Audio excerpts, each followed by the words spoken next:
Alright, hello Wiz, how you doing? How's everyone else doing if you're just tuning in? So, like I said last night, we're gonna be alternating between Granblue and Trails sessions so we can kinda get both going along because anniversary or 12th anniversary stuff is gonna come up for Granblue, and the anniversary event is gonna be a big thing that's what was it? That's gonna follow up on what's going on in the main story. So I'm like roughly what, like 3 to 4 batches of main story updates behind, and there's like a whole set of like new raids with some new weapons and summons and stuff that I probably should be farming. So that's kind of progression gated through story. So I gotta go catch up to chapter 192, I think it was, or some shit. But yeah, so I heard a lot of things. Well, actually, not really anything specific, but I heard it's gonna be an interesting time going with the current updates in the story so far in Granblue. And just to preface everything going into this session, it's been so long since I've touched the main story, I kind of forget what's happening. Like, everything leading up to this big moment, I kind of forgot. So, I'm just gonna have to hopefully pick up, like, pick up all the major details as we go along, because I actually don't remember shit. I don't remember anything at all. But, yeah. Hey Mel, hey Beakers, hey Abdo. Grabs popcorn. A new raid that asks you for 3.3 million plane damage every few turns. Yeah, I heard one of the new raids is hecking I forgot what it's called, Marcielago or Mar whatever check. Let me see. It was one of the moon weapons. Hold on. It was I forgot what it was fucking called. It was like a wind one, right? Oh yeah, Murcielago? Yeah, this thing. So apparently, it's either have this or suffer. And I'm like, bitch, I am paying 150 gold moons just to do a raid more conveniently? Cause, yeah, just like you said, Mel, like, a friend of mine told me there's a omen that's like, oh yeah, do 3.3 million plane damage. Oh yeah, for wind. And I was like, wait, that's not... I was like, it wasn't for Earth? Because, you know, you have Sarasa, with her ground zero that can easily hit that plane damage count. Because a Beelzebub call won't do it. It's 3 million fixed, not 3.3. So then I'm like, wait, what other thing does plane damage and wind? And apparently it's this, and you gotta do it on the regular. So that means you have to hold chain burst and then make sure you have it ready by the time you get the omen. I'm like, wait, that's so fucked up. The other ones like have horse or suffer. Yeah, like so wait, do I need to skip this one? Yes, I do. So wait. Almost certainly past where you are, 184, but at least with GB, I can keep watching at the same time as you playing. Yeah, and I'll be letting the voices play out, so you can probably read a bit faster, cutting out some voice lines here and there. But also, yeah, I tried double checking. I was like, wait, I need Sandira? I'm like, oh, no problem. I was like, sure, I have her, right? And then I'm like, wait, where's my Sandira? And I was like, and then it dawned on me. I'm like, oh no. I'm like, oh shit, I don't have her.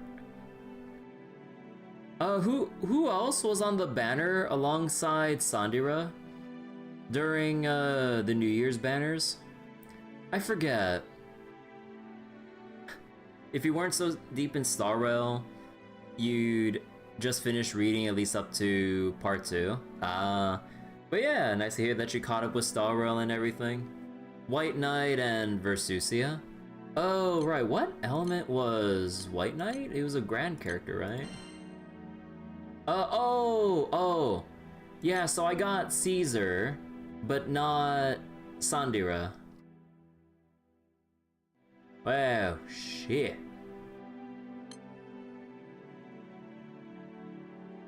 Oh boy. Oh boy, okay. Yeah. Okay. I see where I'm at now. But yeah, okay.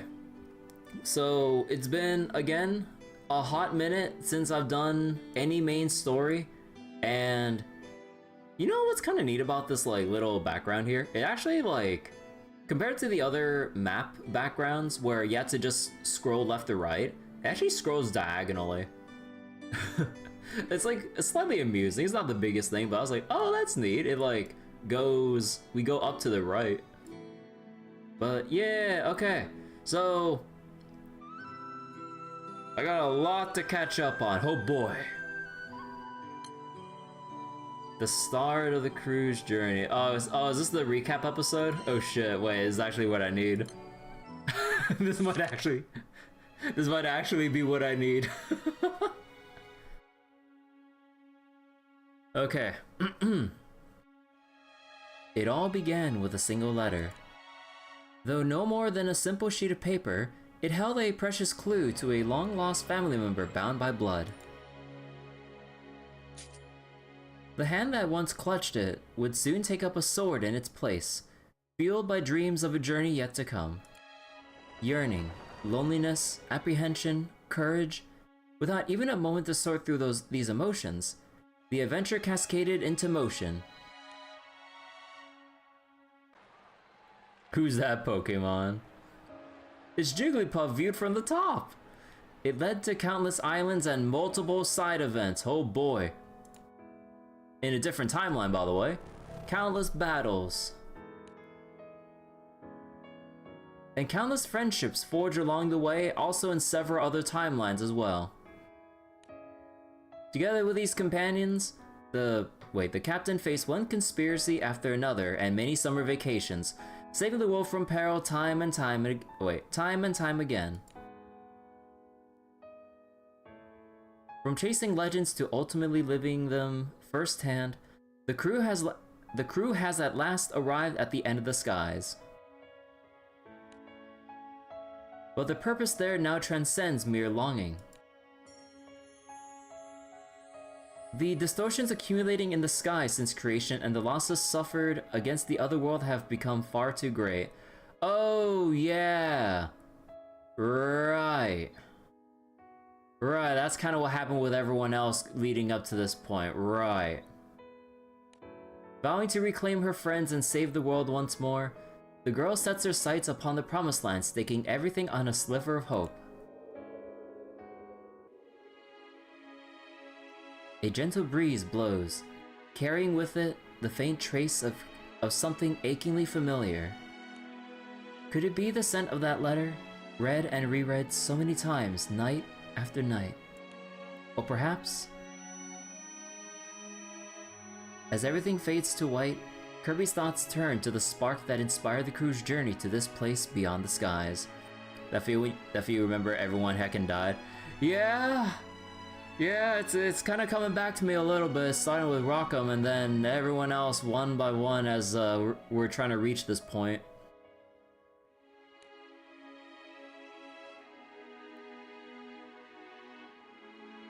Actually, you know what? Let me go plug in my controller because I just wanna lay back and read this because I have my controller set up so that I can move my mouse cursor with the thumbsticks and everything.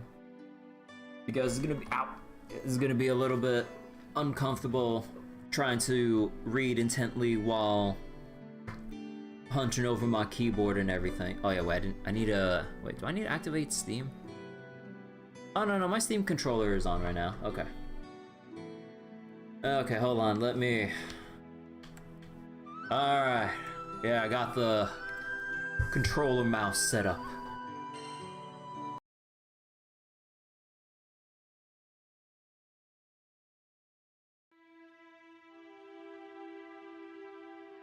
This place.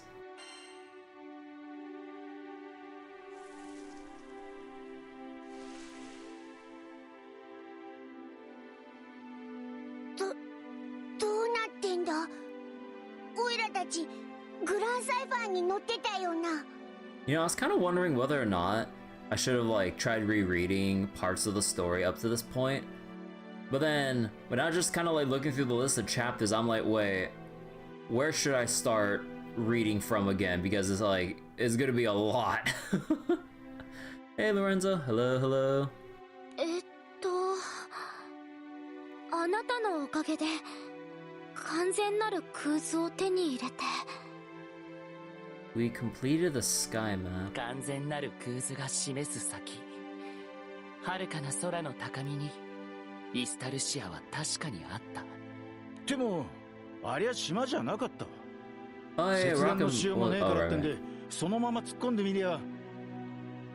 視界が白くなると同時、ここにいる全員が一時的に意識を失っていたようだね。 Oh yeah, Loki's here.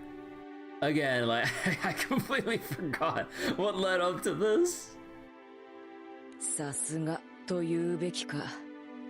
イスタルシアに物理的な常識は通用しないらしい。待て待て待て。じゃあグランサイファーはどこに行ったってんだ。それにこりゃ一体。 Rockham gestures ahead, but all eyes are already fixed on the scene unfolding before them. ごめんごめんな。ずいぶん待たせちまった。 Fucking Bob reached the fucking, like, reached Estalucia before us? 待つどころか早々にこっちに来たりしたら殴ってでも送り返したわ。どうだったの？あれからあなたとあの子たちは。孫が8人、ひ孫が13人。みんなで俺の最後を見守ってくれたよ。 8 grandkids and 13 great grandkids. Holy shit. You decided to make a free-to-play account, Starro, for and see how it feels in 2026. One copy Yaoguang destroys the early game. I mean, yeah, it's kind of like how it goes starting fresh with a game that's already like a couple years into its like lifespan. It really is kind of crazy, huh? It's like starting FGO from like week 1 versus getting basically like, I don't know, let's say Summer Ibuki Doji or Arjuna Alter to just like demolish literally everything. そうよかった。本当に。イスタルシアって人がいたのか。 All around them, similar exchanges can be seen taking place, leaving the crew utterly bewildered. なんつうか思ってた感じと違うというか。いやまあイスタルシアの中がどうなってるって言い伝えは確かになかったけどよ。気になるのはそこだけじゃないね。盗み聞きするつもりはなかったのだけれど、彼らの話す内容、これはまるで。混乱するのも無理ないです。貴殿らは正規の方法でたどり着いたわけじゃないですので。 Who dis? いや、正規じゃなくもないというか、確かに一時的には貴殿らの方法しかなかったというか。 Huh. Use 3-5 star to get Acheron. Second, you get Electro Fizz weakness. The HP is gonna drop faster than you drinking water. And you also get the bonus of just skipping fights in general for the most part, just delete stuff in the overworld. Although I guess at this point, Hoyo has kind of like restructured the overworld environment so that most of the enemies, at least as like the later ones go, are always facing away from you along the intended path. Because, yeah, players don't like doing the overworld fights anymore because there's 1, no reward, 2, it's not challenging, and it's more of an inconvenience to get stopped every couple of moments. But it's kind of sad in a way because, like, we should be excited just to do some general gameplay, but then there's no incentive in Star Rail. Or Zenless for that matter with the 3D areas to explore. あなたは？ Lyria's question is met with a polite bow from the figure, whose features are neither distinctly masculine nor feminine. 申し遅れたでございますね。僕はレル・イスタルシア。Well, that's their last name? このイスタルシアの案内人兼管理人兼修理係兼預言者兼創世神様のお世話係です。Guide, caretaker, repair technician, and speaker here in Estalucia. Attendant to the omnipotent. Huh. なんか忙しそうなやつだな。ねえ、急にです、急に。Nice resume. ちょっと前まではやることなんてあの男が壊した箇所を直して回るくらいだったですけど。By that man. 正しく繋がったと思ったら狙ったようにあっちもこっちも変な動きを始めて、もう目がぐるぐるです。ぐるぐるですよ、ぐるぐる。Rel sighs wearily, fingers twirling around in small spiraling motions. 案内人ということならちょうどいいや。教えてもらおうじゃないか。ここが本当にイスタルシアなのかを。Unfazed by the skepticism in Loki's voice, Rel answers calmly. イスタルシアで間違いないです。ここはイスタルシアの第一点、ビロン。The first heaven of Estalucia? Was it like the circles of hell, but now it's like the various layers of heaven that's Estalucia? Wait, what the heck? Wait. Velon. 言うなればイスタルシアのエントランスみたいなとこでございますね。Ah. エントランス。やはりそういうことなんだね。そういうことでございます。待て待て、勝手に分かり合うな。ノア、何がそういうことなんだ？君たちも思ったんじゃないかな。周りの人たち、そのやりとりを見て。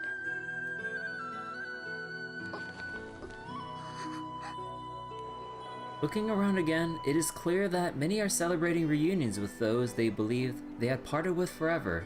もしかするとここイスタルシアは死後の世界なんじゃないかな。 The afterworld. 死後の世界って、でもそれって地上っていうか隔離のことだろ？そう、僕たちはそう思っていたけれど、団長さんたちとの戦いで隔離は消滅した。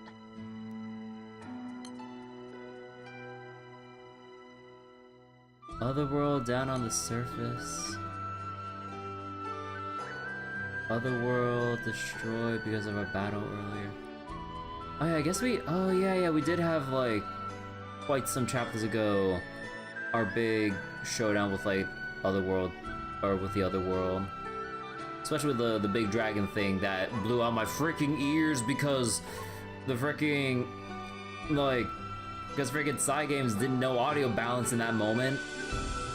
Like, no joke, when that Otherworld dragon ended up screaming, like, in the cutscene, it actually, like, hurt my ears so badly I had to just, like, mute everything and, like, recollect myself for, like, a couple minutes on stream. Like, it was that bad. I'm like, why would you put an ear-piercing screech, like, unprompted and everything? Like, jeez. その結果、閣僚に存在を抹消された者は戻ってくることができた。 Erased from ラカム existence. がまさにそうだね。 Oh, right, so we had our showdown and then we brought Rackham back, at least. けれど、すべての犠牲者が蘇ったわけじゃない。そうなると今、彼らの魂はどこにあるのかな？どこって、確かにそういや、どうなってんだ？ As Viren falls silent in thought, Lyria steps forward with a determined look in her eyes. 教えてください。ここにカタリナは、私たちの仲間はこのイスタルシアにいるんですか？ Let me see if I can lower the music a tiny bit. 会いたいですか？会いたいです。だって私たちはそのために。帰れませんですよ。あっても連れ帰ることは認められないです。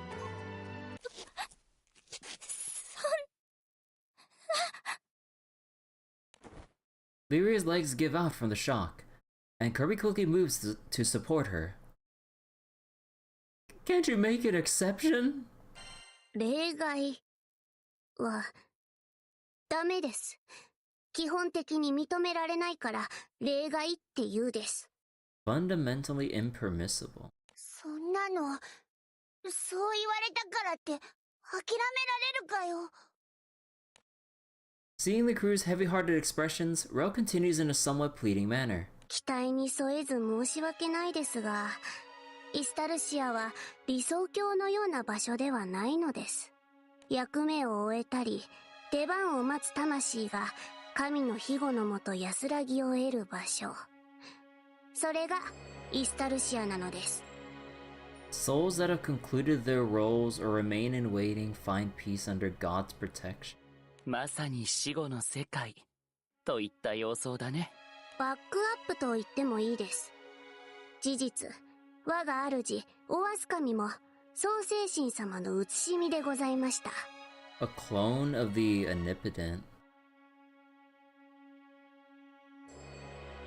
Huh. ただ、創世神様の世界創生において深刻なエラー、厄介な問題が発生して。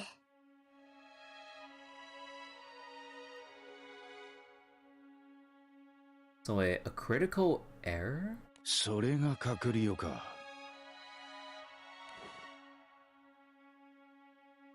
Rel nods in response to Rakam's words, brows furrowed in frustration. So the other world was a... accidental creation?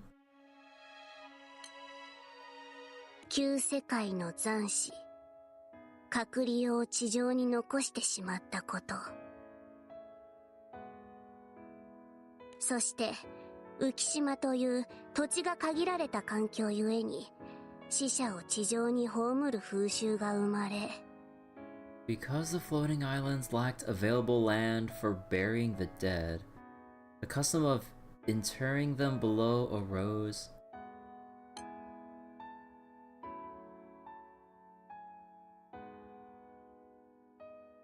Creation of the world, old world remain on the surface, floating islands.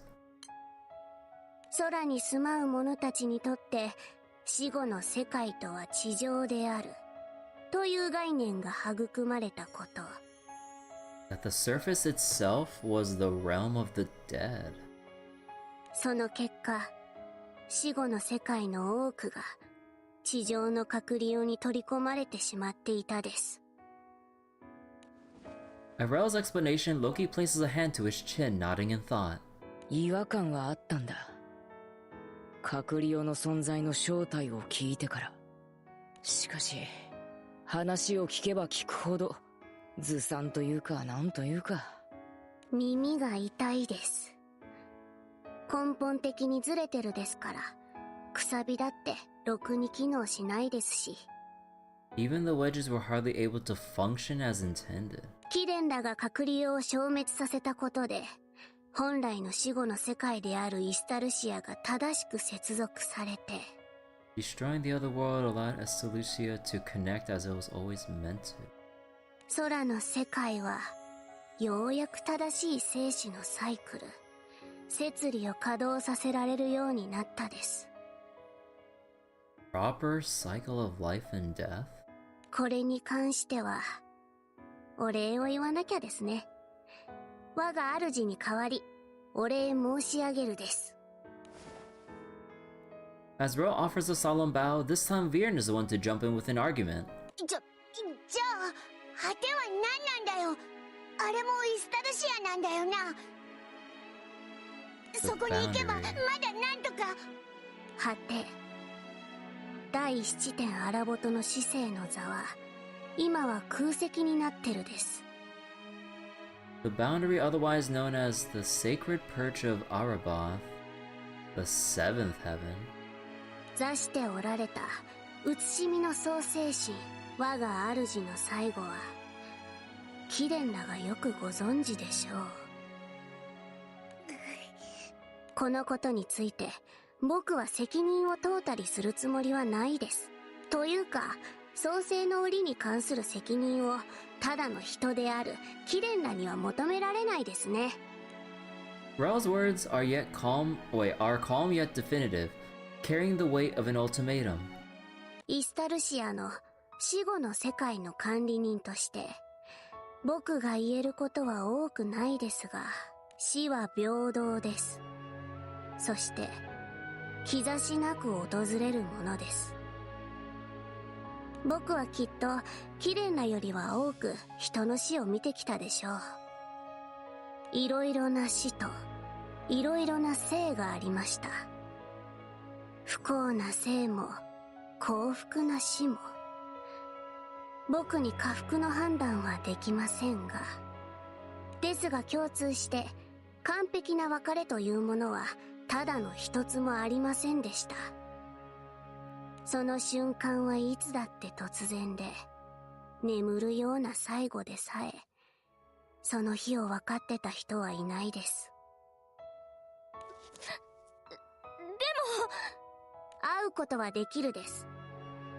でも会えばきっと別れはもっと辛くなるですよ。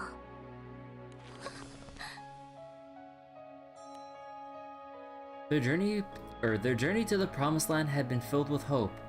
What awaited them there, however, was the unyielding cruelty of reality.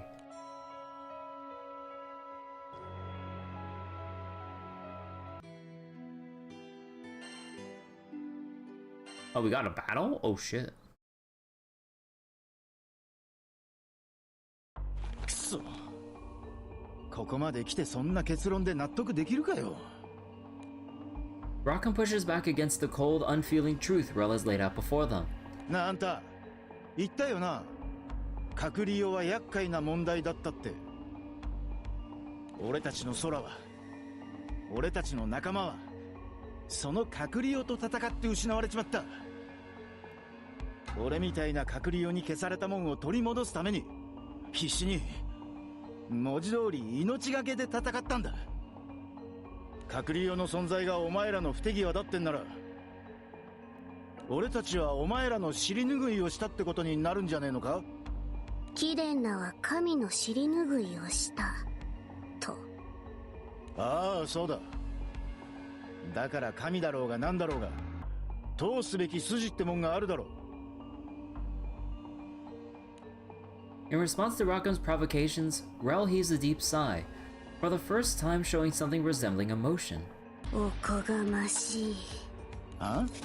神と対等に取引をしようとはおこがましいにも程があるです。神が通すべき筋と人が通すべき筋は全く違うです。いいね、神様らしい傲慢さだ。でもそれならなぜ閣僚が侵略を始めようとも神は世界を放っておいたんだい？我が主が手を下してもよかったと？神に助けを求めるのなら神は服従を求めるです。それが神の通す筋なのです。そんな神様ってのは困ったら助けてくれる存在じゃねえのかよ。Rockham turns his back on the impassive Rel, his patience clearly wearing thin. 話にならねえな。行こうぜ団長。もともと写し身の創世神がいたっつ死生の座ってのがあるんだろう。なんとかしてグランサイファーを見つけてそこまでたどり着けりゃ何か。ダメです。神は手出ししねえんじゃねえのか。私たちは仲間を、空を取り戻したいんです。それがどんな方法であっても少しでも可能性があるのなら諦めたくありません。だからもう私たちには。ここから先世界を救うのは神の御業です。貴殿らという個人には任せません。なんでここなんだよ。助けるならもっと早く助けてくれりゃ。子供が怪我をするまでは見守る。けれど大怪我を負う前に助ける。 This wasn't serious enough? 神の領分であるか否か。神が通す筋とはそういうことです。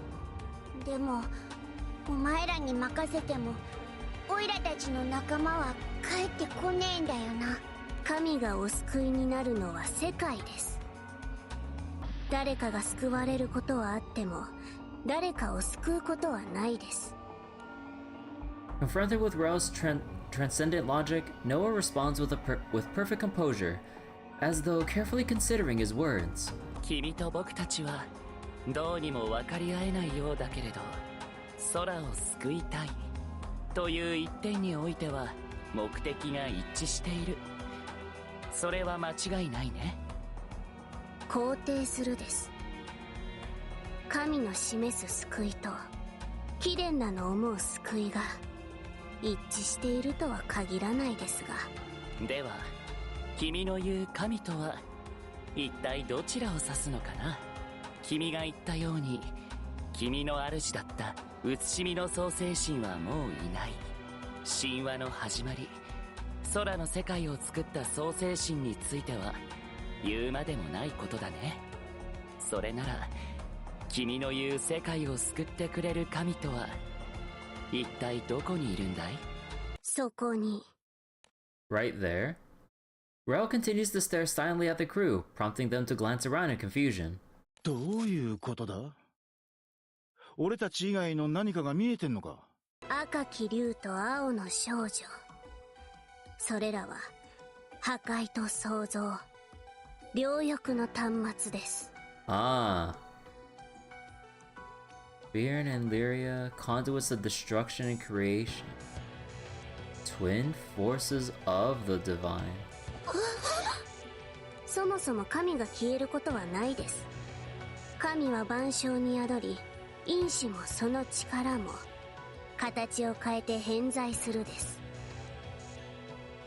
空でも星でもないこのイスタルシアであれば、核となる両端末から創世神様に再臨してもらうことができます。 Conduits to bring about the return of the omnipotent. I won't let you touch them. 僕も交渉をするつもりはないです。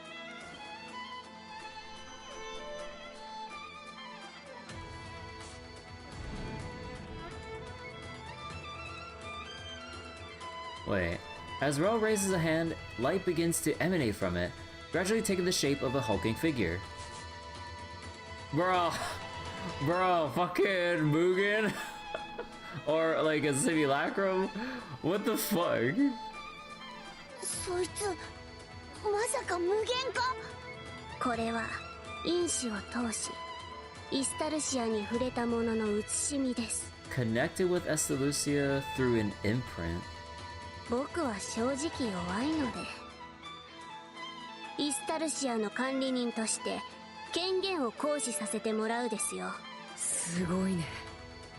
まるで意志を感じられないのにものすごい威圧感だ。渡してもらうです。赤き竜も青の少女も神が世界をお救いになるために。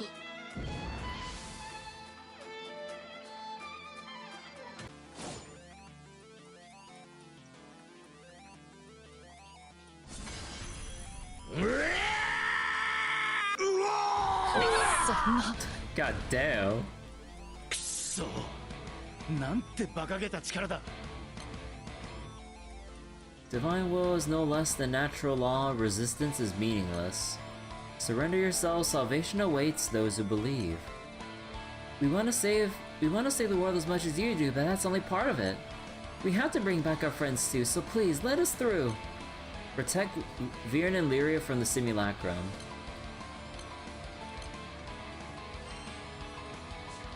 私たちはかけがえのない仲間を取り戻したいんです。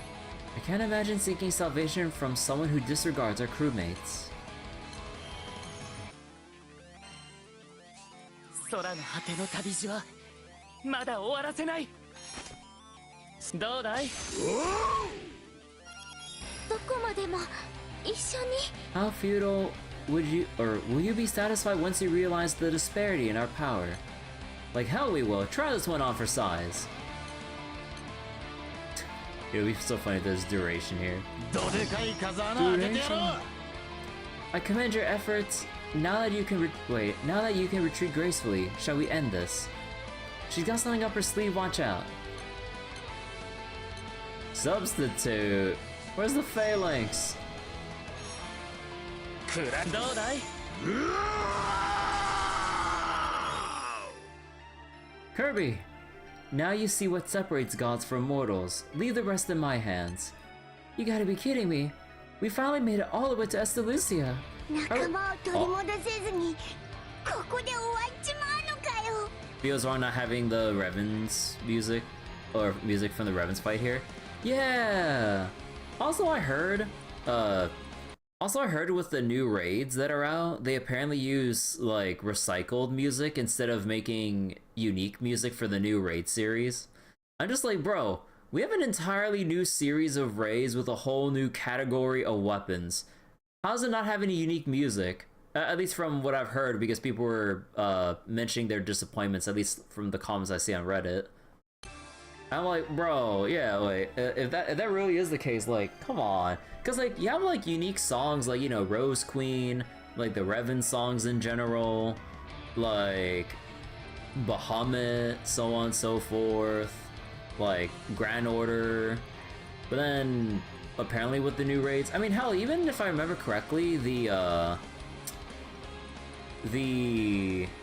Ennead raids, you know, with Raw and everyone, like, apparently, if I remember correctly, those still use, like, recycled music. Side games started to get lazy with music after Versus came out. Hey, Bryce. But yeah, like, it's kind of disappointing to hear about the laziness, because, like, you know, they were pretty consistent with putting out new music for new super special raids and everything.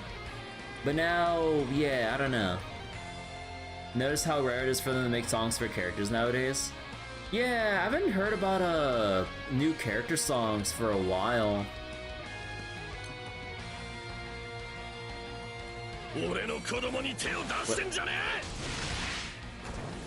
Wait. Wait a second. おいおいおい。なんだ今のは。 Huh. Who this? Is this who we think it is? 写しみとはいえ交代同時を一撃で。 You figure it's pretty hard to make music now too, with the falling out between Stella Magna and side games. Oh yeah, wasn't that what exactly happened with Stella Magna again? Like, cause like they're in a whole bunch of like legal trouble, right? What was it about again? Was it taxes? I forget, or is it some other stuff that happened? I forget. Was it something that happened with like any particular member, or was it like the band as a whole? But yeah, like something happened. I forget the details. So yeah, that's like another avenue of music that's kind of been shut down, unfortunately. But yeah, they only do if character will come on versus. But yeah, I guess like that kind of puts a makes things a bit more complicated on the music front.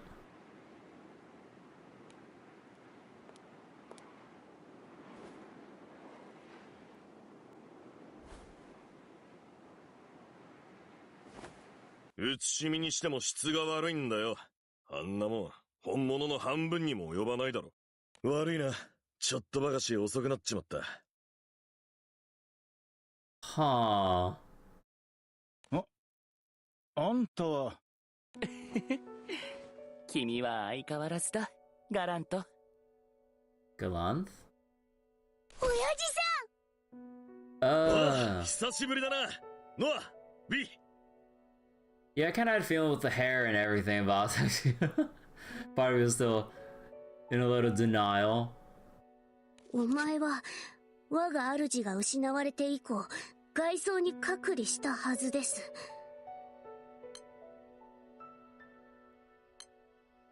Confined to the outer layers after my master was lost. Granddad after 12 fucking years. Yup. わかってねえな。あんなもんで俺を閉じ込められるか。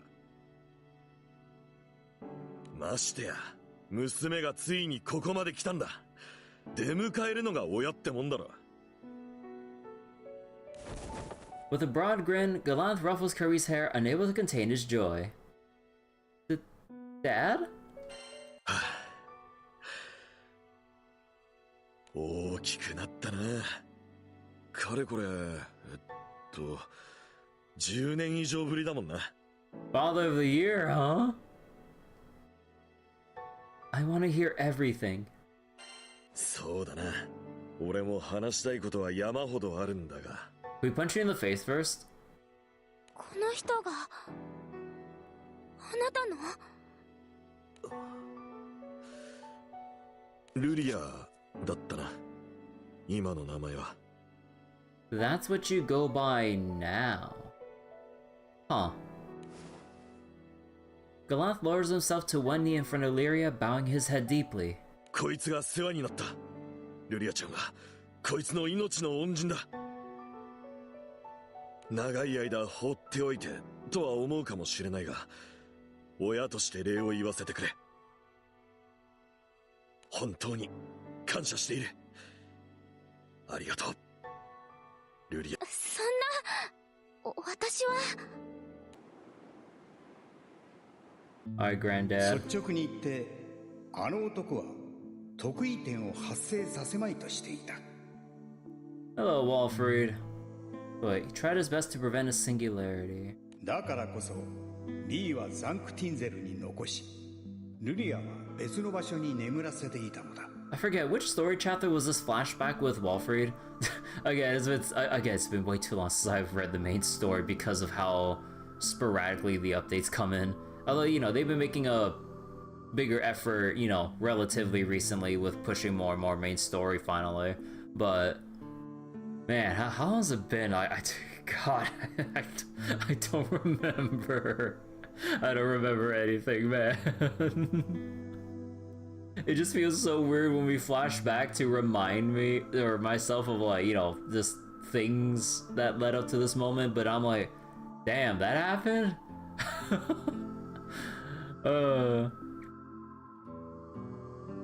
今君が得意点となったのは運命のいたずらとしか言いようがない。 You wonder if it'd be worth to make a new account to replay the story? No, not at all. Like, we're better off, or I can just replay the story chapters that I've completed up to this point and just keep cycling through to get a refresher and everything. There's no need to really start completely fresh because even then, actually, you know, there's like some new player bonuses that can really just kickstart like early game power. Because I remember in way earlier with the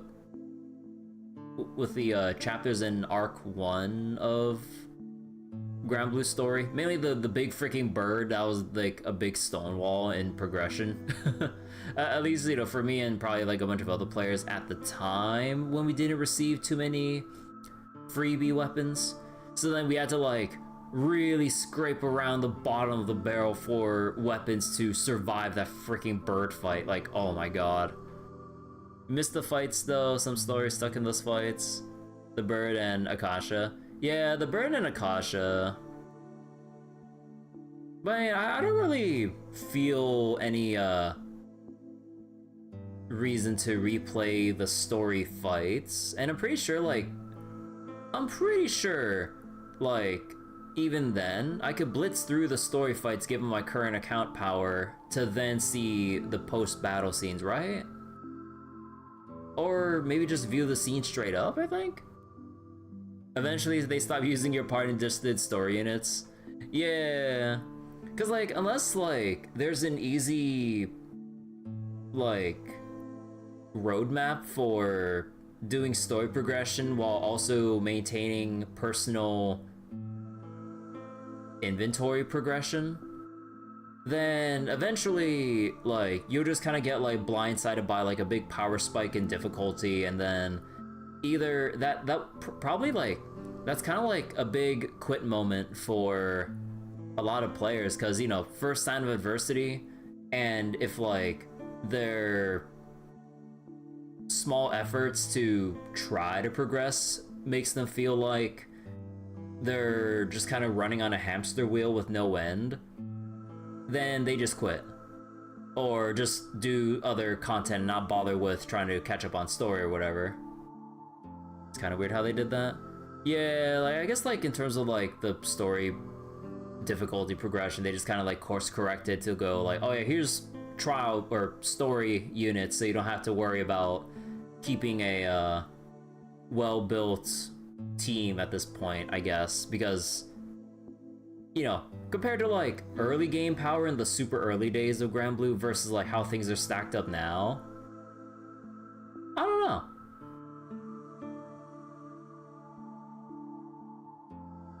Meanwhile, FGO makes you struggle with its main story fights.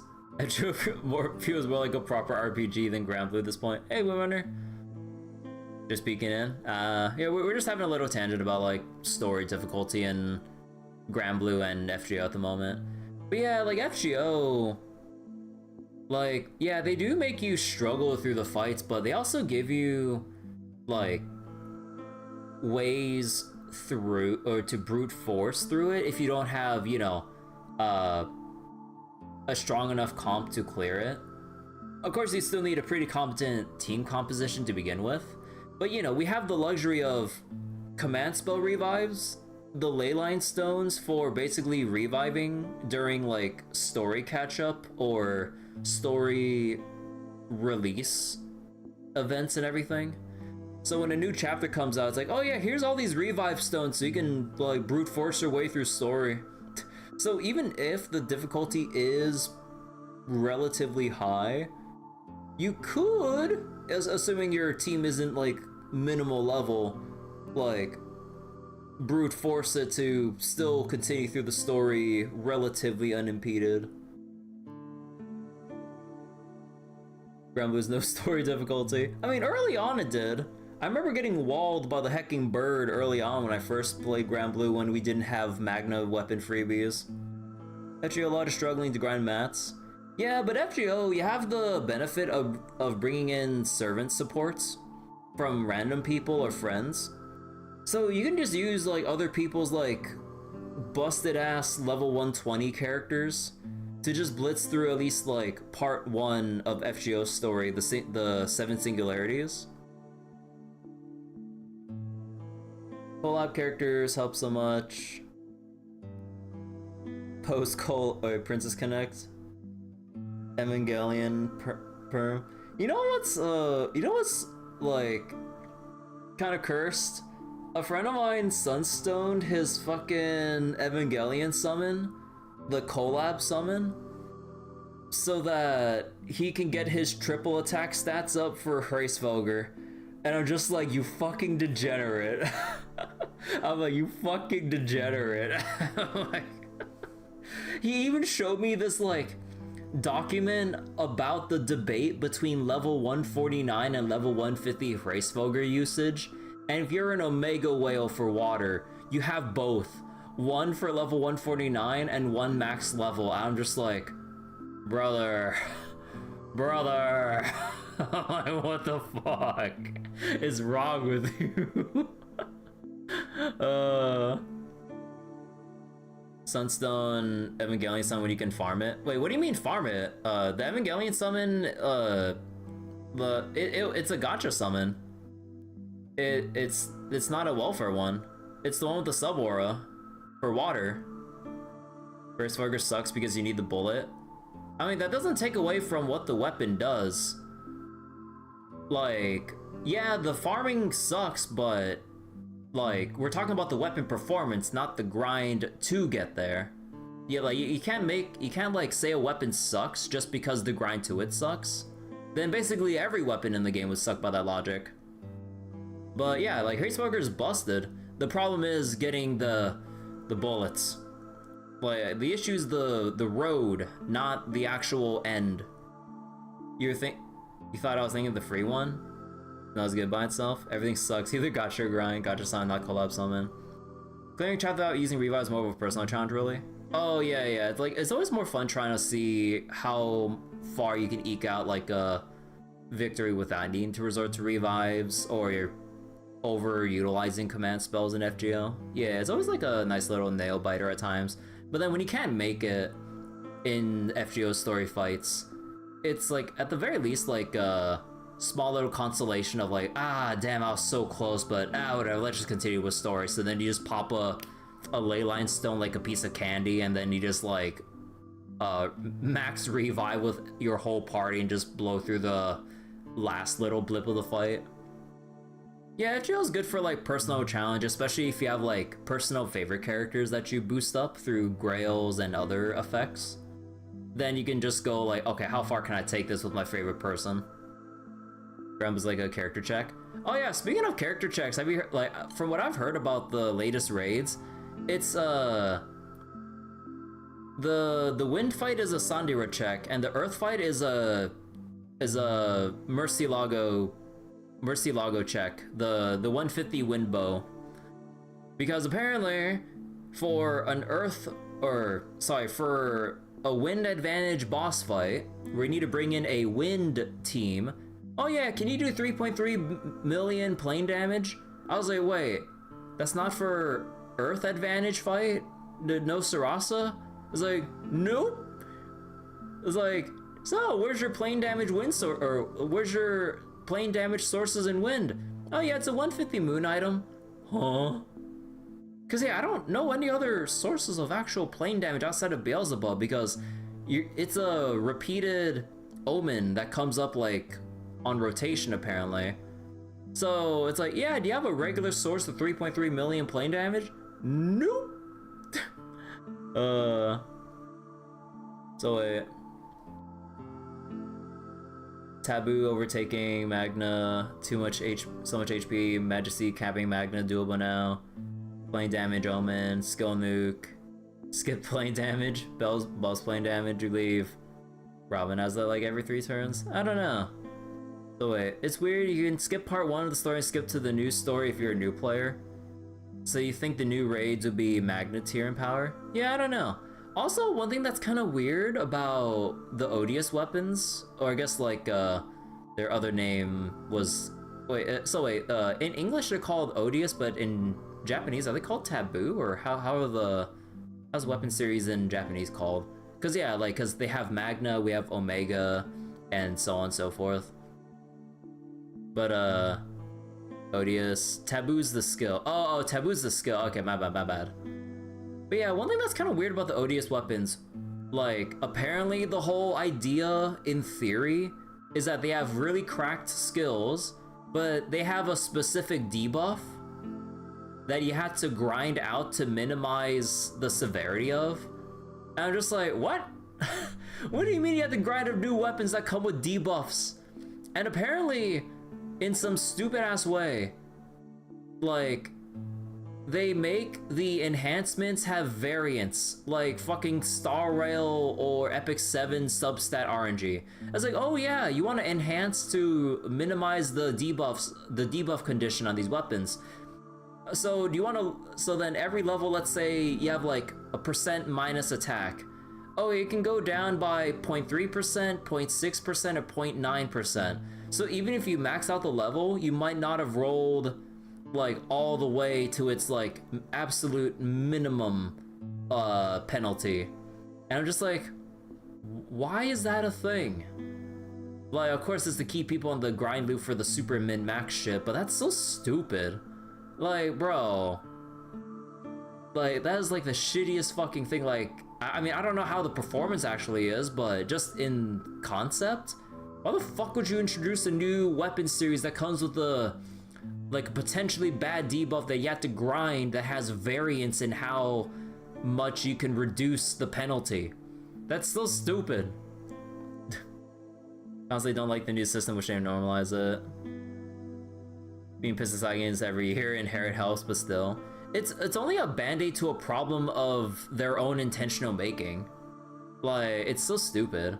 So then you basically almost never want to like do or upgrade anything until you find the perfect one, like you would a perfect substat relic in Star Rail or, you know, other equipment gotchas.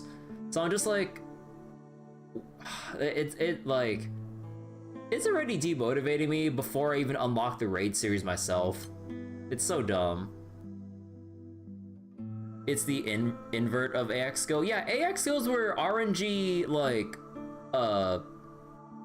extra stat bonuses that honestly aren't really too meaningful. But now we actually have debuffs that take away from our power. And I'm just like, why are we farming to potentially weaken ourselves? Again, the whole idea is that like the skills it comes with are so loaded that you have the drawback that you have to work your way to minimize, which I guess, but in a gacha sense, I hate it. If this is like any other like full-on retail RPG or whatever, where like they have like the game was kind of designed around such a system and it's not like some late new addition out of nowhere, like then sure. But then now that we're introducing new weapons that have a drawback that you have to grind to minimize, I'm just like, bro, like fuck off with that. But yeah, okay, sorry, let's continue the cutscene. 得意点である君をあの男がどう受け止めるか。 We have too many RNG things in this game 私 now. にもわからない。その上で Waiting for them 私 to は plan 君 a に改めて問おう。 assist them in the gacha grand weapons, then you're quitting. Yeah, like that'll probably be the straw that'll break the camel's back or something. Like if they implement some actual RNG bullshit for the actual whale weapons, I'm just like, okay, like now they're just really fucking with us here. それでも君には星の島へと至る旅を続ける覚悟はあるかな？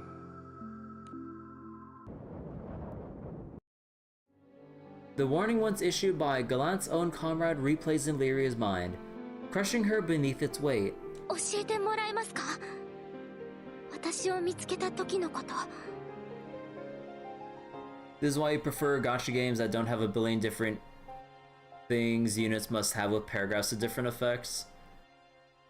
Best example is Fire Emblem Heroes.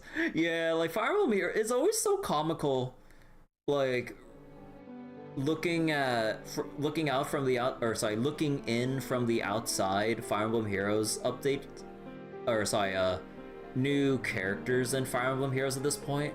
I'm like, this has to be a parody with like the paragraphs of text to explain a simple ass skill and its like interactions and conditions. No, I'm like, that's apparently legit. I'm like, bro, it's like looking at old Yu-Gi-Oh cards from like the first like year of release and then seeing like Yu-Gi-Oh cards now or some shit. I'm just like, bro, they're like paragraphs you don't want to learn. GBF learning. The joke on FGO gacha is the gacha, while Fire Emblem Heroes the freaking skills. I mean, Fire Emblem Heroes is gacha as a joke as well. I mean, like, going by how Fire Emblem Heroes went, at least when I played it during the first year, like, I'd rather just take FGO by comparison, honestly. そしてどうして得意点が発生しないようにしたのか。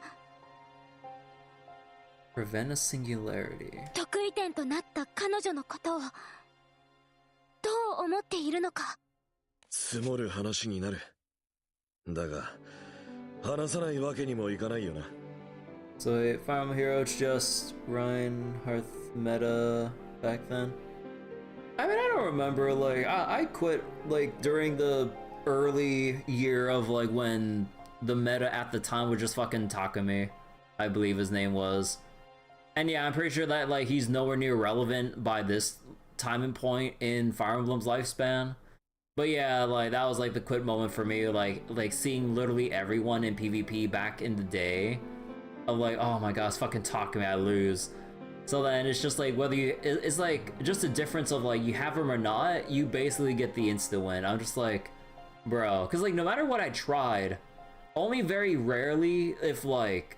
the AI just fucking is dog shit, then like maybe I can barely squeeze out a victory. But the stupid like passive of like, oh yeah, upon being attacked, counterattack first before they attack. I'm just like, fuck off.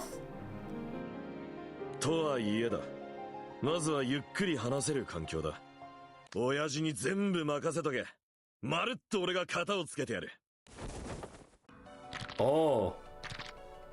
Oh shit. Dad's getting ready to throw hands. Galan turns toward Rel, cracking his knuckles as he approaches with slow, measured strides. 遊びは終わりだ。レール・イスタルシア。これ以上こいつらに何かしようってんなら、ここからは俺が相手になる。悪いが俺は、相手が神だろうがなんだろうが、遠慮も容赦もしねえからな。I don't pull my punches for anyone, God or otherwise. Okay, he just really wants to look like the badass dad.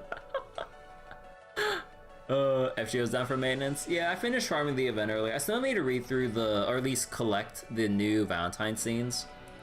But yeah, White Day incoming. Yeah, I forget. There's like a whole event with FGO White Day, right?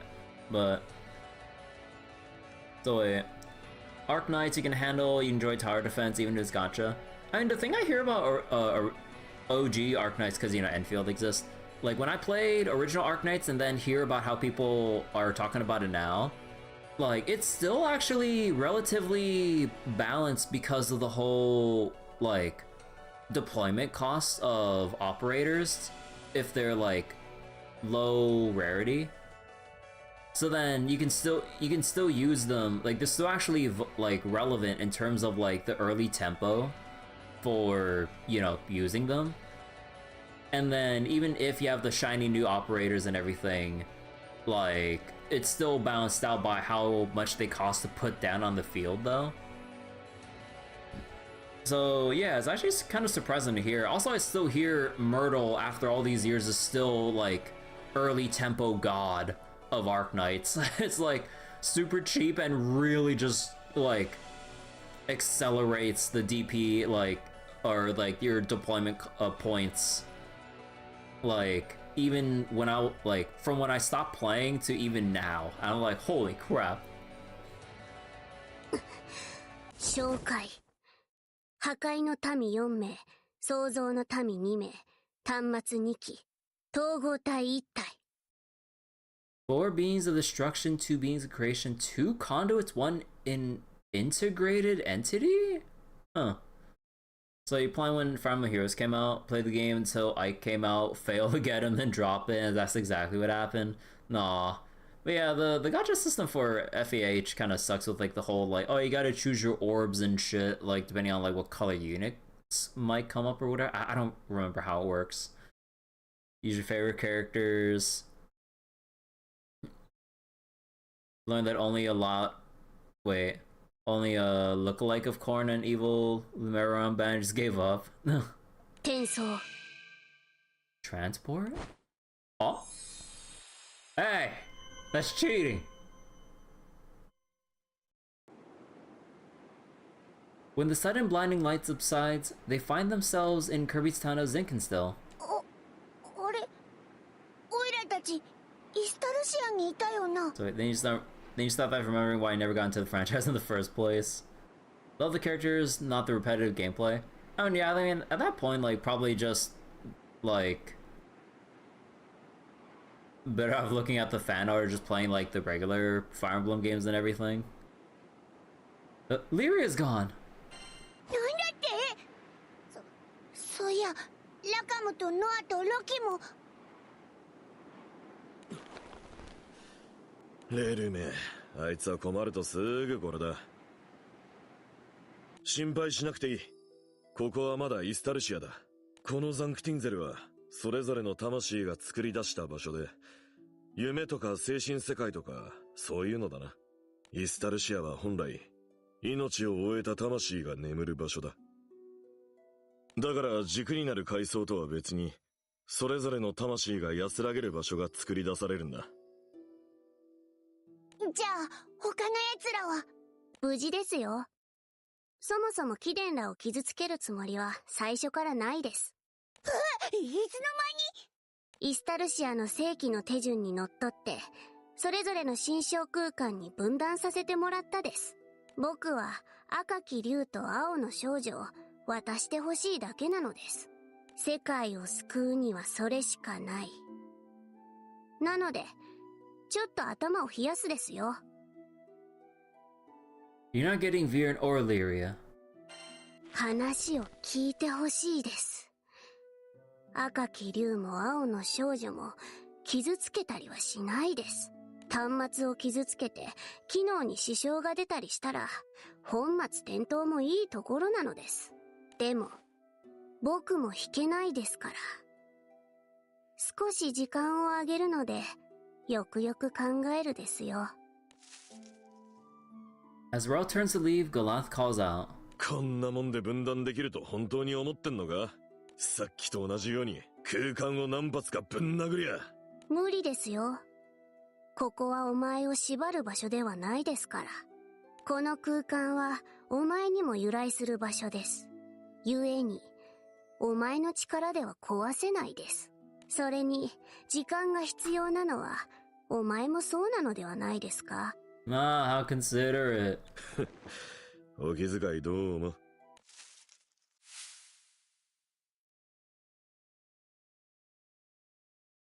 Without so much as a backward glance, the caretaker vanishes into nothingness. さて、面倒なことになったな。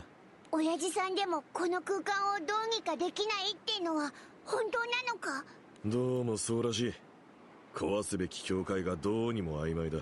The barriers? レルの言ったように、俺自身もこの空間を作る一部だし、俺たちに害のある空間じゃないからだな。頭を使うのは苦手なんだが、どうしたもんかな。So, wait.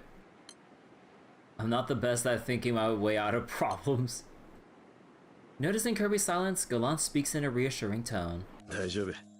ルリアちゃんや他の仲間が無事なのは間違いない。レルは嘘をつける性分じゃないし、仮に強攻策に出ようと、あいつ自身の体力は子供にも劣る。Less strength than even a child. だからひとまずは。He lowers himself slightly to look Kirby in the eyes. 俺、父さんにこれまでの旅のことを教えてくれるか？長い間お前を放っておいて悪かった。これからは俺がいる。だから話をさせてくれ。The sight of Gallant's awkward grin brings a sudden flood of long-forgotten childhood memories rushing through the captain's mind. 12-year flashback. Oh man. Alright, who's ready?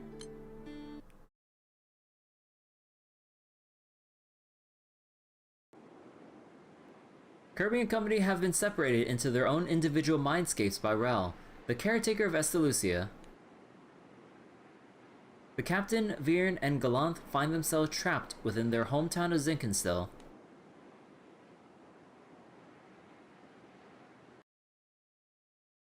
For the moment, they decide to head into their house and gather around the table to chat. なんだ。その。Alright, we're starting off with the awkwardness. I mean, honestly, when you're gone for like over a decade and everything, I mean, yeah, it'd be pretty awkward, yeah. Going to the ends of the realm to find your dad, among other things that happened. どうだったんだ？ここまで。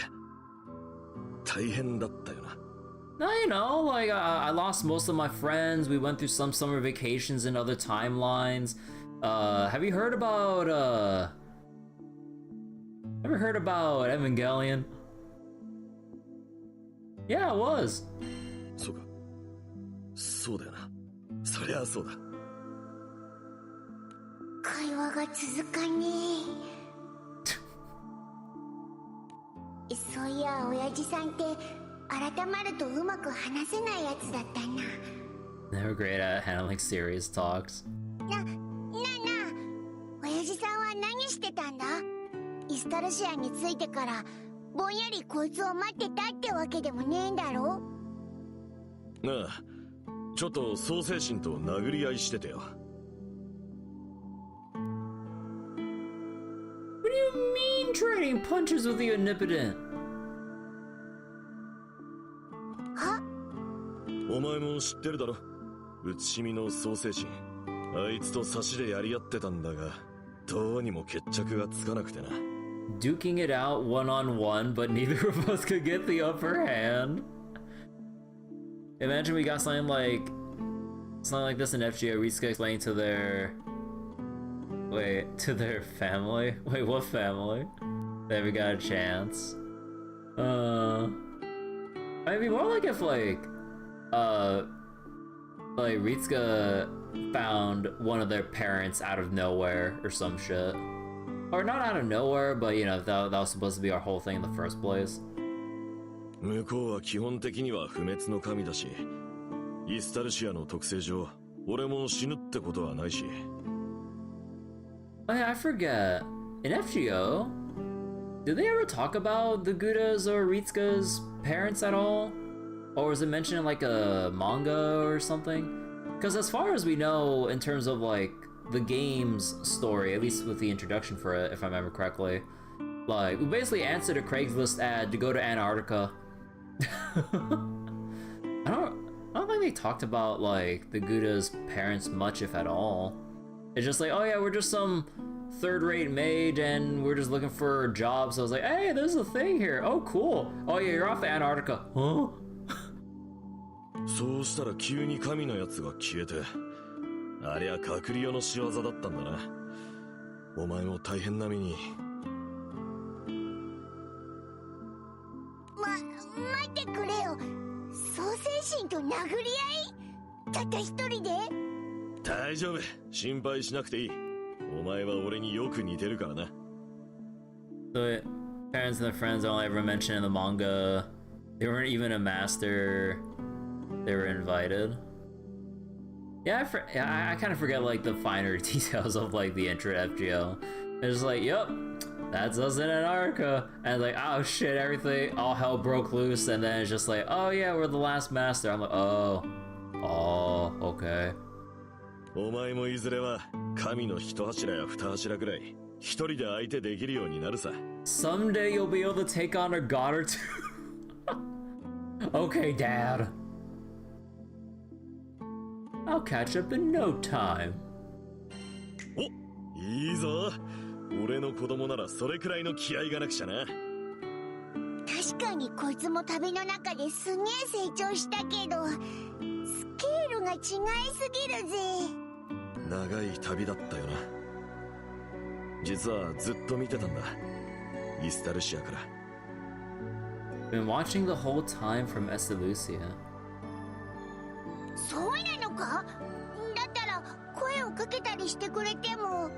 いや、それはできなかった。何度か試したんだけどな。Yeah, I know of the manga, of the under chest view of MASH in the game. We don't get that view of... Wait.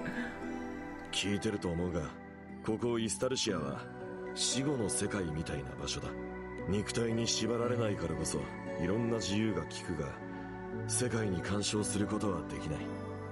Not being bound to a body can impact the physical world? 断りそのものはさすがの俺でも壊せなくてな。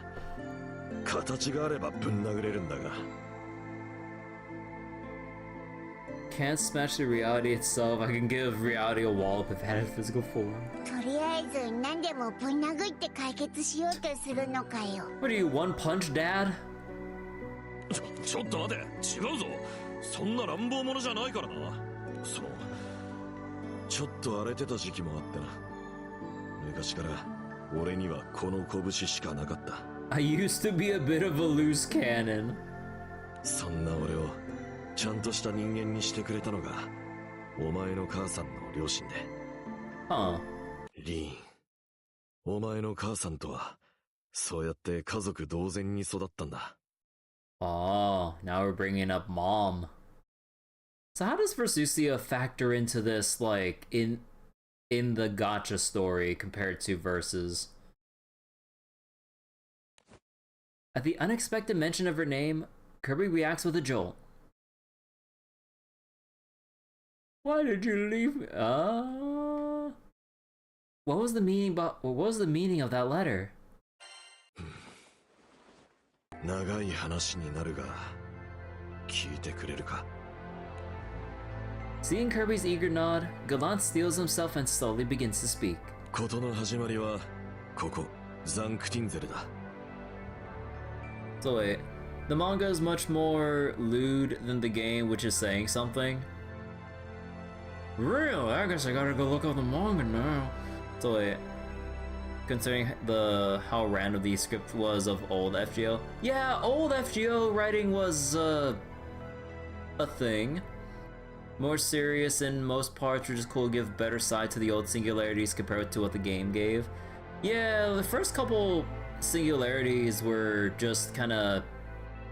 I honestly, like, looking or trying to think back on it, I don't really remember too much of note from, like, the first 5 singularities.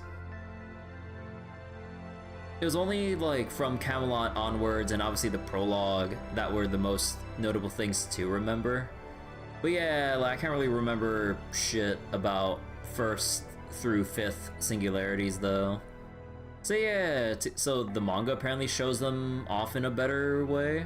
That's kind of cool, then. 俺自身は両親が分からなくてな。赤ん坊の頃、森に捨てられてたらしい。Abandoned in the forest as a baby? 金路森林の祠の前で泣いていた俺を、リーンの両親が拾ってくれて。In front of the shrine in the Golden Fog Woods. 年の近いリーンと一緒に温かい家庭で育ててくれた。それから14、15の時だったかな。ある日、リーンが祠で破壊と再生を司る空の神から神託を受けたんだ。Divine Oracle at the shrine from the Sky God. すべての聖少獣を元の形なき万象に還元し、星の力を集めよってな。Return all primal beasts to their formless origins and gather the power of the astrals?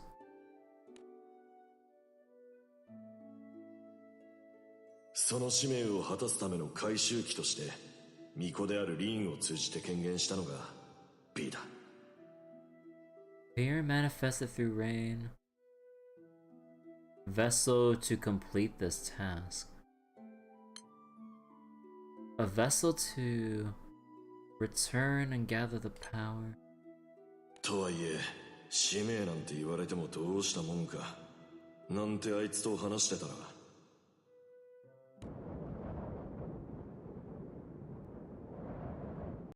奴らがやってきた。神王、イスタバイオン王国だ。The true king arrived like that long ago? あの時、俺は弱かった。だから、俺はもう。親父さん。Having lowered his head in painful reflection, Gallant suddenly looks up at the sound of Viren's voice. すまん。イスタバイオン王国が攻めてきたとこまで話したか。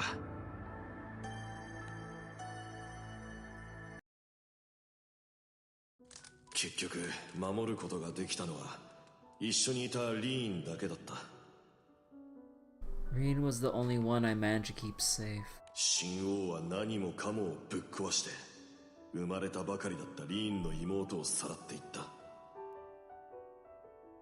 Reminder that Transcended Bahamut's Fate episode has story importance for Viren.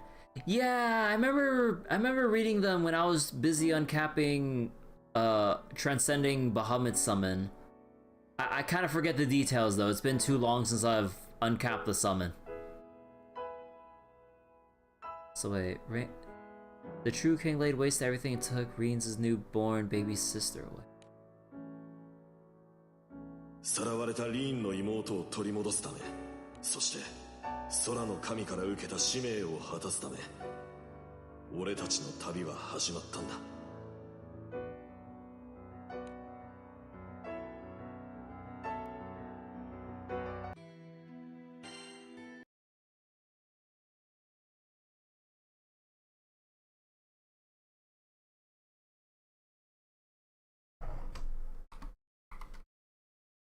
そっちに行ったぞ、ガラント。 Hold on. さあ、任せろ。 Oh shit, we actually have a younger looking Galant for this flashback.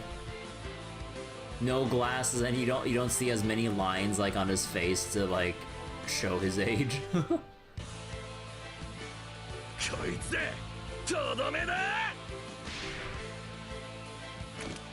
The fucking みーちゃん Albacore. お願い。 Ah. 行くぜ。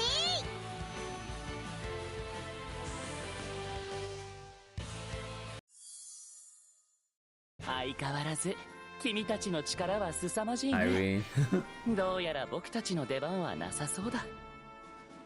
すごいのはすごいけれど、 Hey, ちょっ Rosetta. ぴり野蛮に感じるわ。 A bit brutish. リーンちゃんはあいつらに染まったりせず、可愛いままでいてちょうだいね。 D- 私は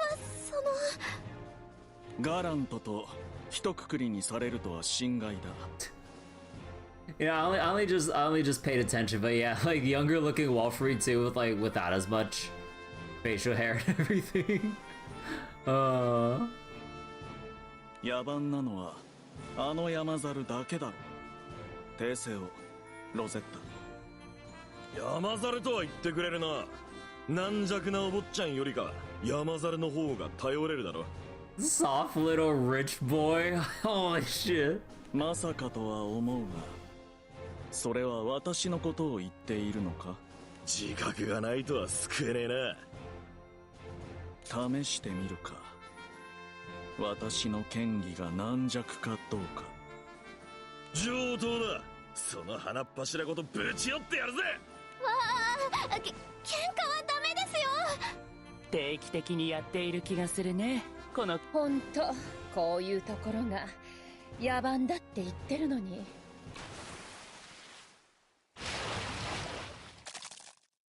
それどころじゃねえぜ。あの聖少獣、まだまだ数がいるみてえだ。ピーちゃんの力は確かに作用したはず。それともあれは一部に過ぎなかった。軍隊系の聖少獣みたいね。こういう場合はどうしたらいいのかしら。大元は持たず並列な個体で群れを形成するタイプのようだ。そうなると対策はできる限り数を減らすという原始的なものになりそうだね。それでも少しは取り逃がしてしまうかもしれないけれど。数がいるなら全部倒すまでだ。バルフリート、遅れんなよ。力の差というものを教えてやろう。待って、それなら先に加護をかけ直すから。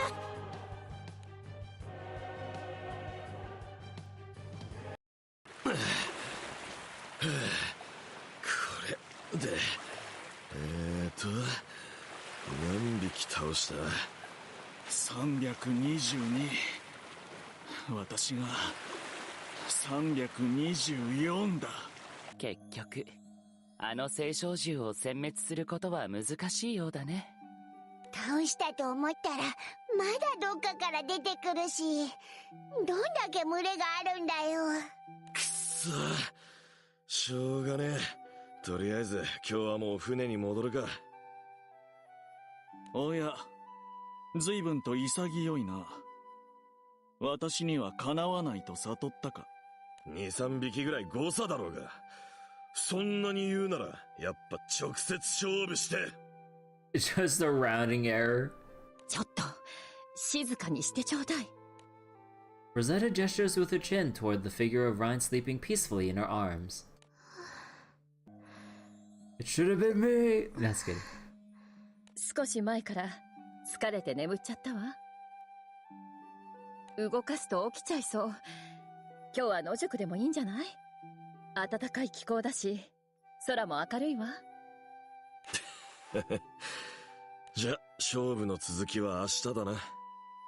一時休戦ということなら、私は焚き木を探してこよう。よし。じゃあ俺はなんか食い物探してくるかな。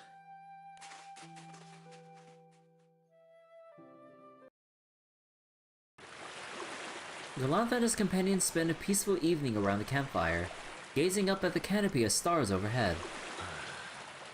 なあ、バルフリート、寝たか？寝させろ。見張りの交代はまだのはずだ。この旅が終わったら、お前はカルエス・グランデに帰るのか？Alice Brown. そのつもりだ。言い名付けも待たせている。それで青の騎士を継ぐのか？あの神王の飼い犬になるのか？両親には聞かせられないが、イスタバイオン王国に忠誠を誓うつもりはない。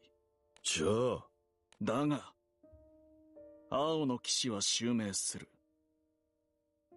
それが必要なことだからだ。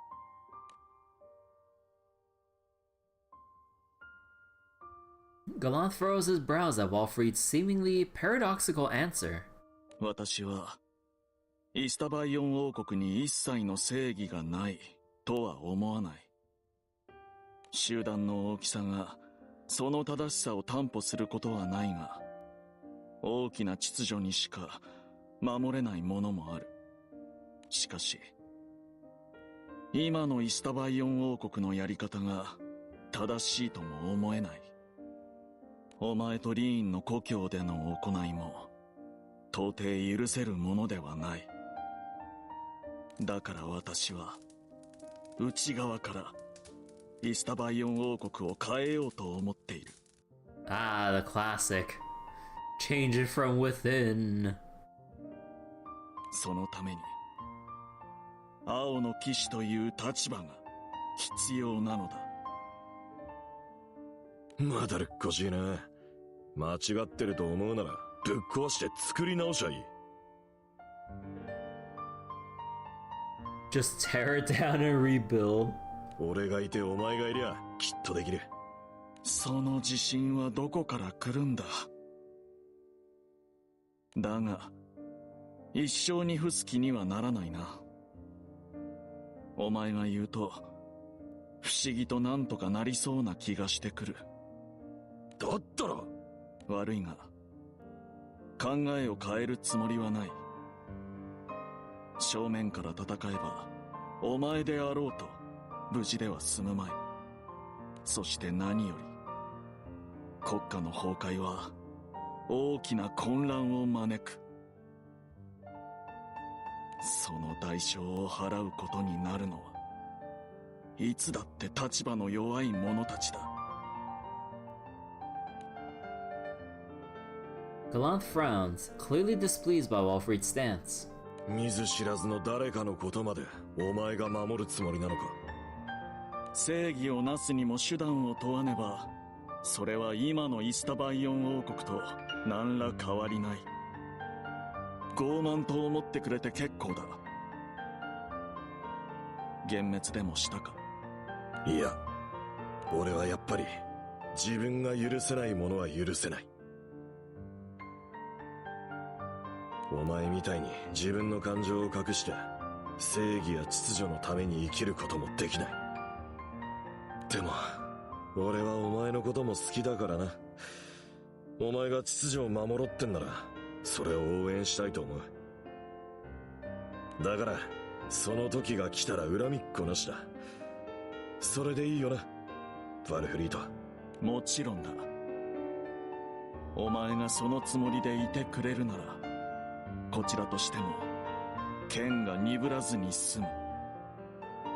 しかし国を内側から変えるなんてそんな悠長なことやってたらそのうち予想もしないことが起きてなるようにしかならなくなったりしてな。予想外の塊であるお前に言われると頭が痛い。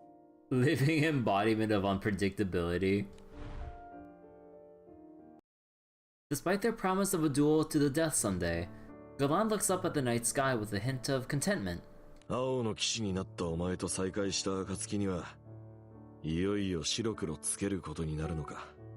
その時まで欠かさず剣を磨き、完膚なきまでに叩き潰すことを約束しよう。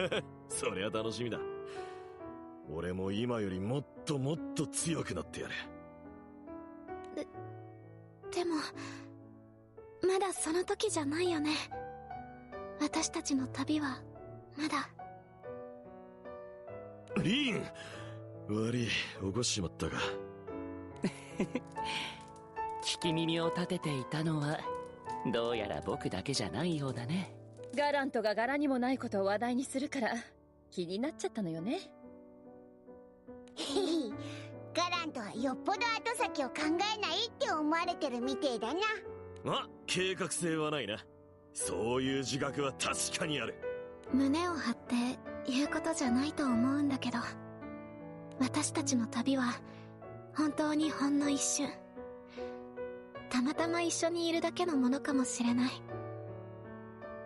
でもこの旅が終わってしまうその時まで、みんなでいろんな思い出を作りたいな。Green lowers her gaze to the waves lapping at the shore, her expression contrite. 旅を楽しんでる場合じゃないっていうのは分かってるつもりなんだけど、ずーっと張り詰めた気持ちでいても長くは続かないと思うわ。それに君たちの年齢なら日々を楽しんでいたとしても咎められる言われはないんじゃないかな。だからこそリーンの妹をさらった神王を許すことはできねえ。とはいえ、そうだな、明日は物資の補給も兼ねて町の方を見て回ってみるか。In this peaceful moment from a journey long past, the moonlight illuminates the skies, unchanged from then until now.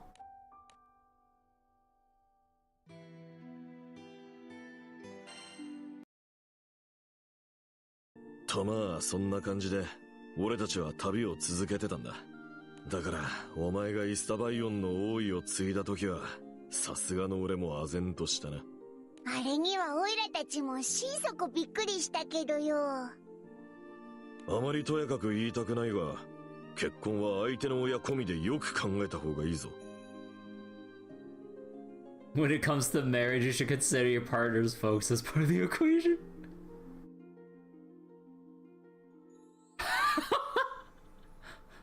Family advice? From you? それはそうだな。本当にすまん。長い間放っておいて。Holy shit.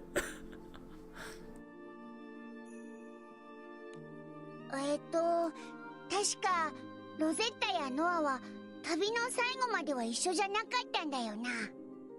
ああ、俺とリーンと B、 あとはバルフリートで旅を続けて。 Furthermore, or further confirmation that Dancho married the Gold Knight. This is fine. 神王と決着をつける前に俺たちはエクセグランデ空域のとある島にたどり着いたんだ。そこは信託を受けた使命の終着点、空の神が待つ島だった。そこで俺たちはそのとある少女を見つけてファータグランデに連れ帰った。それが青の少女、つまりはルリアちゃんだ。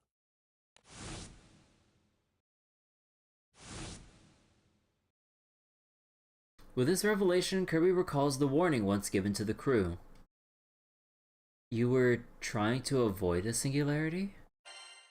そうだ、バルフリートから聞いたんだよな。だから俺たちはルリアちゃんをザンクティンゼルから離れた場所に隠したんだ。だがお前が得意点になったからといって戦うつもりなんてない。俺はただ守りたかったんだ。守るったって何から守るってんだ？ Galan takes a deep breath before answering, his expression resolute. 言うなれば運命そのものだ。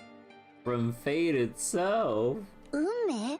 得意点とは世界を空と星に分けた際にその境に立つものを指す。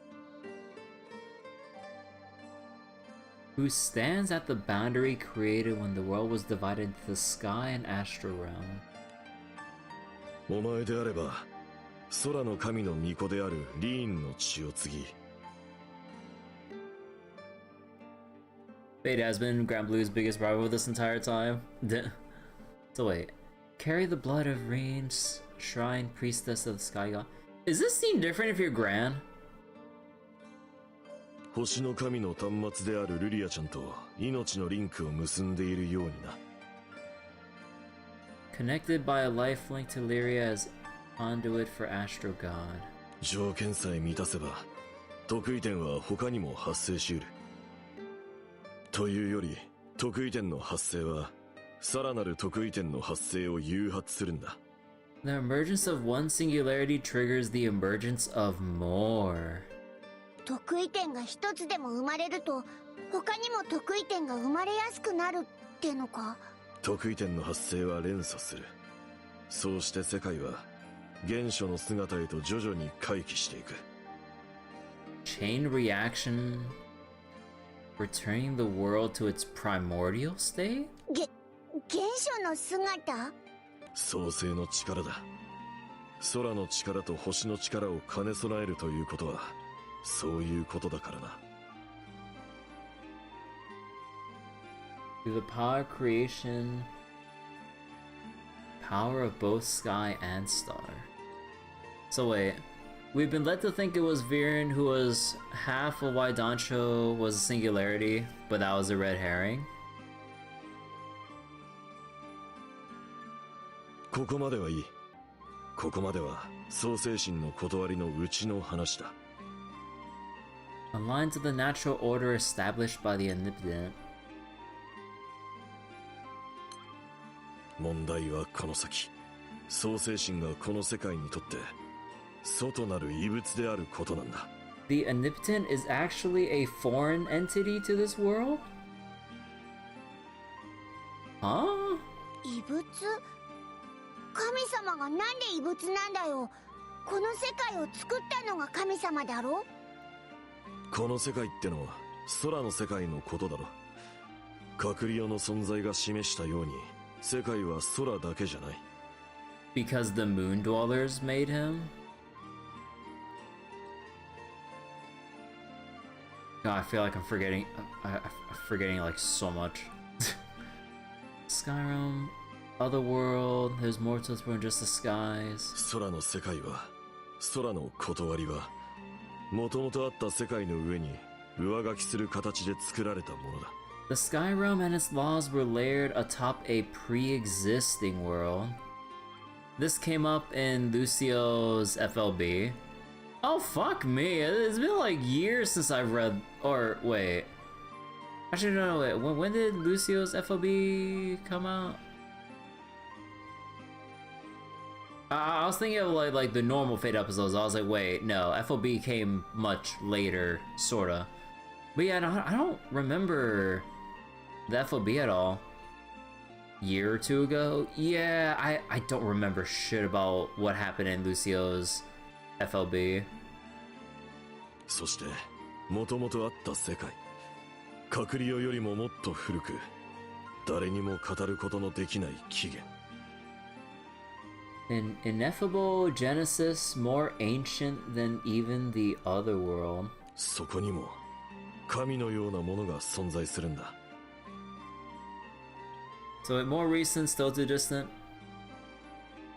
A problem you didn't truly comprehend until you played a gacha, trying to remember lore from 5 years ago. Yeah, it's kind of like the painful thing when keeping with, or if you happen to keep with a gacha that with an actual ongoing story and everything, whether or not they do a good effort of, you know, trying to make sure players remember shit. But like, oh my god, like, especially with how problematic Granblue can be, like, all the lore is fucking scattered everywhere. Like, there's so many different sources of other potentially important info, like, strewn about through other characters' episodes, other side events, or old-ass story mentions compared to the current story point, or even obscure, like, summon uncaps that lead to critical lore context that you would really love to remember going into the current story. I'm just like, oh fuck me, dude. I can't, like, it's one of those things where it's like, if I have it upon it, I read it, but then, like, at this point, it's been so long since I've, like, picked up that info that it just kind of leaked out the other ear. I'm just like, I don't remember this right now. なんかずいぶん曖昧だな。神のようなものってなんだよ。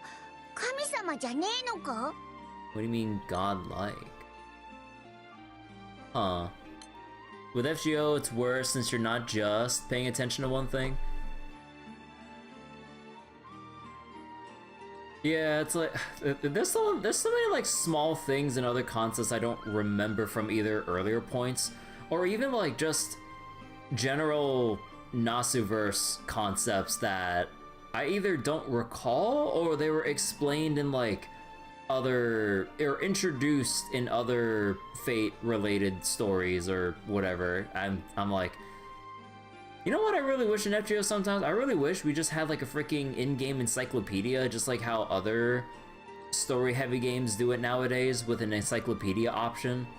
Just so I can remember certain terms, so I can still try to picture what they're explaining when they bring up like terms like mystics or some other random like proper nouns that I'm like, wait, what did that proper noun mean again? I just want to double check so I'm not like misconstruing whatever details they're laying down, and I'm like, I can't remember shit. Doesn't help with Fate, you have things getting retconned or poorly translated. Yeah, that too.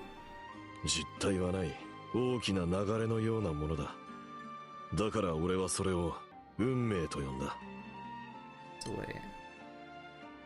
Great flow, lacking sort of physical form. Huh. Remember how the old fan translation of Fate's Day Night fucked up the reveal that the Einsburns had Siegfried's gold hoard? Wait. I don't remember at all. It's been too long since I've read Stay Night. The gold? I don't recall that. And it's why the Grail was doomed to fail. Heck me, I actually don't remember. It's been like even more years since I've read like the original or the 3 routes of Fate's Day Night. So wait, Siegfried's Gold Hoard. They use that cursed gold to make the Grail. Oh.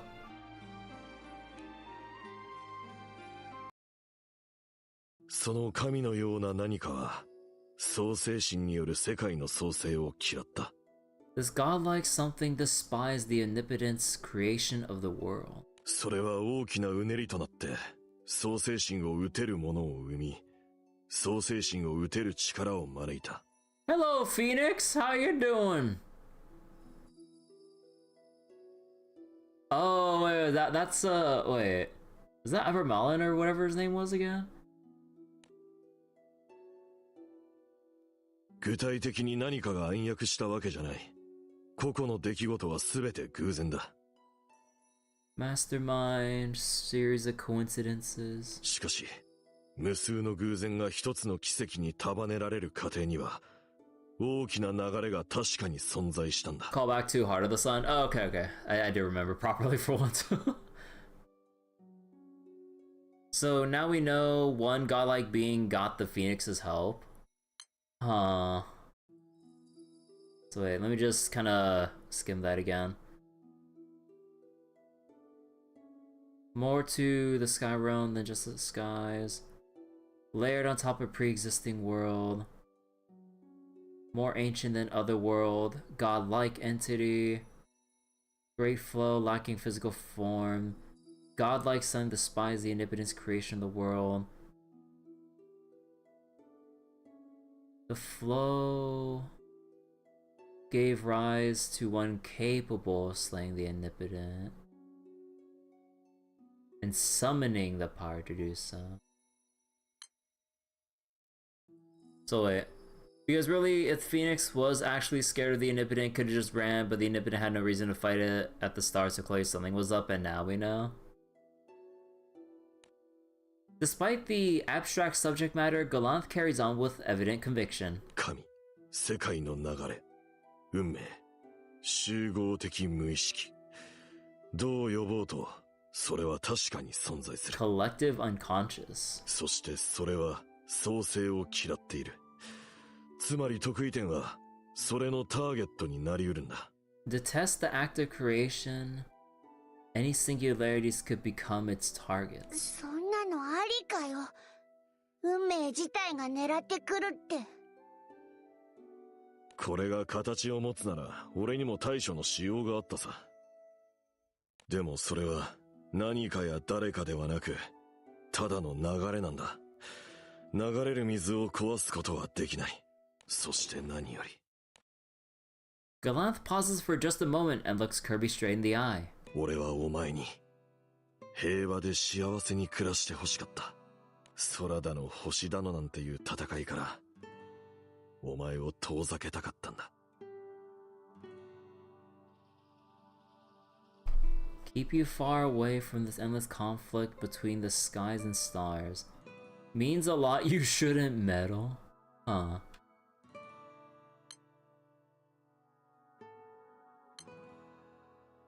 Sure, we'll be nice to Dad here. ありがとう。勝手な願いだとは自分でも思うが、願わずにはいられないことなんだ。Just never be nice to him. Selfish of me, but I just can't help but wish for it. 平穏とは言えねえ毎日になっちまったけど、旅に出たことに後悔はねえよな。The captain gives a firm nod in response to Viren's words. っていうか、そもそもの話なんだけどよ、イスタルシアを目指すなら、平穏な暮らしなんて無理なんじゃねえのか？確かにそうだ。やっぱり俺自身、旅は好きだったからな。Just a nice peaceful journey to Estalucia. That's all. 心のどこかに、お前にも旅に出てほしい気持ちがあったのかもしれない。Galanth scratches his cheek, grinning sheepishly. もしお前が旅に出たことを後悔していないのなら、やっぱりそれは嬉しく思うよ。俺に似たのかなって嬉しく思う親心と、平穏無事に暮らしてほしいっていう親心。どっちも間違いなく俺の本心だ。難しいな、親ってのは。Would have been more peaceful if there's no Empire Estavion and no Otherworlders. Yeah, we just remove every other faction, empire, kingdom, whatever. Like, yeah, we'd be just living comfortably. The other was why True King was our enemy to begin with, so really just them. Behind Galanth's clumsy demeanor lies the unmistakable resolve of a father trying to make up for precious lost time.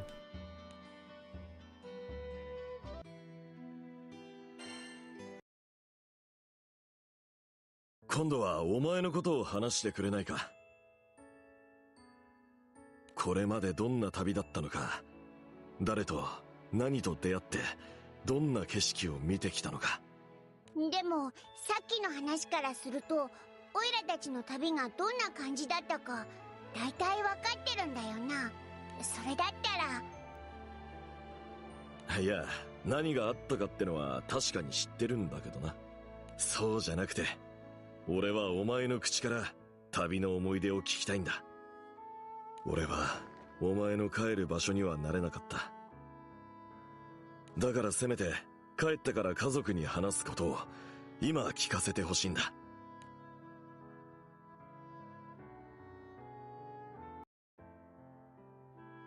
Kirby and Viren finished recounting their many adventures on the way to Estalucia. そうか。お前はいろんな思いを受け取ってここまでたどり着いたんだな。どうしてこう世界の命運なんてのは何の前触れもなく降りかかってくるんだろうな。でももう大丈夫だ。ここからは俺がいる。何があろうと俺が必ずお前を。Just fall asleep. と話し込みすぎちまったか。お前も疲れてないか。なんでこんなに眠いんだ。まだ日も落ちてねえってんのに。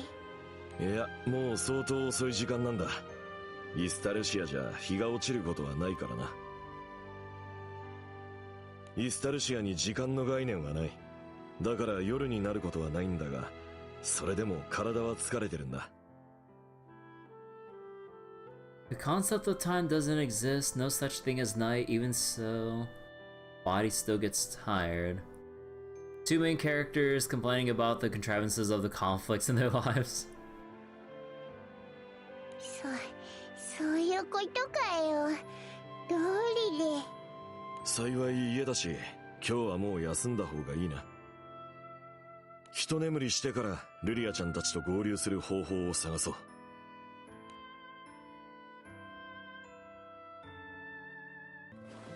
Agreeing with Galant's suggestion, Kirby and Viren crawl into bed in the dimly lit room. おやすみ、リー。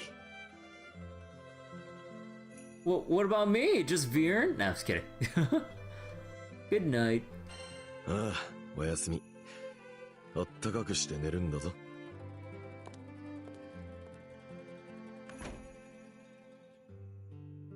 Shortly after Galant's departure, Viren speaks to Kirby in a hushed voice. おいらたち、本当にイスタルシアに着いたんだな。いろいろあったけど、親父さんと再会して、やっと実感が湧いてきたっていうか、あの手紙の通りに、親父さんはイスタルシアで待っててくれたんだな。Though visibly moved by the significance of it all, Viren suddenly grows more hesitant. でもよ、親父さんの話、お前はどう思う？ He's hiding something from me. 親父さんは1回目の旅の終わりにルリアを見つけて、Found Lyria at the end of his first journey. その後ルリアを連れてファータグランデに帰ったって言ってたよな。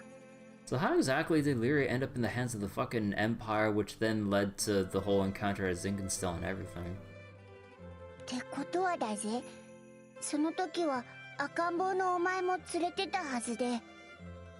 Must have had you with him too back when you were a baby. しかも一緒に旅をしてたはずのお前のおふくろさんは一緒に帰ってきてねえんだよな。Oh yeah, we didn't really touch on the subject of what happened to Reen during the return.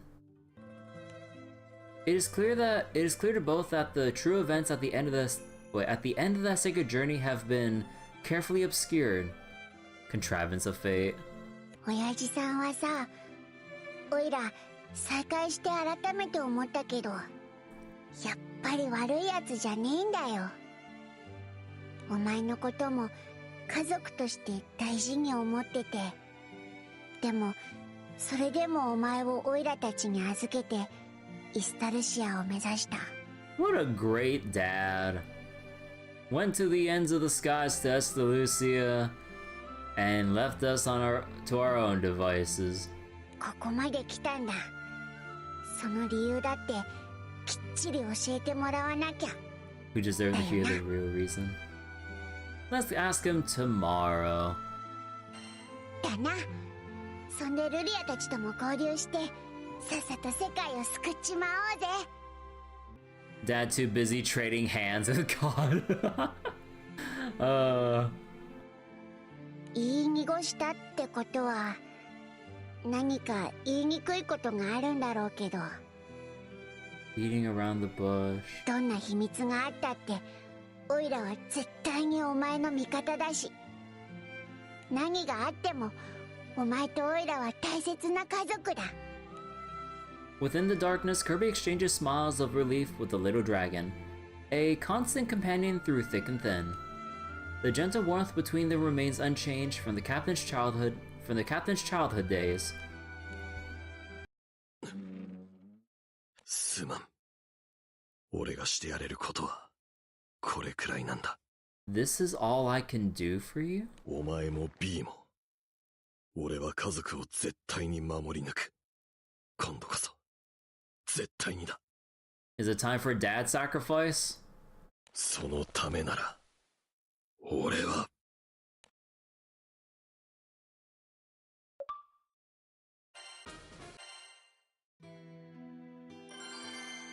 Alright, we made it one step further in this whole map of Estalucia. Okay. Wait, we have a battle?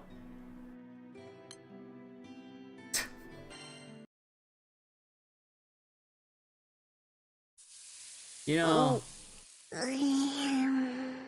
I have a feeling I might not make it in time to catch up with the anniversary event. Unless I put Trails on the fucking back burner again. The savory smell of cooking oil drifts through the house, tickling the noses of both the drowsy-eyed Viren and Kirby. 緊張の糸が切れたせいか、結構眠っちまったっぽいな。この匂い、親父さん、飯でも作ってんのか？ See you in April.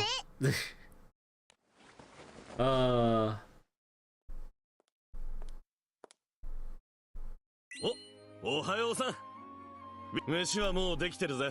今盛り付けるからフォークとか出してくれ。 As Kirby and Viren set the table, Galant approaches with a frying pan in hand. Soon enough, the table is filled with heaping piles of scrambled eggs and crispy, well-browned bacon. おー、なんていうか、男飯って感じだな。 Already comfort food.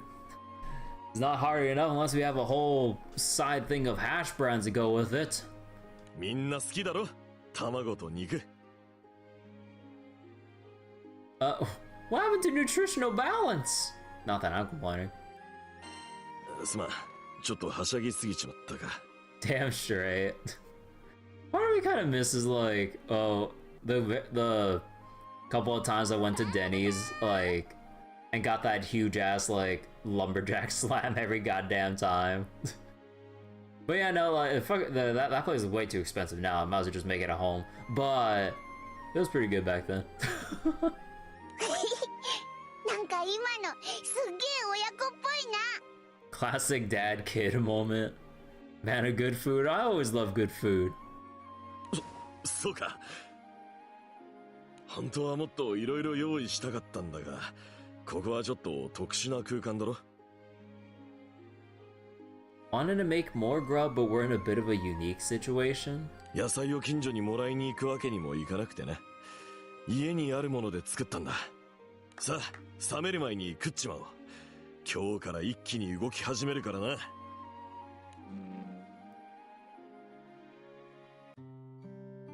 Though there isn't much in the way of lively conversation, the three manage to share an awkward yet warm meal. それで一気に動くってもう計画とかを立ててんのか？ああ、まずは B、 お前たちは空の世界に帰るんだ。Huh? レルはこの空間を壊すことはできないって言ってたが、ちょっとコツをつかめてきてな。全力でやれば少しの間穴を開けるくらいはできそうだ。元のイスタルシアに戻った後、どうやって空の世界に帰るかなんだが。待ってくれよ、何言ってんだ？オイラたちは失っちまった仲間を。大丈夫、俺が何とかする。お前たちの仲間も世界も全部救ってみせるさ。そういうことじゃねえって。ここまで来て何もしねえで帰れってのか？か。 It's been 12 fucking years, Dad ain't telling us to go back home. お前や B を危険な目に遭わせたくないんだよ。 Motherfucker, you put us on this journey in the first place. 前に出るのは俺だけで十分だ。今度こそ俺が全員守ってみせる。 I can't just leave. いいや、帰る。頼むから、俺にお前たちを守らせてくれ。っていうか、一緒に戦うべきなんじゃねえのか。いくら親父さんが強くっても人手は多い方がいいだろ。 Galanth frowns deeply at Viren's remark. もう嫌なんだ。何かを犠牲にするのは勝てばいいんじゃない。守れなきゃ勝っても意味はないんだよ。 Galanth's pained words weigh heavy as the memory of friends lost in battle against the otherworld flashes through Kirby's mind. わかるだろ。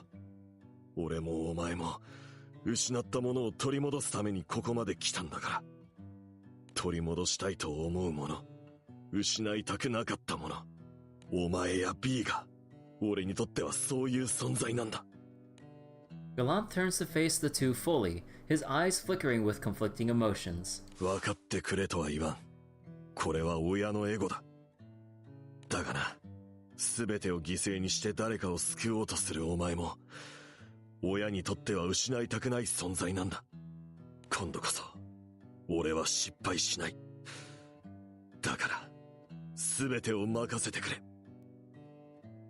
I refuse. それにオイラたちはまだ親父さんに聞かなきゃなんねえことがあるんだ。こいつのおふくろさんのこととか、どうしてこいつを置いてイスタルシアを目指したのか。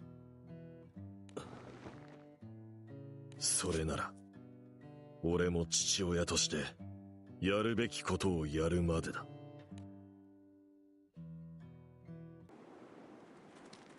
こういう手段しか思いつかないあたり、やっぱり俺は少し野蛮なのかもしれないな。 Are we gonna pull a windbreaker and talk with our fists? Kirby and Viren look on as Galanth assumes a battle stance, resolve sharp in his movements. Ah, the shonen anime special. やろうぜ。初めての親子喧嘩だ。 Damn, he has like a full-on new pose like just for this. Man, he really wants to show off his like abs and shit. Holy shit.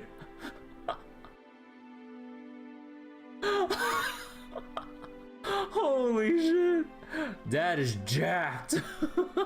Now with child abuse. No choice but to grab the belt. Like, it'd be so funny if it was just an instant KO if he just like whipped out a belt and then just smacked us. 俺に一発でも入れられたらお前の言うことを認めてやる。もちろんリーンのことも、旅の終わりに何があったのかも全て話す。 Man, take your pick. The belt, the coat hanger, like slipper. They're all deadly weapons. Pick your poison. ただし俺も手は抜かない。全力で来い。 Tina Mom's are known 力 for. の違いを教えてやる。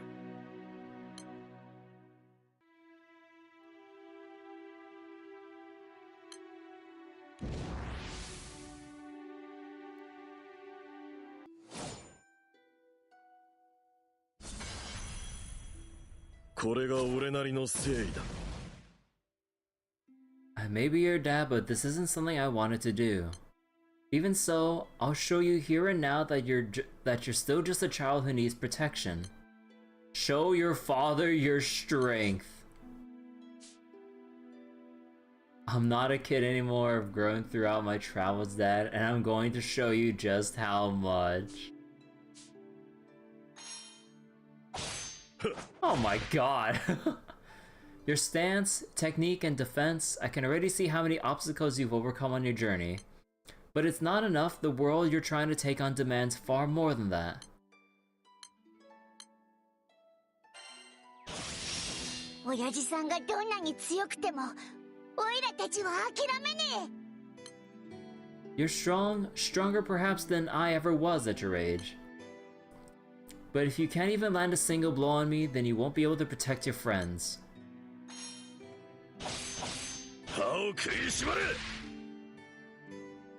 No matter how tough the going got, we always overcame together with our friends. And that's never gonna change. You've already lost plenty of friends along the way. Are you prepared to lose more? More importantly, I can't afford to lose any of you. I won't back down either. A child isn't their parents' property. As a captain and Skyfarer, I can't run away from this. I've been chasing this dream all along. Mad at Dad? I realize this may seem irresponsible of me, but I will do what I must to protect you. Wait. A burning anger fueled by frustration at your self-centered father.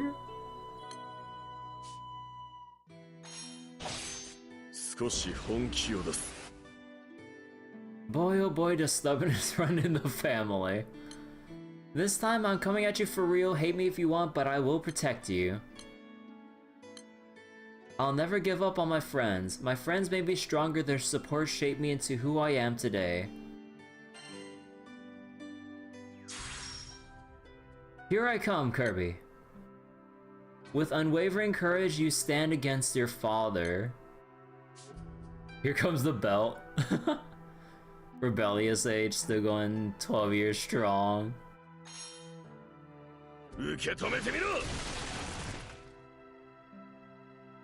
Please stop, I don't want to hurt you anymore. Why do you keep getting back up? What is driving you to go this far? No way are we just gonna call it quits. We'll stand up to any challenge for the sake of our friends, ain't that right, Kirby?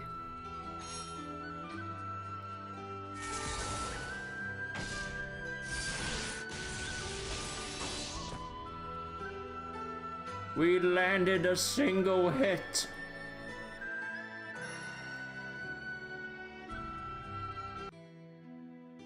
Following a parent-child spat, Galoth gives in to Kirby.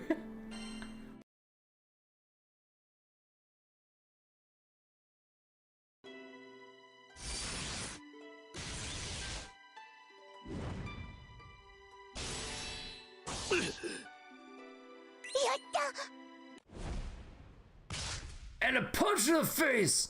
Yeah, we've been waiting 12 years for this moment! Do you even need to go blue? Dad's washed. The moment Galath falters, Kirby throws a right hook at full force. A right hook 12 years in the making! The strike jolts Galath, bringing him to his knees, but he wastes no time getting back up.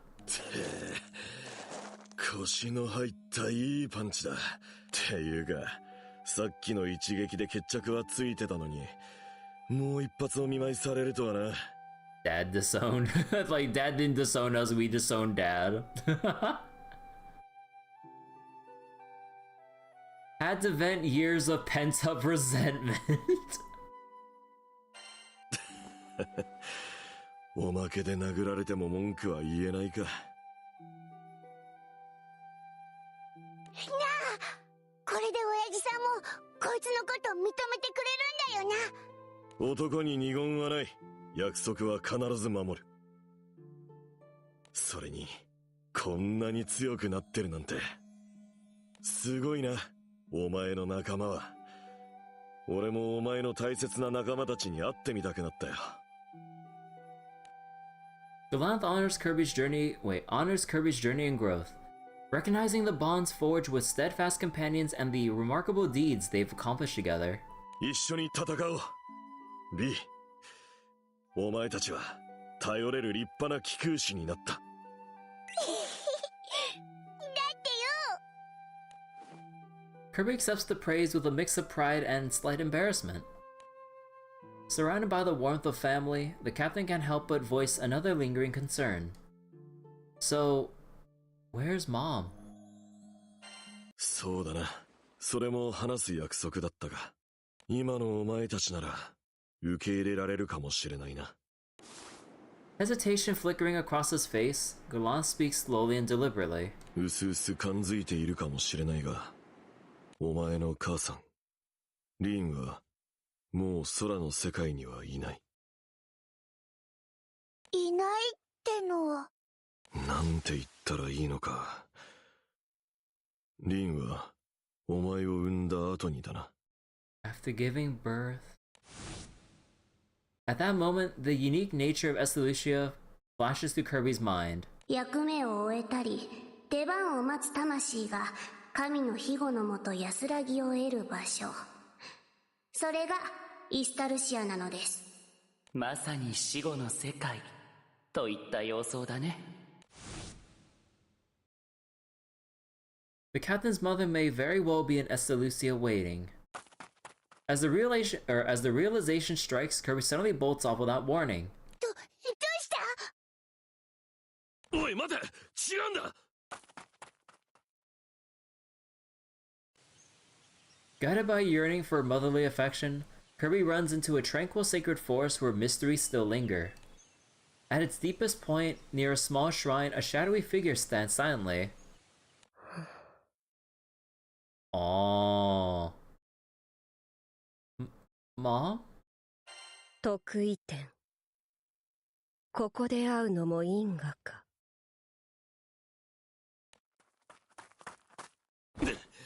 リンはイスタルシアにもいない。だから俺は。Seeing the woman before the shrine, Galante struck speechless. あなたは。おふくろさんなのか？いや、でも懐かしい感じはするけど。いや、違う。この人はこいつから見ておばに当たる女性。Oh, right now, didn't they bring up the aunt like a long while ago? つまり神王にさらわれたリーンの妹だが、どうしてここに？ Younger sister taken by the true king. いや、そうか。レルが俺たちを分断した時に巻き込まれたのか。While everyone stands frozen trying to process what's happening, ragged breathing echoes from a short distance behind them.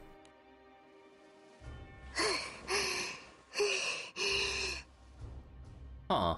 なんで貴殿らは家にいないですかね。レル、お前汗だくだな。お前の家からここまで自分の足で歩いてきたからですよ。You're sweating like from walking? お前なら知ってるでしょ。僕は体力が全然ないって。Oh, you should know how frail. Oh my god, go get some exercise. Rail's uncharacteristic outburst of emotion is quickly cut short by the sight of the woman before the shrine. どういうことです？なぜ巫女がここに？ Galanth reminds you of Barca in design, not like similar, drawn from the outside of others, caring uncle, stubborn father? Huh. お前が俺たちをイスタルシアの手順で分断した時に巻き込まれちまったんだろ。違うです。それはありえないのです。 Impossible? 彼女がいるべき場所はザンクティンゼルではなくイスタバイオンのユートピアなのです。 Istavine's Utopia. いかに故郷とはいえ生まれてすぐ連れ去られた彼女にザンクティンゼルへの思い入れは。 Rail suddenly tenses and focuses on the figure with sharp clarity as if spotting something invisible to others. そういうことですか。巫女の体を借りて一体何を企んでいるです？破壊と再生を司る創世の一翼、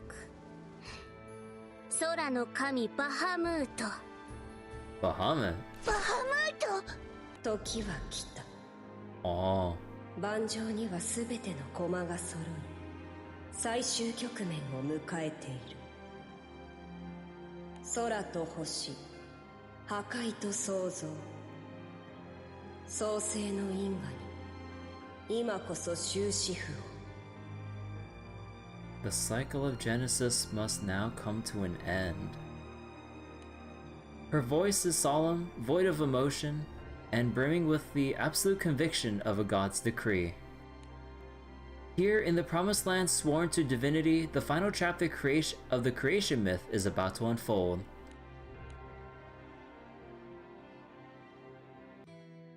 Oh no, it's end of service.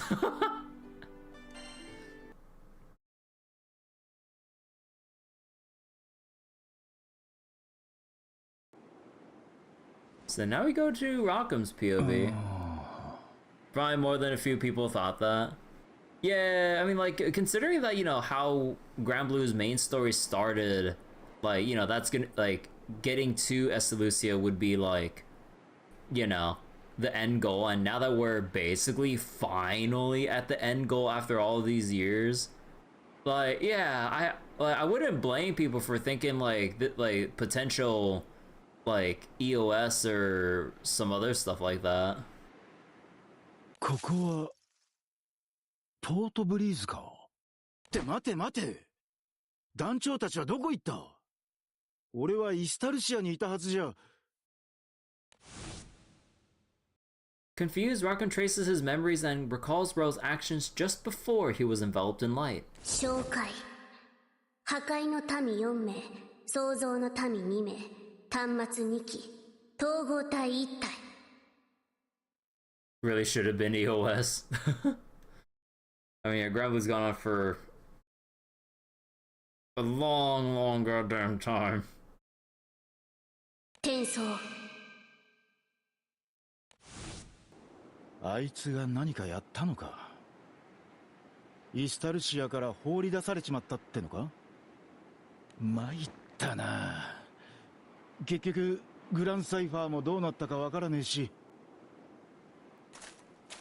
As he sets off in search of clues, a large familiar silhouette comes into view. あれはまさか。There she stands, the wings of promise that Rackham once watched over day in and day out. グランサイファーどうなってんだ。なんでここに。 Rushing over to touch the ship's hull, Rackham furrows his brow. いや、これは今のグランサイファーじゃねえ。動力部を移植した跡がねえ。細かい傷も明らかに。間違いねえ。これはあの頃の、ここに座礁していた時のグランサイファーだ。俺は夢でも見てんのか。それともここは俺の記憶の。 As he mutters to himself, Rackham turns to glance back at the streets of Port Breeze. 懐かしいな。この辺りで団長たちが帝国に追われてたんだったか。たく、ボロだとかなんだとか好き勝手言いやがって。おい、そこのチビ。俺の船に何しようとしやがる。おい、あいつ不時着したオイラたちにいろいろ言って去ってったやつじゃねえか。 That's the weird guy we talked to.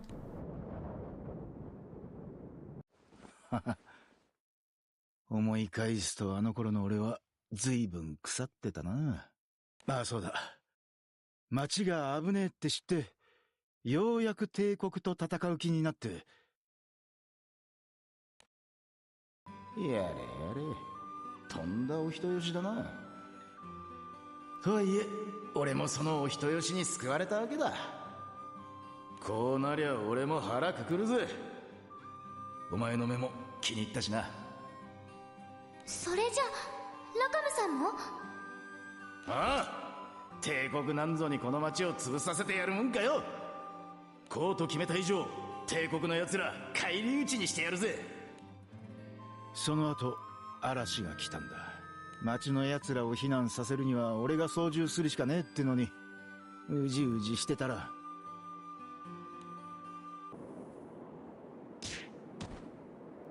いってバカかお前は。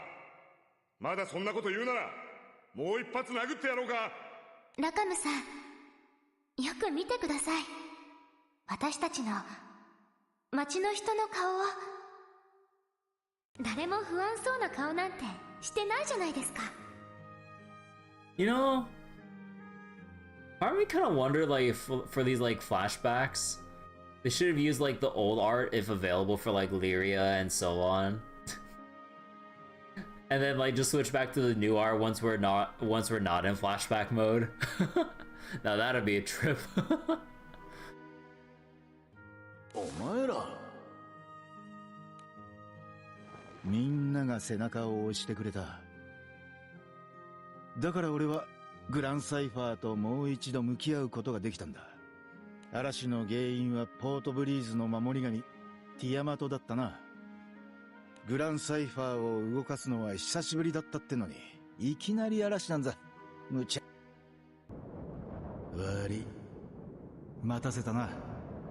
俺は戻ってきたぜ。だから導けよ、俺をこの空に。動き出した。やったラカムさんの思いが通じたんですね。だな、これでティアマトのとこまで一直線だぜ。さあ待ってろよティアマト。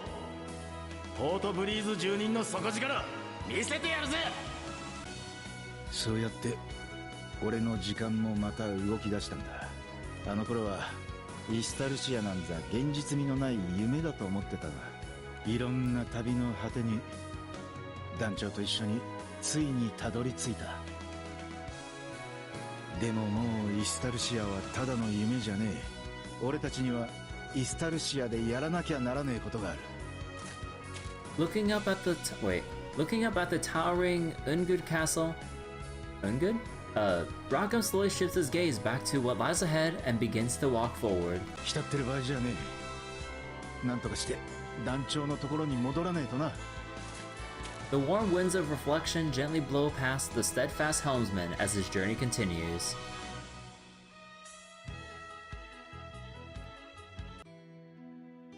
And Io's turn. Well, it's been since I heard Io's voice in main story, not counting Relink.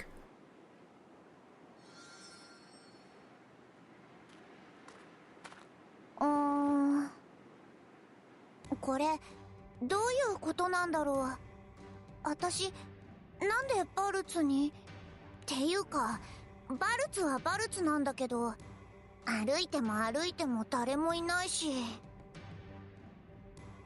もう一体何がどうなってるのよ。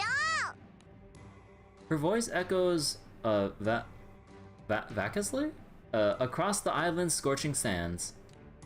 Vacuously? But in letting her emotions out, Io regains her composure, if only for a moment. こういう時こそ落ち着いて対処しないと大人のレディーとは言えないわよね。Grown up lady. そうなると、Yeah, the otherworld dragon. Her thoughts drift back to the battle with the otherworld cocoon. そうさ、隔離用の眉を倒すために団長たちとは別行動をして。 Vacuous, like a vacuum. Oh, my vocabulary is bad. Every time we have these reading sessions, like, God, I always get like the usual reminder of like, oh yeah, your vocab sucks. Good luck pronouncing this. Is it like? I was like, do you remember this word? No. Oops. オイゲンとロゼッタ、あとネセサリアって人と一緒にカクリオの眉と戦って。 Oh yeah, I forgot about Necessaria. 戦って。 And それ then で。 and then death. そうだ。私死んじゃったんだ。 Though Io recognizes the fact, a lack of true emotional connection to the reality leaves her tilting her head curiously. そのはずなんだけど、なんだか生きてる時と全然変わんない。バルツの鉄の匂いも風の暖かさも全部。そういえばこの辺りだったっけ。団長たちに助けられてシェロさんのところに運び込まれたの。Man, the next couple chapters, or the next couple sections really are just gonna be everyone remembering or having their origin recaps and everything, huh? their personal moment of self-reflection, origin self-reflections. イオ。名前はイオだよ。Okay, we got the silly music. あなたたちは何なの？私ルリア。イオちゃん、よろしくです。俺はラカムだ。で、こいつが俺たちの団長だ。Oh man, sometime I should probably relink in preparation for the expansion for Granblue Relink. It's funny since they drop all these characters in part 2. さて、で、どうしてイオちゃんはこないだから俺たちの後をつけ回してたんだ？実はさ、街で偶然あなたたちの会話を聞いて、太閤様は私の魔法の師匠なんだ。 We get a new crew? The fuck? 師匠の行方がわからなくなって、私いても立ってもいられなくって。 And no explanation?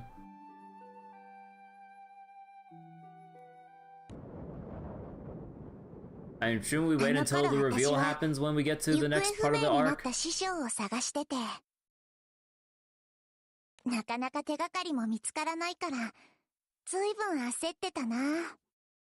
それで、なんだかんだで団長たちと一緒に行動することになって。イオ、師匠に会えたらまずどうする？ Because just because I'm majorly behind on the story doesn't mean I've read up on what's currently happening. Like, I still don't know shit. Which is the whole reason why I'm doing this main story straight in the first place. Like, the only spoiler I saw was, like, from the Granblue's comic strip of Viren's, like, new look. Or at least, like, however, I'm not sure if it's a permanent thing or if it's, like, a temporary transformation look or whatever. I'm assuming it's like one of those temporary power-up moments or some shit. But yeah, that's like the only spoiler I saw from that look from the Granblue's comic strip. 確かに師匠の才能ならみんながあっと驚くような何かすごいものを作れるかもしれない。だけどそこをあの帝国と組んで挙句に行方をくらますなんて、弟子として私は情けないよ。何考えてるか知らないけど、はったをしてでも私たちのところへ連れて帰る。おいおい、過激だな。だって師匠なのに弟子に連絡もしないで、師匠なのにこんな心配か師匠なのに師匠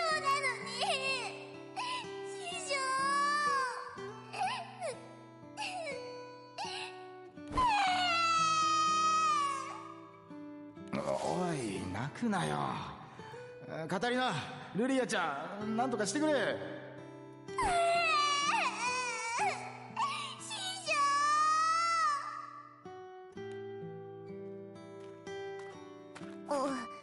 思い返してみると、ちょっと、いや、かなり恥ずかしいわね。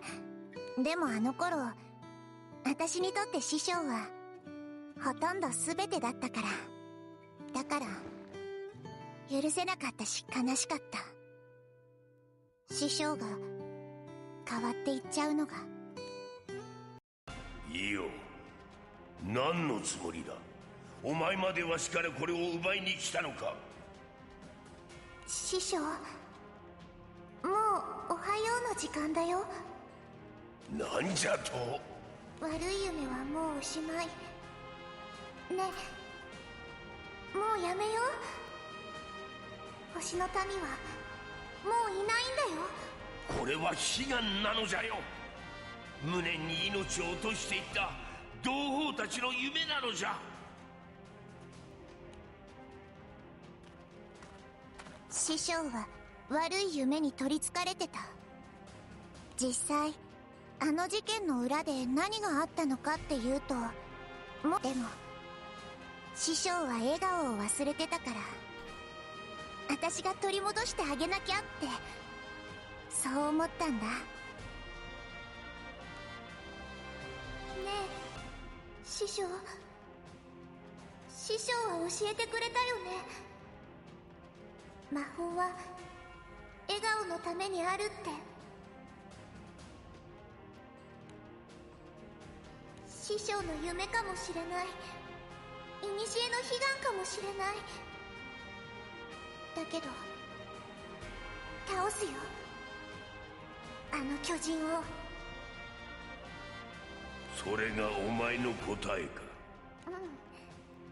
うん、だって師匠笑ってないんだもん。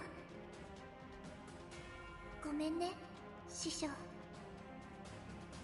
師匠に教えてもらったから、師匠が教えてくれたから。だから今度は私の番なんだ。見ててよ師匠、笑わせてあげる。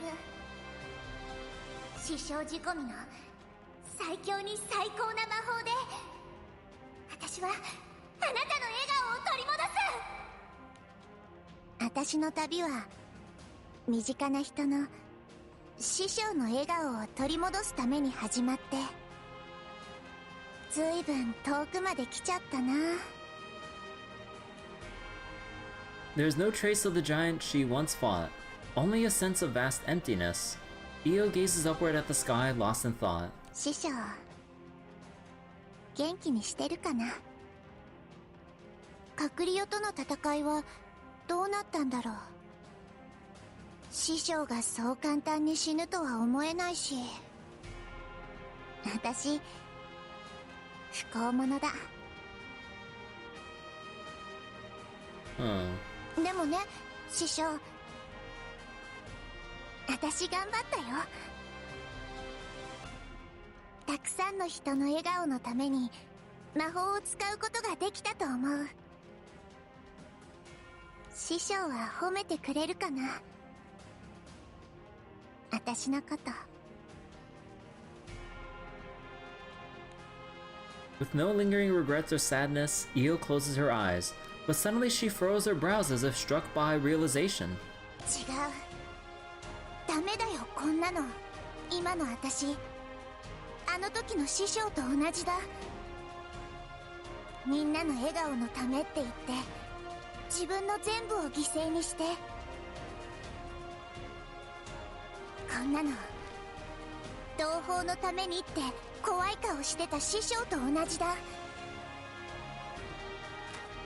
Reflecting on her bonds and what she's learned, Io begins walking again. 私まだ大人のレディーになってない。やりたいこともたくさんある。食べてみたいもの、やってみたいこと、ロゼッタと一緒に行きたい場所だって。こんなところで終われない。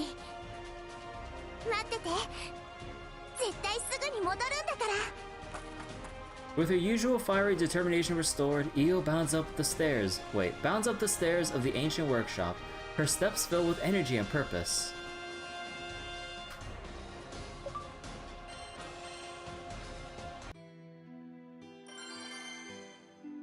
The resolve to move forward. Alright, so is it gonna be the rest of the crew?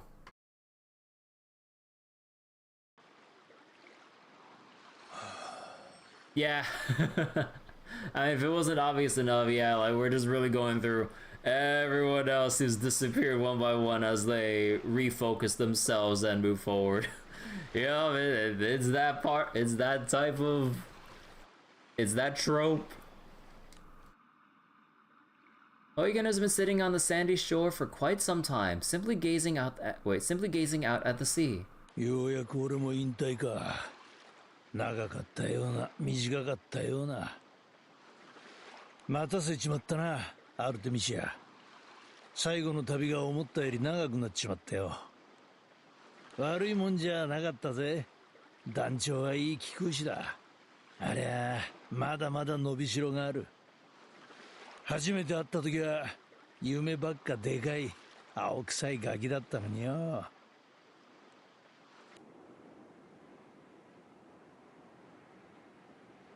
ファータグランで空域を抜けるためにクズが必要ね。ずいぶん難儀な旅じゃねえか。ふふん。けどオイラたちの目指す場所はこの空域の外のさらに先だからな。ファータグランで空域を抜けるくらいで難儀だなんて言ってらんねえぜ。ああ、ファータグランデのさらに先だとってと、どこだったかな。違うんだオイゲン。目指す空はそんなところで収まってはいない。オイラたちの目的地は空の果て、星の島イスタルシアだぜ。イスタルシア大きく出るじゃねえかてめえら。星の島か。そりゃいいな、最高だぜ。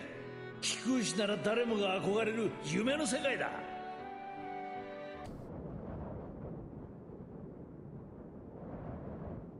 イスタルシアにゃたどり着けたのかね。いや、団長のことだ。間違いなくたどり着く。それを見届けられねえのは心残りっちゃ心残りだがよ。でももう十分だ。老いぼれにゃもったいないくらいあいつらには世話になった。団長がいなきゃこの海だってどうなってたかわからねえ。きっと私が感じた上はリヴァイアさんのだったんです。だからきっとリヴァイアさんが船を食べたんだ。その通りだ。リヴァイアさんは長い間姿を変え、海と同化して海に力を与えていた。しかし腐敗によるダメージは回復力の限界を超え、船を食うことでそれを補おうとした。おかげでリヴァイアさんの気が今までよりはっきりしている。権限も時間の問題だろう。まったくバカな連中だったが、ゲスはゲスなりに役に立ってくれたよ。海がリヴァイアさんが船を食っただと。てめえ自分が何やったか分かってんのか。青十世にとって海は。黙れゲスが。貴様こそ自らの咎を置いて何を吠えている。恥を知ることだな。あん時の俺はひでえ顔してたろうな。久方ぶりに再会した娘が軍を率いて故郷をぶっ壊しに来てたわけだからな。ましてや俺には負い目もある。合わす顔がねえたこのことだ。因縁から逃げ続けてた俺じゃリヴァイアさんを止めることはできなかった。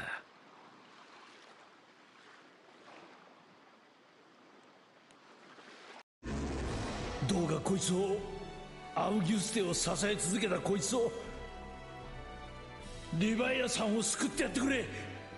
アウギュステの住人を代表して頼む。こいつが傷つくのも、こいつが育てたアウギュステが亡くなっちまうのも、んなことは誰も望んでねえはずなんだ。リヴァイアさんを望まれた存在でいさせてやってくれ。救われたのはリヴァイアさんだけじゃねえ。アポロがまた笑ってくれるようになったのも団長たちのおかげだ。笑った時の目元なんかちっちゃい頃と変わらねえんだぜ。宿題の出来は満点とは言えねえだろうが、9大点くらいはくれるよな、アルテミシア。A gust of sea breeze sweeps through, seemingly stirred by the unspoken weight of Eugen's musings. As though communing with the silent breath of the wind, Eugen murmurs in quiet reply. まだなのか。まだ俺はそっちに行くには早いってことなのか。Though disappointment flickers across his expression, Eugen's face soon brightens with newfound clarity as he rises to his feet. Wait. The wind... Okay. そうさな。やっぱ、こんなとこじゃ終われねえ。俺は団長たちに、でかすぎる借りがある。返すもん返さねえと、隠居なんてわけにはいかねえよな。There was no resignation in his eyes. Instead, they shined with an intense vitality like a raging current. 引退するその瞬間まで、俺は骨の髄まで聞くしだ。見ててくれ、アルテミシア。まだまだ終わらねえぜ。俺の旅はよ。Eugen strides forward with purpose, leaving the gentle waves rolling across the stands behind him. Alright, so now Rosetta's turn, and then Catalina.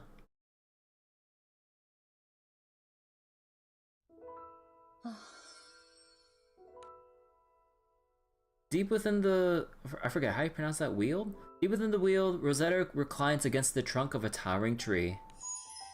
Her serene visage, like that of a slumbering beauty from a fairy tale, is surrounded by a gentle dance of butterflies, gathering as if drawn to a blooming flower. わかっているわ。ありがとう。知らせてくれて。団長さんはついに、イスタルシアへとたどり着き、彼と再会を果たしたのね。Rosetta rises to her feet, shifting her gaze to the distant sky beyond the island's edge. 長かった。とは、感じないわね。Here we go again.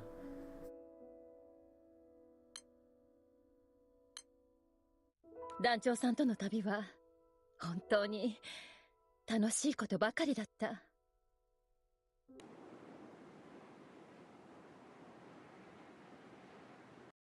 私はロゼッタっていうの。ここにはちょっとしたお使いで来てるのよ。だけどほら、この森って危険でしょ？だからあなたたちに守ってもらえないかと思って。護衛をしたいのは山々だが、私たちも急ぎの道中で寄り道をしている時間は。心配はいらないわ。どうせ目的地は同じだもの。なんだって？どうしてオイラたちの目的地を？ A bunch of reminiscent quests like this for all the characters to be good farewell for at the EOS of for a gacha. Yeah, we gotta go through everyone that's like at the moment disappeared right now. ねえ、トカゲさん、いいこと教えてあげましょうか。魅力的な女にはね、いくつも秘密があるものなの。ほら、行きましょう。ぐずぐずしてる暇なんてないでしょ。知ってるんだから、私は。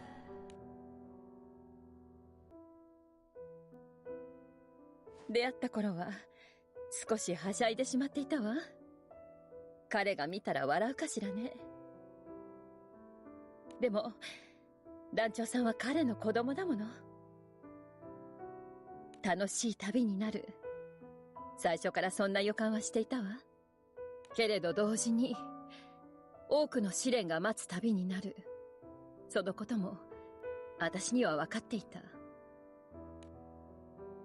またとない機会だ。この空の頂に立つ武人に全力で挑んでみようじゃないか。 Oh my god, I forgot like the old ass art for Orcas. Holy shit. Oh man. あなたたちは試されてるの。だから私に見せてちょうだい。あの日、あの旅立ちにルリアちゃんの手を取った覚悟を。Man, it's like a little whiplash mode of like seeing like, you know, the current art style and quality versus like how it was back then. Like, god damn.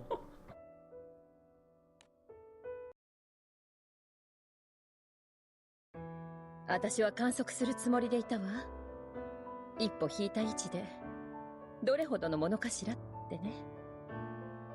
けれどこの旅は私にとっていつしかかけがえのないものになった。秘密よりも約束よりも団長さんたちの仲間でいたい、そう思うようになった。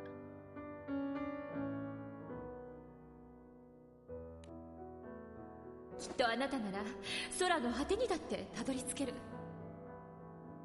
でもね、だからこそ知っておいてほしいことがあるの。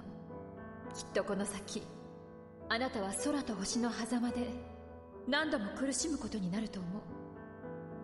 だけどね、覚えておいて。どんな苦境もあなたならきっと超えることができる。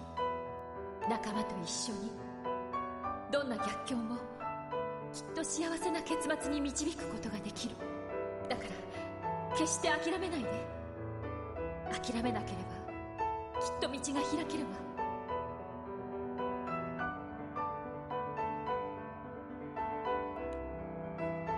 そして私の期待に団長さんたちは応えてくれた。真実と向き合って私とユグドラシルを助けに来てくれた。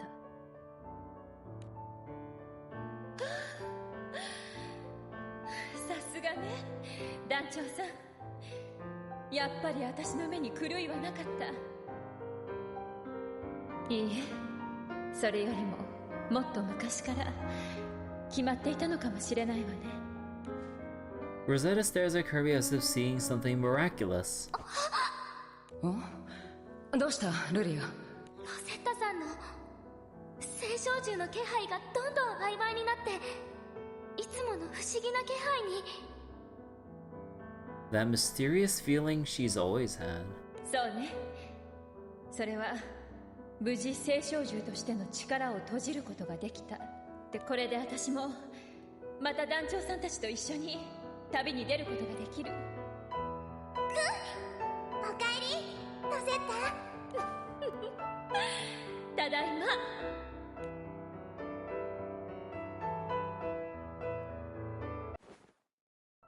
あの時私は本当の意味で団長さんの気空団の一員になることができた。秘密はドレスのようなものだと思っているけれど、自分をさらけ出すことで秘密を脱ぐことでしか得られない安心もある。そのことを団長さんたちに教えてもらったわ。Basking in reminiscence, Rosetta chuckles softly under the verdant canopy of the wheel. けれどどんなに楽しい旅もどんなに愛しい旅も必ず終わりはやってくる。これでも年長者だもの。最初からその覚悟はしていたわ。本当の旅の終わりはこの先。そうよね、団長さん。Without pause, Rosetta steps forward, weaving her way through the embrace of the dense woodlands. どんな逆境であろうと、きっと誰も諦めたりなんてしていないわ。それが確信できるのも仲間だからかしらね。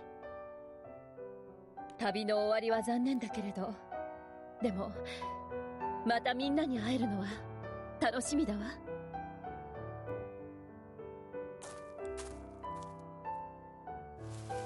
Leaving behind a faint, delighted smile, Rosetta disappears into the sylvan depths, her form melting into the fragrant air like a passing dream. Huh.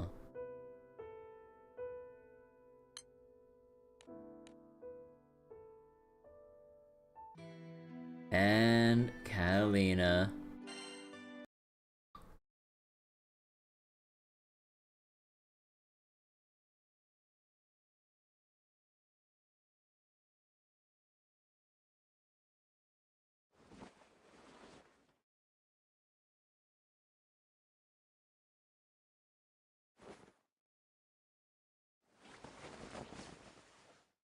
In the courtyard of the Albion Citadel, a woman slowly opens her eyes while seated on a bench. ここは Oh, whoops. Catalina stretches lightly, taking in her surroundings. Her expression quickly turns to one of surprise. アルビオン。私はどうしてここに。She delves into the recesses of her mind as if trying to piece together a fragmented puzzle. Oh yeah! Death. Oh, holy shit. I forgot that's how she went out. Like, god damn.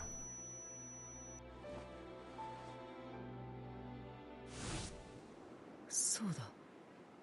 Kakuryou to no tatakai de watashi wa inochi o otoshite.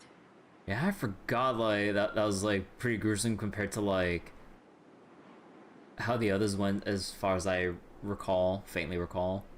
ということはここは今はの際の夢、あるいは死後の世界のようなものか。Coming to terms with the circumstances, Catalina rises to her feet. Her fingers trace the surface of the wooden seat. このベンチは懐かしいな。ビーラとはよくここで一緒にサンドイッチを食べた。こうして振り返るのがこの中庭の景色ということは、士官学校のビーラとの思い出は私にとってこんなにも大きかったのか。そんな彼女に私は。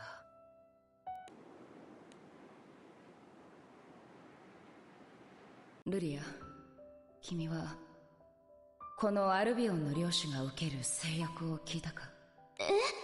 ビーラはまだ話していないようだな。The Lord of Albion is bound to both the Citadel and the primal beasts of Luminaria. Death is the only form of release from the island. Catalina is pained as she tells of the harsh sentence awaiting those who accept the title of Lord of Albion. 決める戦いはビーラさんが勝ったんでしょ。だから領主はビーラさんだし、カタリナにその制約は関係ないんじゃ。それこそが私の咎だ。私は領主となりシュバリエの力でこの町に縛られることを恐れた。だから私はあの決闘でわざと手を抜き、自分が負けるよう仕向けたのだ。ビーラが私を慕ってくれている、その事実も知りながらな。ビーラさんはそのことを。おそらく感づいていた。だがそれでも告発することなく私に自由を譲ってくれたのだ。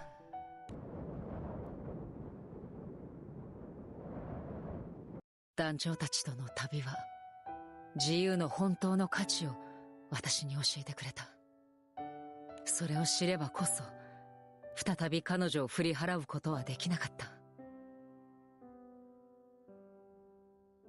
己の咎に向き合わなければもう一歩たりとも前に進むことができなくなったんだ。お姉様。ビラ、私は君に謝らなければいけないことがある。領主を決める大会でのことですか？あれならもう。いや、それだけじゃない。あの大会で行った不正の償いとして私は君が望むならこれからはずっとそばにいようと思っていた。しかしやはりそれはできそうにない。私が行ったことは間違っていたし糾弾されるべきことだろう。しかしそれでも私は彼らと共に空の旅を続けたいんだ。あの時私はビーラのこともルリアのことも諦めないという道を選んだ。カクリオとの戦いの最後、ルリアのことは守り通せたが、カクリオとの戦いにはアルビオンも巻き込まれたはず。彼女は無事でいるだろうか。私の死をビーラはどう受け止めただろうか。A mix of self-mockery and regret crosses Catalina's face. Her expression wavers between a laugh and a sob. すまないビーラ。君が辛い思いをしている時、私はいつもそばにいないな。こんな低たらくで一体何がお姉様だ。こんな私をそれでも君は慕ってくれていたのに。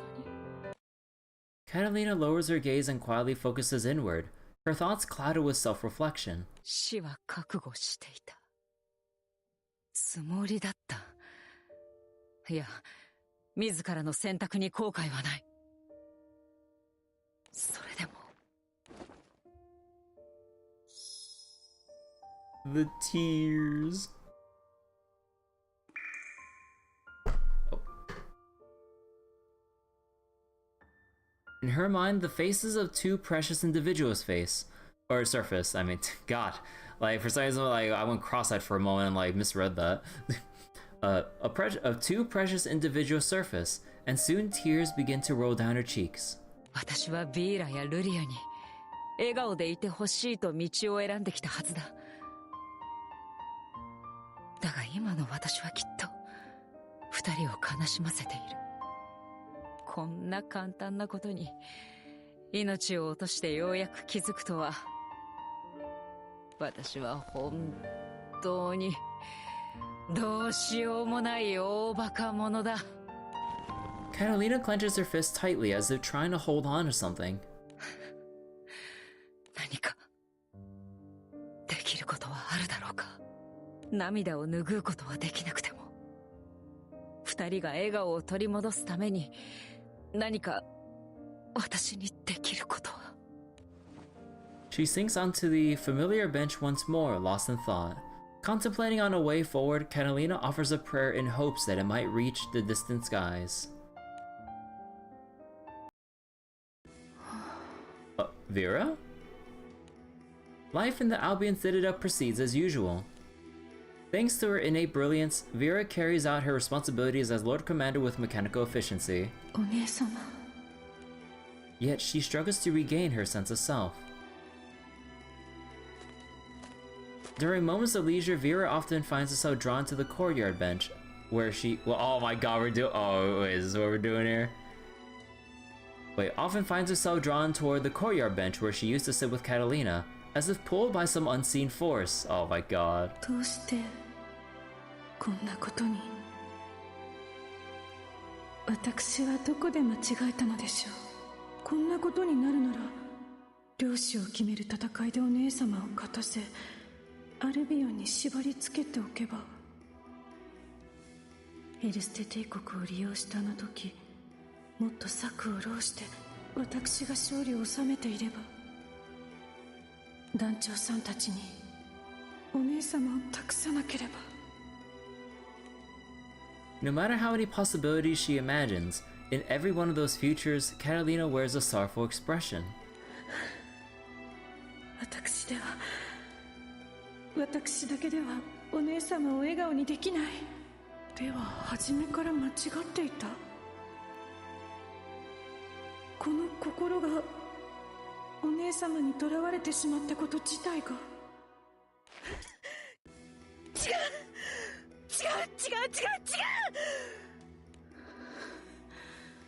二人で過ごしたあの時間は、お姉様に捧げた私の思いは絶対に間違いではありません。お姉様、私はどうすればよいのですか。Like a puppet with its strings cut, Vera collapses onto the spacious bench, far too large for a single occupant. 自然と右側に座ってしまう。隣を埋めてくれるお姉様はもういないのに。I'm waiting for the cheese. あの頃、いつも私の隣にいてくれたお姉様は。Unable to contain herself, Vera covers her face with both hands, her emotions overflowing in the silence of the courtyard. すまない、ビーラ。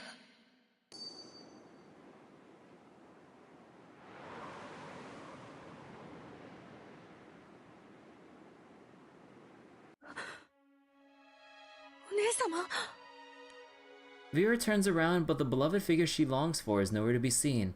Only the quiet courtyard stretches out before her. And yet, Vera feels a distinct sense of nostalgia resonate here. ビーラ様、こちらにいらっしゃったのですね。申し訳ありません。探させてしまったようですね。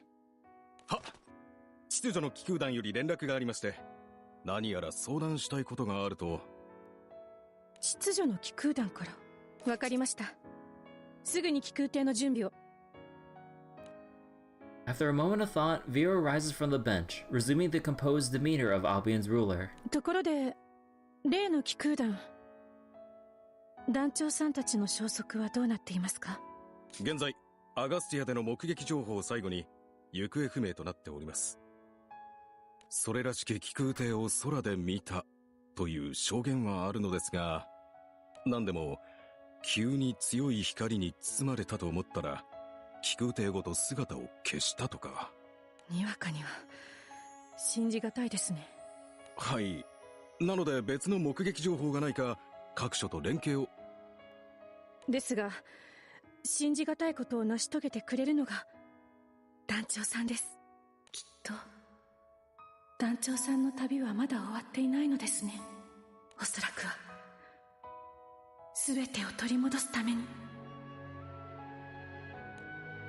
Though the truth lay scattered like mere fragments of an unfinished tapestry, Vera feels a growing sense of conviction within herself. The faint miracles that have guided her thus far, woven together with the steadfast trust she has cultivated, become a beacon of hope that compels her to move forward once more.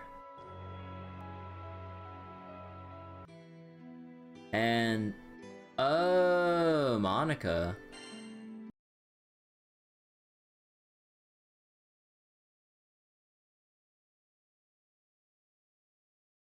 アルビオンより折り返し連絡があり、準備が整い次第、アマルティアにお越しになるそうです。ご苦労。引き続き情報収集と各所への連絡を頼む。はっ。聖少獣シュバリエと契約を結んでいるビーラさんなら何かわかるかもしれませんね。そうであると願いたいが、いかんせん聖少獣が相手となると我々に取れる手段は限られてくる。団長たちの存在の大きさを今になって痛感するばかりだな。Monica crosses her arms, concern etched on her face. In front of her stand three figures, likewise carrying somber expressions. 妙なことになっていますね。Palmer. すべて片付いたと思っていたところに、これとは。一難去ってまた一難って感じ？ Hey, Drong. こういうおかわりは遠慮したいんだけどな。How long has it been since we've seen Pardon, Drong, and probably Sturm coming up? でもさ、このタイミングってなんか作為的なものを感じない？作為的。There she is. 偶然じゃなく誰かが裏で糸を引いているのか。しかしこんなこと、一体誰が。Lisha cuts through the heavy tension in the air by lightly clapping her hands, gathering everyone's attention. 一度情報を整理しましょう。まず事の発端は言わずもがなカクリオの侵攻です。カクリオの脅威自体は団長さんたちによって退けられましたが、空には依然としてカクリオとの戦いの影響と思われる黒い亀裂が入ったままになっています。 The Black Fissure? そしてカクリオとの戦いの終結後、空の各地で聖少獣の暴走が散見されるようになりました。Reports of Promo Beasts running rampant started to trickle in, especially with the Black Fissure thing still there. Kind of reminds me of like Mega Man Battle Network 5 when you have like the hacking portal to to Mercland open, so then you basically just level up viruses on a global scale by opening up the post-game area. And just like a switch, you can like turn it on and off if you like open or close it. 現状、隔離や空のひびと青少獣の暴走との関連性は不明です。Any connection between the fissure, otherworld? As a reading from a report, Licia summarizes the reason everyone has been gathered. 青少獣の暴走について、まだ少数であるため、原因がわからない以上、いつ状況が悪化するとも限りません。だから、団長さんと縁があって、青少獣と関わったことのある僕たちが、こうして集められたってわけね。関わったと言っても、私たちは大したことはしていない。それより、こういう事態なら、それこそ団長たちを頼る方が良かったんじゃないのか? Armin shakes his head wearily in response to Sturm's suggestion. 言えるわけありませんよ。かたりな注意を失った彼らの様子、あなたも見たでしょう。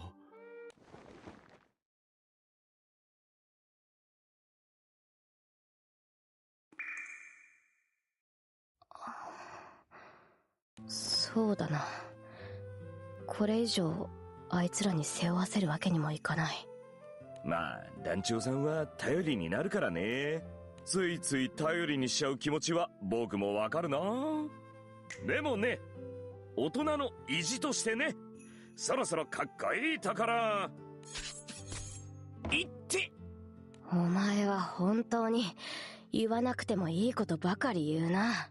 意地というのはまあ言えて妙だな。とはいえ意地で世界を危険にさらすわけにもいかん。リーちゃんも言っていた通り、現状はまだ我々で対処できる。その間になんとかことを収めてしまいたいんだ。All not in agreement with Monica's statement.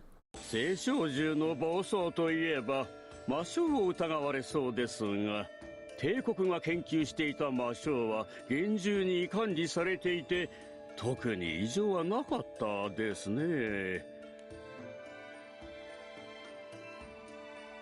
Wait. I'm to the... Excuse me? 市政に出回ってしまったものが裏で取引されている可能性は否めませんが。Okay, that was weird. The voice was so delayed in loading in. Maybe my connection to Granblue servers is like unstable right now, so like the delay between with the voice line loading in and loading in the next like line of text is like desynced. それにしては因果関係というか背景に共通点が見えてこないんですよね。I really don't want to get turn on Mudfish right now because I'm just reading story right now. If I was farming, like, then maybe if I was detecting some kind of instability during farming, but usually it's like...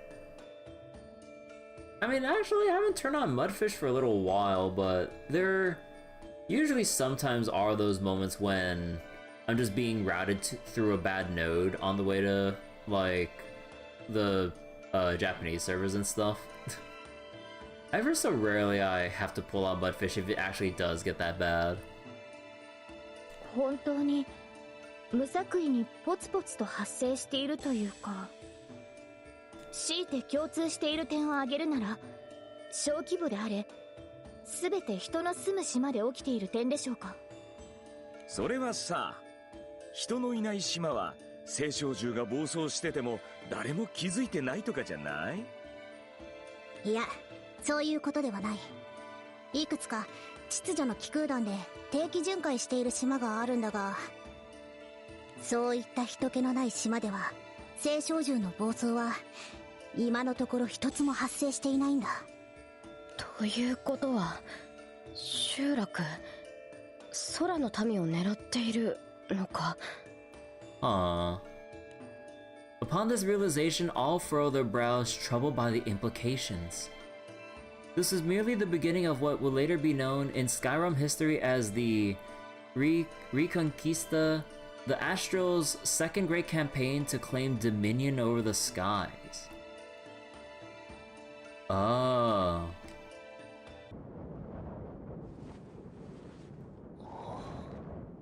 Grand Cypher? いつの間に？それに、他のみんなはどこへ？ノア！まずいことになってる。力を貸してくれ。Oh shit! How long has it been since we've seen Fairy in, like, the main story? Oh my god. このままじゃ、ルリアが危ないんだ。In the promised land at the end of the skies, the culmination of fates converges. And not all of it is steeped in light, for even the unseen hands of shadowed schemes hasten their pace, drawn toward the same inevitable conclusion.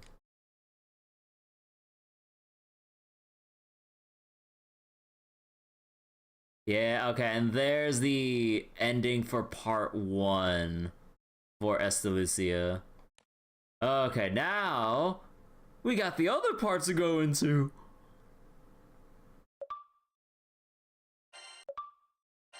Galanth, Rel, Estalucia, Mindscape.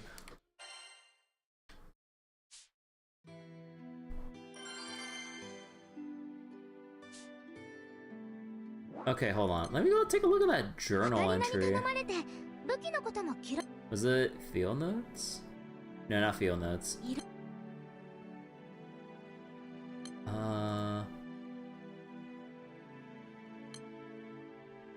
God, it's like loading so slowly with this. World building and flashback out of the way. Oh wait, did I start it just for playables only, or? No. Wait. Oh, right, I started like, oh yeah, here.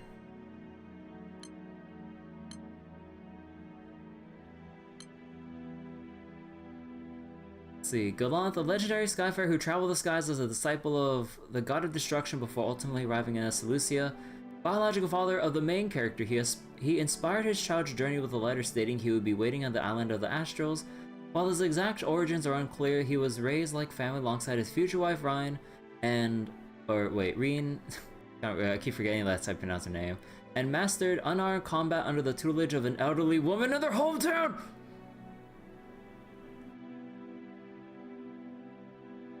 Heckin' old lady, oh my god.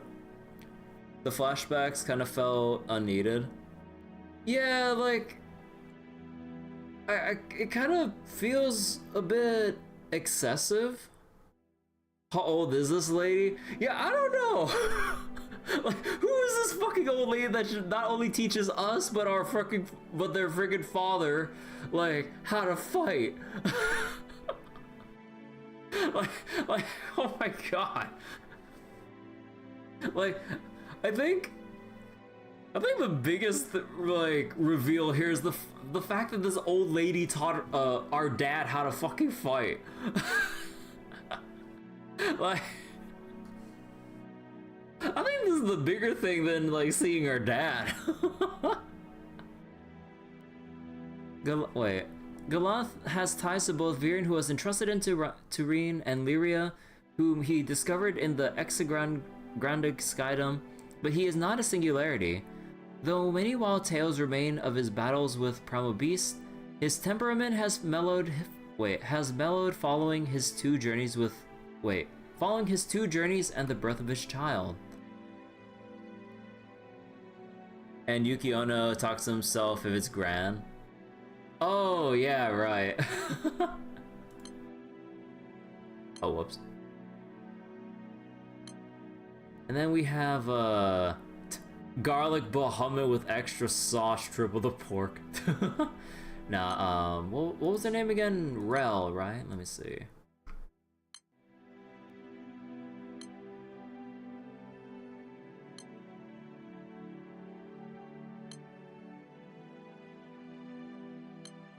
Or their name, sorry. There we go. Speaker and attendant of the Omnipotence clone in Estalucia, tasked with realms management and maintenance. While Granted immense authority within Estalucia, they were created solely for its upkeep and unable to leave its confines. During the time when the afterlife was distorted by the otherworld's influence, their workload was light.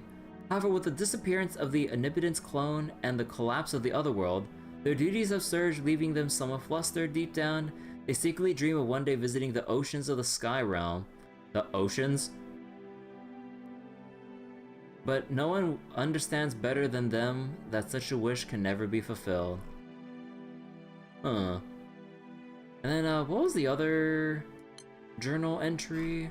It wasn't character related. Was it archive that they...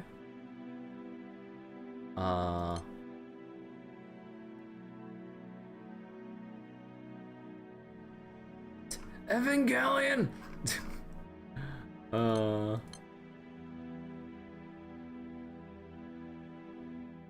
Wait, was it here? I can't remember. Also, why isn't this alphabetized? Is this like in reveal order or some shit? So wait.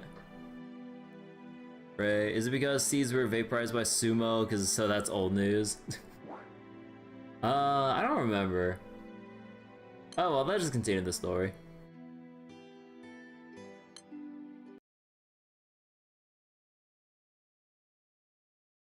Did I hear about Yokotaro being in charge of new Evangelion anime? I heard about that. I still never watched Evangelion in general, so yeah, I don't know. Getting news that there's gonna be a new thing for Nier. Yeah, I've been hearing some stuff about that, but yeah, like I never played any Nier game and I never watched Evangelion.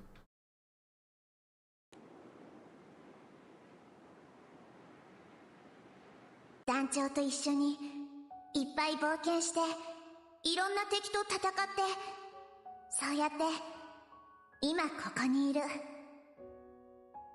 隔離を倒したらまた一緒に冒険するんだしそんな不安そうな顔しないでよね So that's an interesting insinuation. Aw. But yeah, like the only thing I've ever seen of was just like a friend of mine playing Nier Replicant doing some combat, but I never really paid much attention to when story came up, if it did come up. And I still have yet to see anything to this day about Nier Automata, because like when it first came out, I was like, you know what? I'll probably wait and play it on my own eventually, so I'm gonna avoid anything about it. I still have yet to even buy the game on sale, so I'm like, oh. Here I am now. So wait. Yokotaro is the kind of madman trying to make a collab official? Ooh, huh. But what about Final Fantasy 14? Because I believe, like, you know, there's like the Nier raids and everything. Although I'm not sure about the canon part or how canon it is, but I would assume it's canon, just given Yokotaro. 無茶をやってきたってな、別に今に始まった話じゃねえ。 Although I don't know what the story even is in the Nier raids in Final Fantasy 14 though, so I don't know like if people like it or not.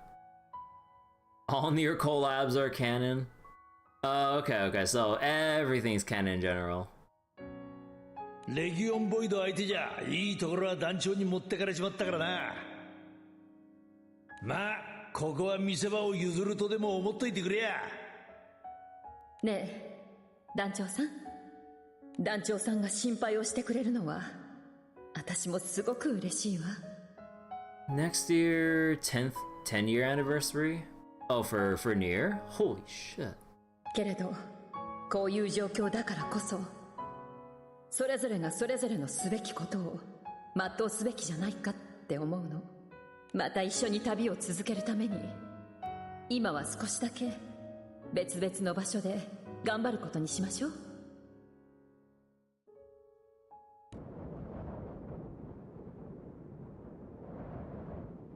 ちゃん、おいげんさん、ロゼッタさん。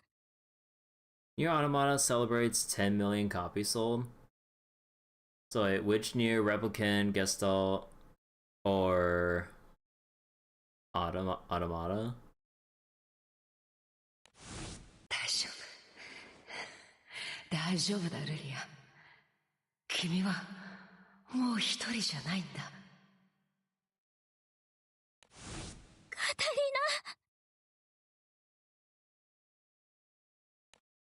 ナ。 Wait, regrets turn in her mind, intensifying. She couldn't stop her friends. She couldn't save them.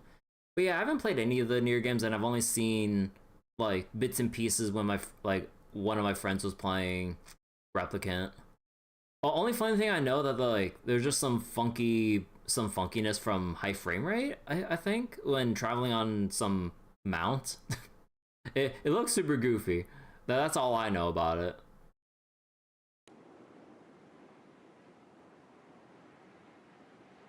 死は平等です。そして兆しなく訪れるものです。Death is impartial. 僕はきっと綺麗なよりは多く人の死を見てきたでしょう。いろいろな死といろいろな生がありました。不幸な生も幸福な死も。僕に下腹の判断はできませんが、ですが共通して完璧な別れというものはただの一つもありませんでした。Near Z, you play the game or you goon? I thought it was both. その瞬間はいつだって突然で、眠るような最後でさえ、その日を分かってた人はいないです。でも、会うことはできるです。でも、会えばきっと、別れはもっと辛くなるですよ。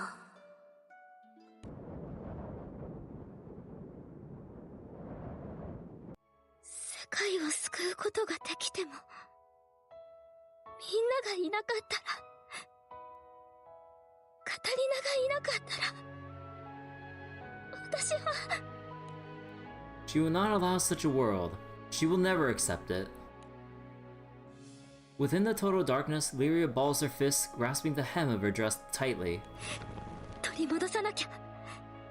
私の大切な人たちを。Nier Automata did have an achievement for trying to upskirt the main character.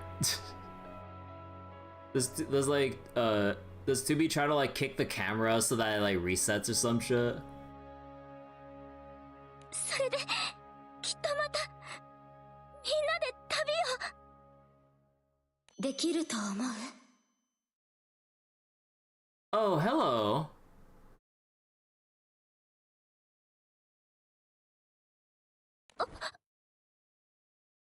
神様はもういない。イスタルシアの管理人からも否定された。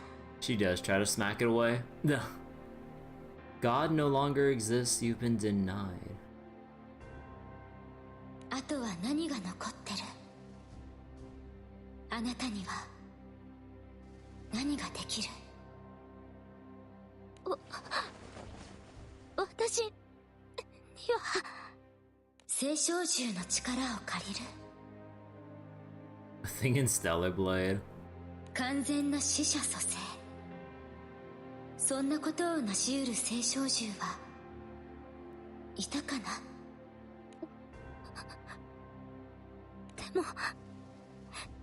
でも諦めません。絶対に何か方法があるはず。カタリナたちを取り戻すためなら。だって私は。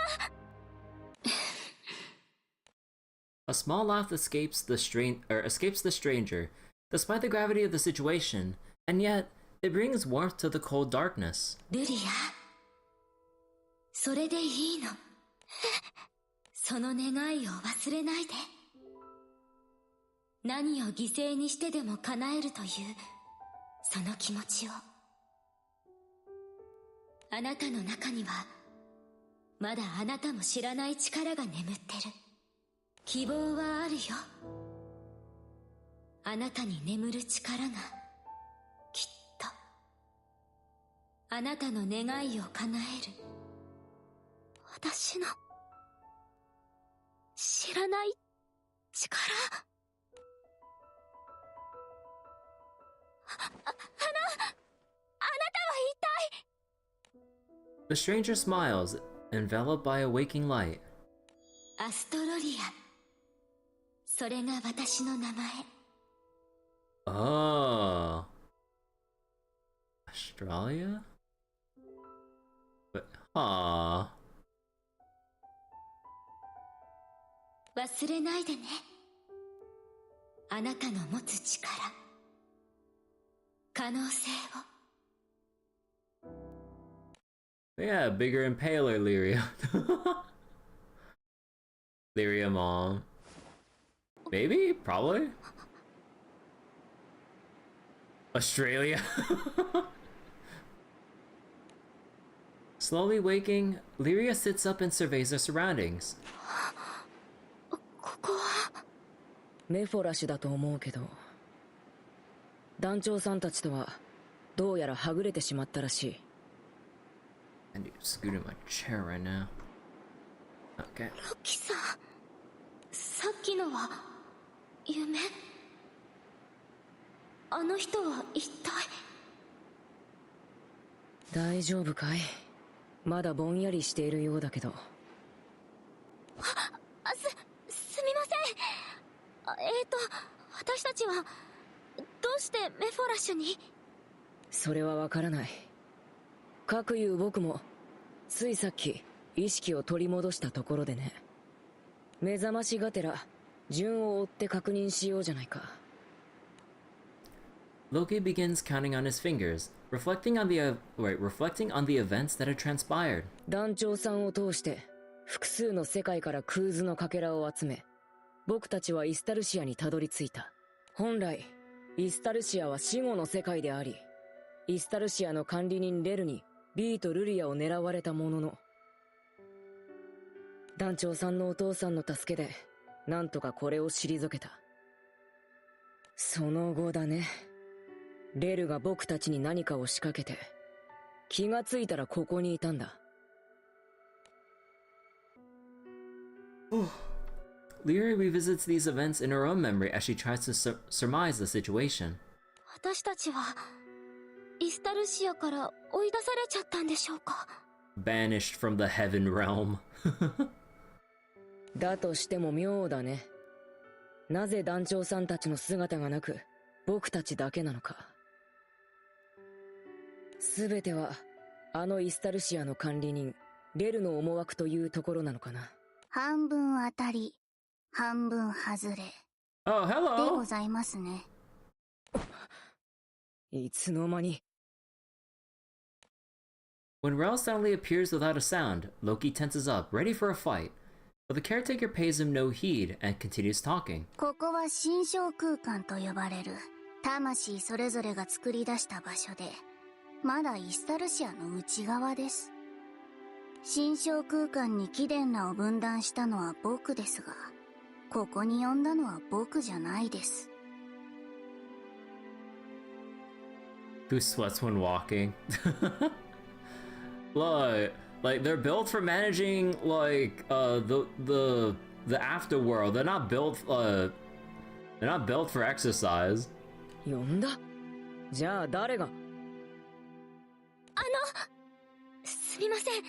どうしても聞きたいことがあって。本当に方法はないんですか？カタリナを、仲間のみんなを取り戻す方法は？方法はあります。でも認められないという話をしてるです。A way exists, but I'm telling you that such a way could not be approved. 認められない。死者は蘇らない。それが摂理です。世界のルールなのです。Then we'll just have to change the law.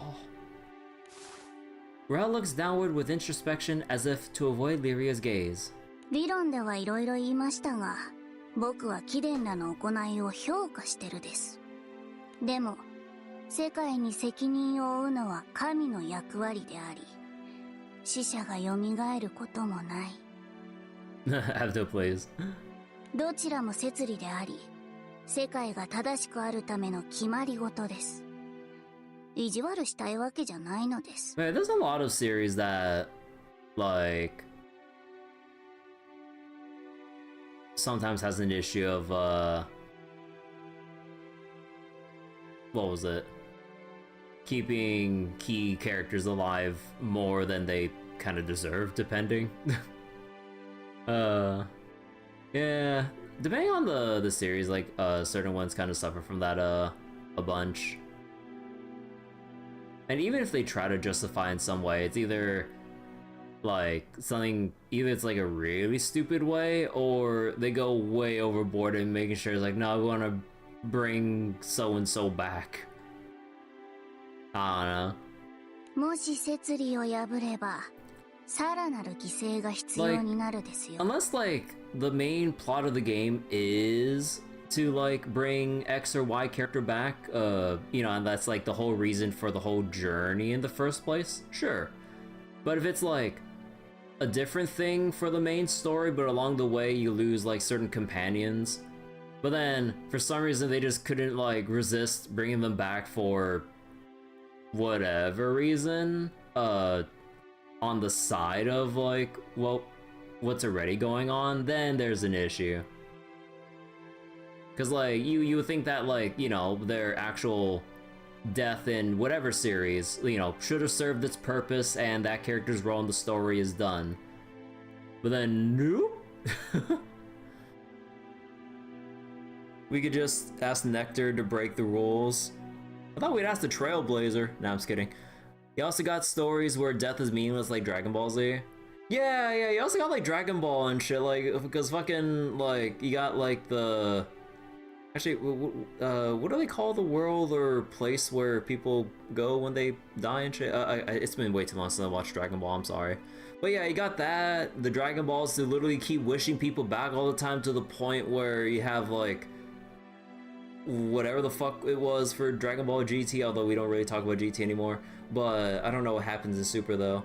But yeah, just have people dying, bring them back with the Dragon Balls, and then kind of rinse and repeat depending. And you have like some other shenanigans that happen depending on the arc in the Dragon Ball stories and stuff. So yeah, at that point, like, Naruto handles it well, OG and Shippuden. I wouldn't know. It's been too long since I watched OG Naruto, and I've never seen a thing about Shippuden. You either have character refuse to be resurrected or have their soul destroyed. Yeah, like that would basically be the way to go about it. Otherwise, if you just kind of have them like come back just like kind of just like that, when it's not like the main point of the whole story in general. Because like, you know, like if it's like a long journey to bring someone back as like the primary goal, it's like the whole reason the story even exists in the first place is to bring X or Y back, then sure. But if you're on like a whole different journey with sacrifices or losses along the way, but then it's like, oh, okay, they're back, and it's like, wait, so what was the point of losing them then? So wait, Dragon Ball GT is actually canon despite being mutually exclusive with Super? Wait, really? Like, all this time I heard that GT is like, you just... I thought like, you just ignore GT's existence. Canonically separate timeline, but the timelines have had characters traverse between... Oh, they... Wait, so Dragon Ball now has the two timelines like interweave with each other now with its characters going between? What? What the fuck's going on with Dragon Ball Super? Like, again, I don't know shit that's happening like with Dragon Ball in general. Like the last thing I remember from Dragon Ball Z, like, was either after Buu Saga or something about like the only last thing I remember was something about like Android 17 and like him like coming back in a different form for some reason or some shit. I don't remember the context behind that. Because like there's like the whole thing originally with the androids, and then there's like some other part with Android 17 again at some way later point. I'm like, wait, why is he here? What's happening? Because I think I missed out on some episodes leading up to that moment, because I missed a couple during the when I used to watch him on Toonami when it was airing. So wait, mostly thing that happens like Xenoverse? Huh. さらなる犠牲。これ以上まだ何かを失わなくちゃいけないんですか？私はただまたみんなで旅をしたいだけなのに。こんなことを言うのは我ながら柄じゃないと思うけど。Also, Daima? What's Daima? どんな逆境だって君たちはいくつも奇跡を起こしてきたじゃないか。だから諦めなければきっと何か希望はあるんじゃないかな。希望。あなたの中にはまだあなたも知らない力が眠ってる。希望はあるよ。あなたに眠る力がきっとあなたの願いを叶える鍵になる。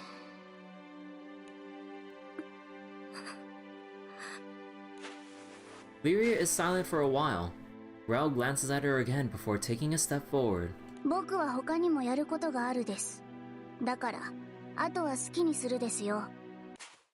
Lyria and Loki watch as Rel walks away toward a man standing in the distance. 悪いね、無理を言っちゃって。Who's this? これくらいなら許容範囲です。でもくれぐれも摂理に反することはしない。少しお話と警告をするだけさ。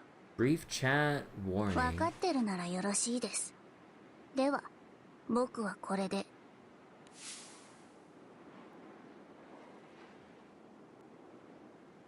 Rel continues walking until their form disappears into thin air like smoke. Left behind in the mindscape, Lyria and Loki shift their gaze to the nonchalant man waiting some distance away. あなたは兄さん。Oh. Okay. お兄さん。久しぶりだね、ロキ。空の影響を受けたのかな？ずいぶん昔とは変わったみたいだ。As Loki continues to stare at him, eyes wide with shock. The man gives a graceful bow and introduces himself. Guess Loki's story concludes here. 私はビューレイスト。ロキの兄であり、オルキスの父。ビューレイスト？ Is that how you pronounce it, or is that how they pronounce it in just Japanese? Huh. Loki's older brother and Orcus's father? そして、星の世界による占領時代、ファータグランデ空域を監督した星の民さ。He smiles with somewhat melancholic eyes as he watches Lyria and Loki, who remain speechless. Hidden behind the man's smile, however, is both longing and grief for the sky realm he once loved dearly.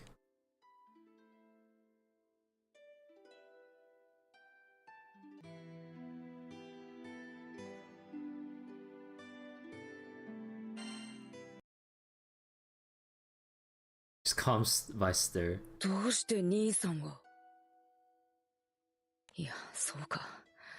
空に帰化して空の世界で命を落としたから。死後のことなんてあまり考えていなかったからね。私自身驚いたよ。By the stir's cheerful tone quickly grows stern. それで、ロキ。お前ずいぶん好き勝手やってたね。娘やエルステにはずいぶん迷惑をかけたみたいだけど。Yeah? 一旦は水に流そう。ところどころ許すつもりはないけど、一応は丸く収まったからね。Let's put that aside for now. Oh. それもこれも団長さんたちの尽力のおかげだ。私からも礼を言わせてほしい。He gives a deep bow to show his sincere gratitude. ありがとう。本当にどれだけ感謝を伝えても足りないくらいだ。私たちはエルステとは戦ったこともありましたし。 Big Brother's belt? Oh hell no. それでもあの子たちが今笑顔でいられるのは間違いなく団長さんたちが導いた結果さ。ただその笑顔を守るために少し話さなくちゃいけないことがあるんだ。 The atmosphere shifts the moment Ballister frowns, his expression suddenly grave. さっきレルが話していたけど、このメフォラシュ、心象空間に僕たちを呼んだのは兄さんなのかい？その通り。本来君たちは別の心象空間に送られるはずだった。ただ伝えなければならないことがあって私の心象空間に呼び込んだんだ。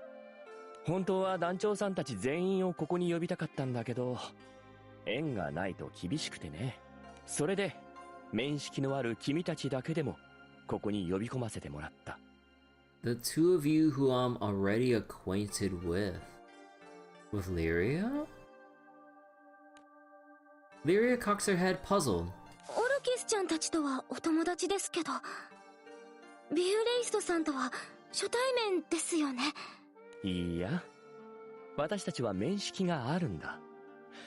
あの時ルリアちゃんにはまだ意識がなかったけれどね。 We're not yet conscious. 私は星の民だったんだよ。その上自分で言うのもなんだけど少々と言わず位も高い。私は立ち会ったんだルリアちゃん。君が作られるその瞬間にね。 The moment you were made.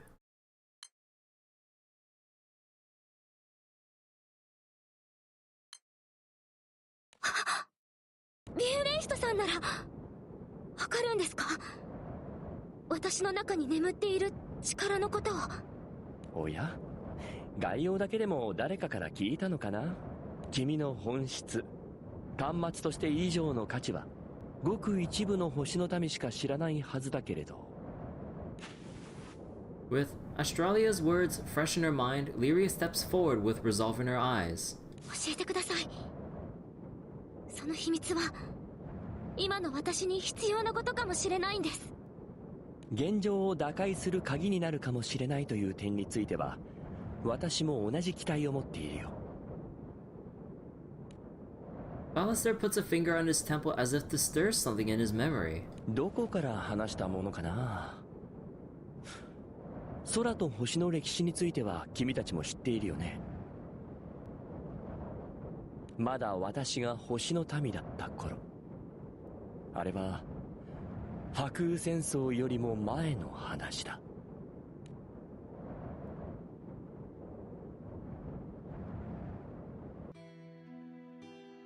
Astral invasion and secret behind power sleeping within Lyria.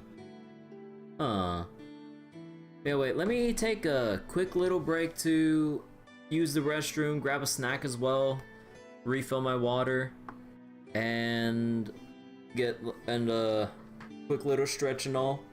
So I'll be right back in like roughly minute and a half, 2 minutes or so. So I'll do all that and I will see you guys in a little bit just before, before we continue the story. So let me just let me just like slap it on top here. But yeah, okay. See you guys in a moment. I'll also run some ads on Twitch in the meantime.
Alright, I am back. Let me just go take this off real quick.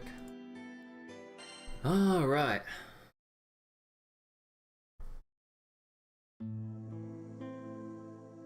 すべての始まりは星の世界による空への侵略。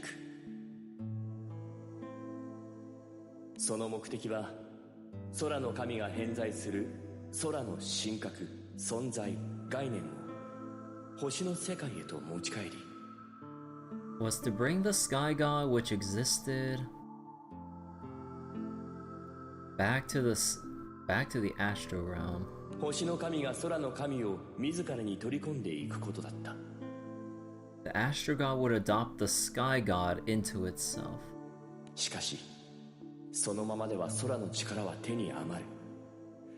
空の力を星に従わせる必要があった。 Would have gone out of control. Wait, gone out of our control as things were. Essentially, we have the skies bow to the astrals. そこで私たちは空の存在を核として星の力でコーティングした青小獣という存在を作り上げた。 Coating it with the power of the astrals, primal beast. これならば空の存在を私たち星の民が自由に扱うことができ、星の世界へも持ち帰ることができる。しかし破壊と再生、進化を繰り返してきた空の世界は私たちの想像以上に豊かでね。私たちが個々に持ち帰るにも限界がある。故に青小獣を統合する端末が必要になったんだ。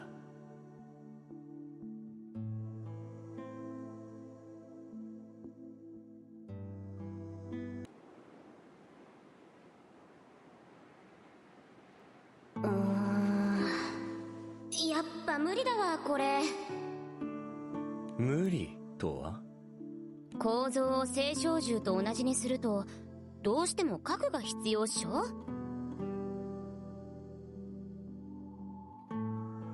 その核に見合うものがない。それこそ空の神の総体でも引っ張ってこいやって感じ。 There's nothing that'd be sufficient for that core. Haul in the whole sky god.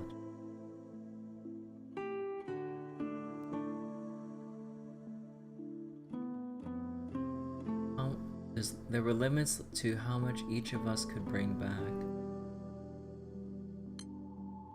必要な素材の調達はこちらで行う。だが空の神の総体というのは少々と言わず無理があるな。ミカボシやアッハーズを説得してベルゼバブ司令官の力を借りて総力で挑んでも可能性は五分。 Commander Beelzebub.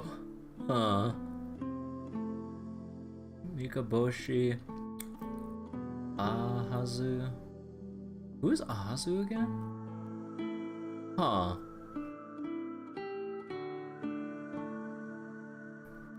Convince Beelzebub to wait.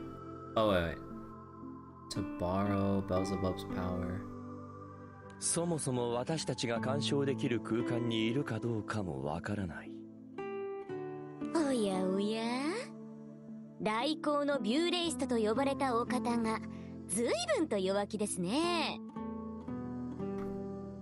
力の一部は重複できてたじゃん。同じノリでちょいちょいって空の神を倒せたりしないの？お前ね、いくら研究者でも戦闘のことを知らなさすぎだ。とにかく基本は青小獣と同じ構造で開発を進めてもらう。青小獣の開発と違ってルシファーの手は借りれん。頼んだぞ、リリト。 Can't rely on Lucilius. Lilith? Like Lilith? 当時端末の作成は最重要事項であり、空の世界を監督する星の民たちによって開発が進められた。 Creation of the conduit.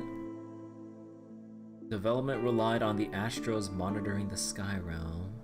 つまりは私や三日星、そしてカルエス・グランデ空域担当のリリと謎だ。Myself, Mikaboshi, Lilith,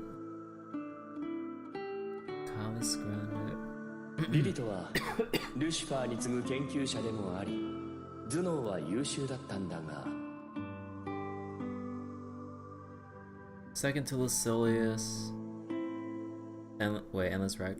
Oh, right. Or oh my god, wait, that was her name in, oh wait, that was her in Relink, right? Oh wait. Oh my god, I really do need that fucking refresher. Holy shit. Or was it? Or 少々と言わず無茶をすることがあってね。A reckless side.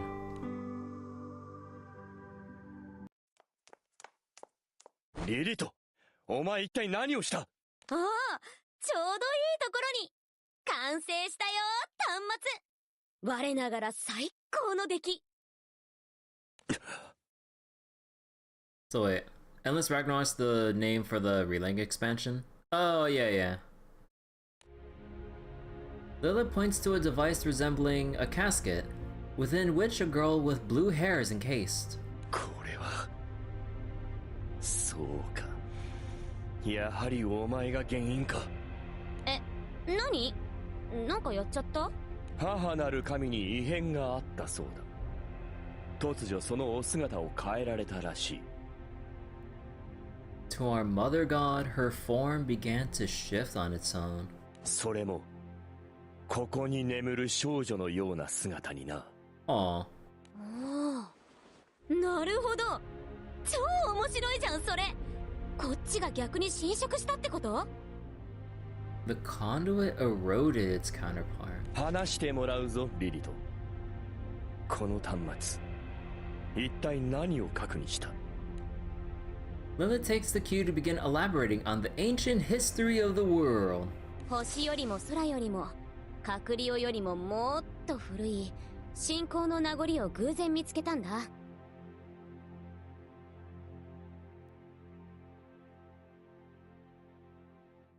Ancient faith that goes way back even before the astrals, the sky, or the other world. 原始的な信仰のせいか、祀られている存在に形はなくて、出来事の因果、運命、集合的無意識のようなものを信仰しているみたいだったんだよね。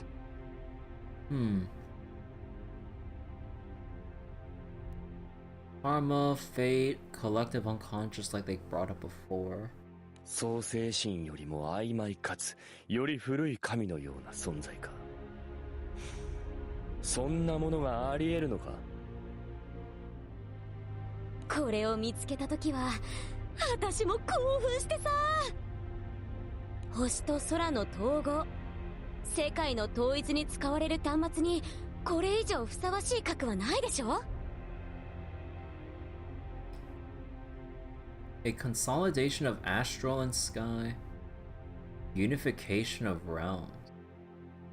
とはいえ、形すらない曖昧な存在なんて私でも扱いきれない。だから信仰の記録から信仰対象を疑似的に再生して抽出した因子を核に入れたわけ。Regenerated their object of worship, records of faith, simulations, extracted factors before. そんなわけのわからないものをお前、私たち星のために制御できることが第一だと伝えたはずだが。制御はできるよ。構造としては星小獣とおおむね同じだから、核にはそういう因子が入ってるけど、側は星の力だから通常の運用には問題ない。I mean, yeah. See, possess factors, drop from astral power. ただ、星小獣本来の力を刺激するには、空の存在と生命を同期する必要はあるんだけど。True power, Synchronize with the being from the skies. Oh, gee. So I guess that's okay. That's why the lifelink is a thing. Perplexed, Ballister thinks for a while before coming to a conclusion. 端末の核についての情報は空を監督する私たちと母なる神のみが知るものとする。Restricted to us, overseers, and to our mother god. 最高評議会にはカバーストーリーを伝えておく。お前も口外はするなよ。A cover-up story? いいじゃん。創世神すら凌駕するより古く曖昧な存在。What's wrong with something that's more ancient surpasses the omnipotent? 母なる神が両世界を滑るための端末にはふさわしいと思うよ。幸い母なる神への影響はお姿が変わっただけだ。だがもしそれ以上の影響が出ていたらどうなっていたと思う？より高位の神に進化することはあっても悪影響はないと思うけど。とにかく口外禁止だ。私も同僚を手にかけたくはない。それとも我が二つな来航の意味をその身をもって思い知るか？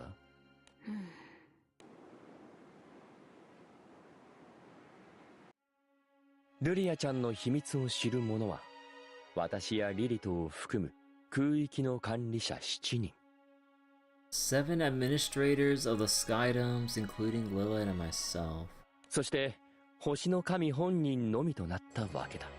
まあ三日星については同族と慣れ合うことを嫌っていたからこの話を伝える場にも来なくてね。なので彼女に限ってはルリアちゃんの秘密を知らなかったと思うが。形のない曖昧な古い存在、その因子が私の中に。Lyria unconsciously reaches up to put a hand on her chest, yet she can feel nothing but the beat of her own heart. それで兄さん、警告というのは？言っていたよね。ルリアの秘密が現状を打破する鍵になるかもしれないって。つまり打破しなきゃいけない状況に陥ってるということだろう。At Loki's question, Ballister nods gravely. 星が再び動き出した。ああ。イスタルシアが正常化したこのタイミングを狙って再び始まってしまったんだ。To restart their plans. 星の民による侵攻。ああ。空の世界への侵略が。Oh boy, the war part 2! The threat creeps up on them silently as if it were simply another happening on a normal day. And yet, it is a spark that will soon light the worlds aflame. Okay, I guess we're having War Part 2. Electric Boogaloo. Or Part 3.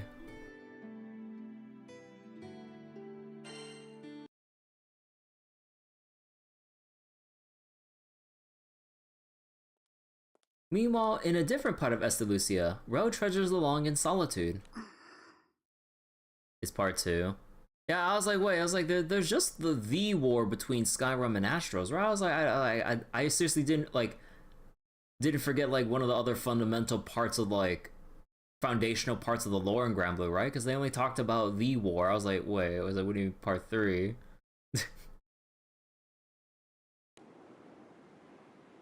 Like, out of all the things I forget, like... 私たちは仲間を空を取り戻したいんです。 Like, I'd at least say I wouldn't forget about the foundational thing of, like, the war. Joke in the future. それがどんな方法であっても、少しでも可能性があるのなら、諦めたくありません。だからもう、私たちには、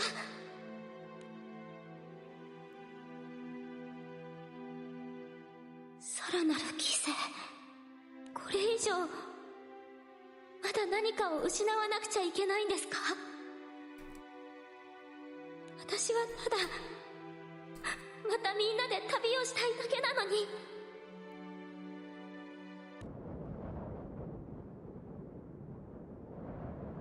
はあ、正しさは人を幸せにしないですね。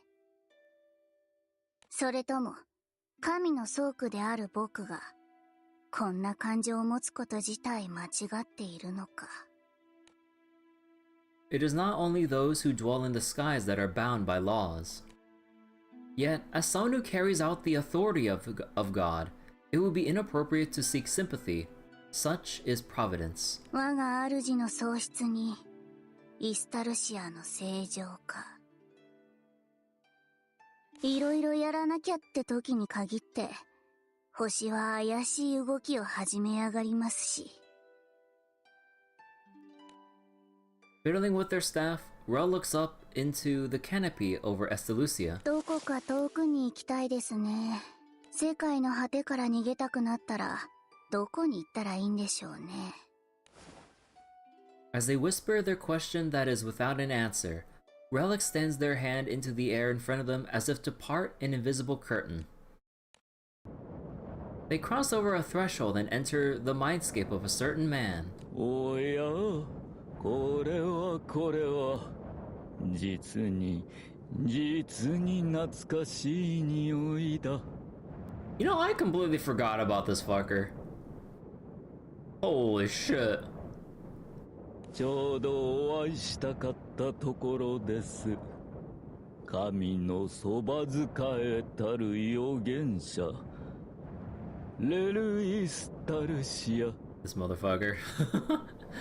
Oh my god, I forgot about Repti until like I saw his face and heard that signature voice of his.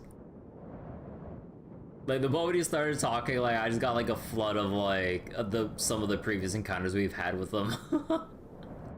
僕は会いたくなかったです。お前はなんていうか、ちょっと話しているとゾワゾワするです。Talking to you gives me goosebumps.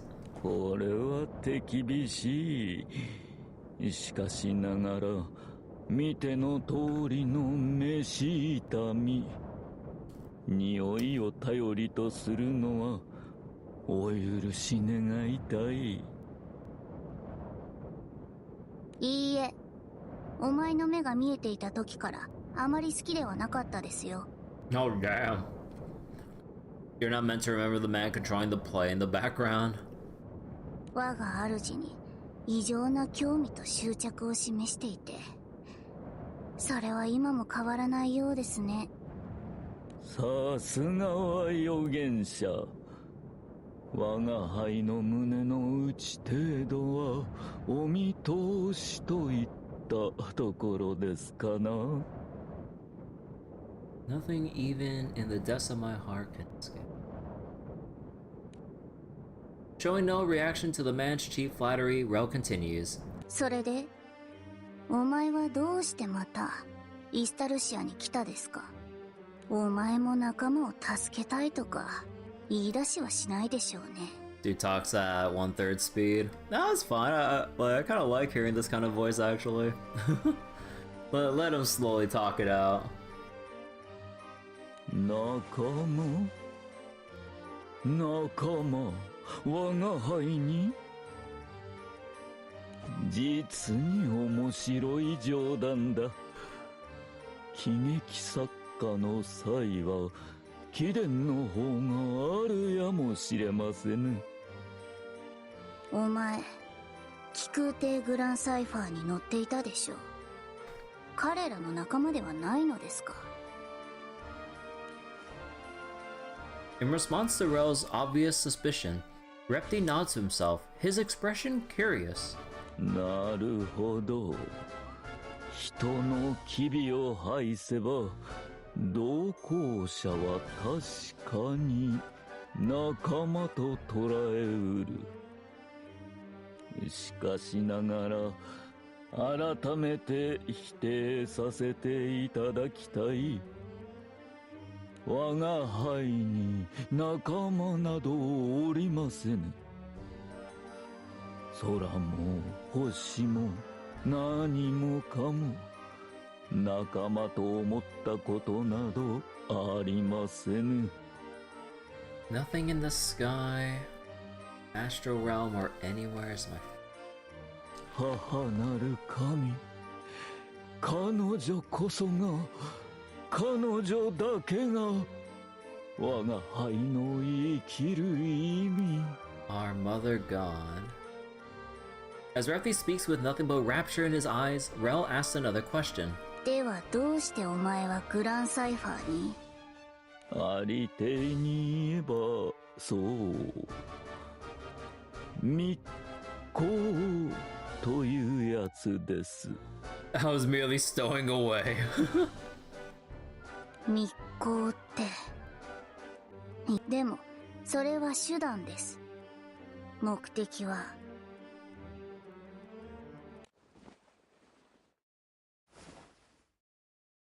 The moment Rel lowers their gaze in thought, Repti takes the chance and disappears from sight. 無論空を殺しに来たのです。 Oh.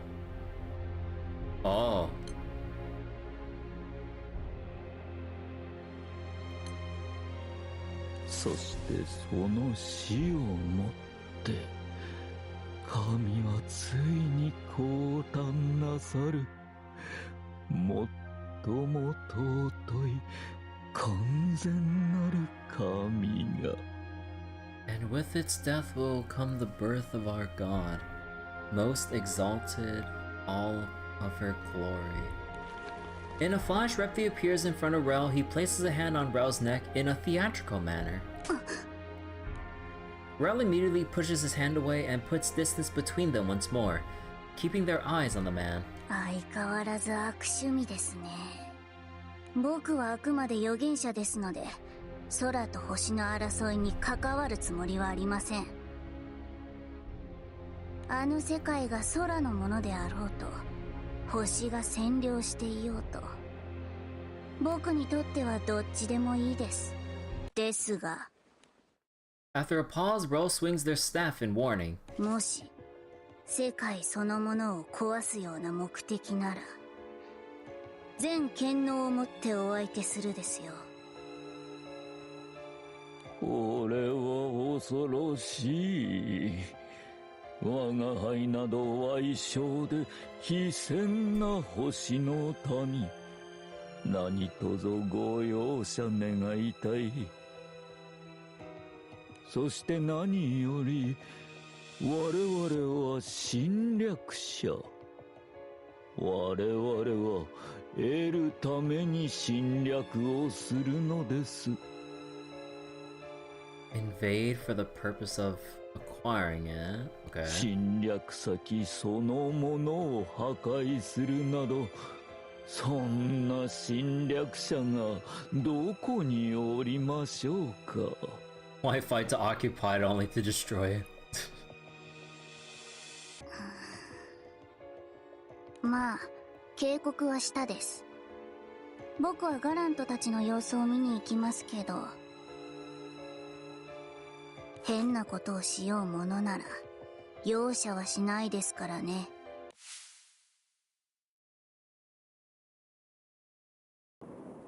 And with that, Rel melts into the air once more and vanishes.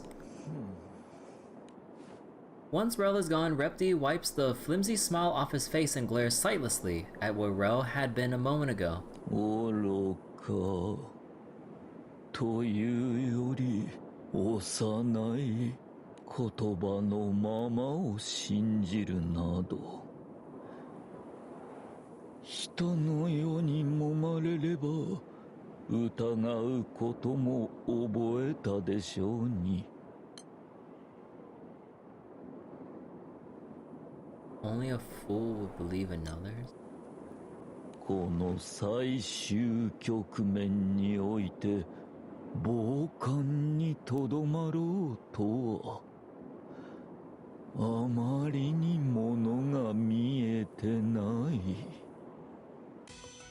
Traces of magic can be seen on the fingers he used to touch Rel's neck earlier.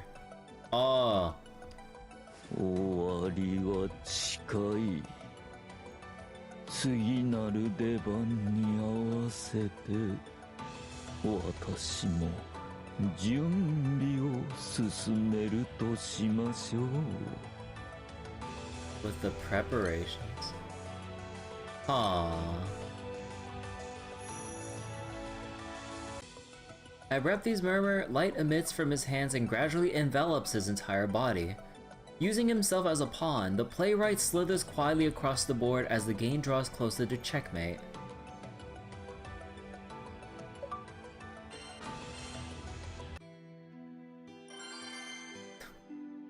Next chapter, family.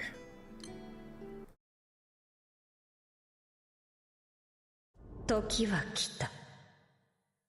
盤上にはすべての駒が揃い、最終局面を迎えている。空と星、破壊と創造、創世の因果に、今こそ終止符を。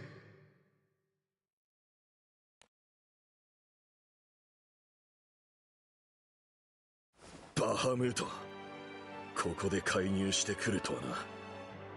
No, the Wings of Terror music. The god of destruction Bahamut takes hold of the priestess's body and begins to speak to the crew. Galanth, Virn, Rel, and Kirby put their guards up, but Bahamut pays them no heed and continues. 星が再び攻めてくる。今度こそ空を食らい尽くすために。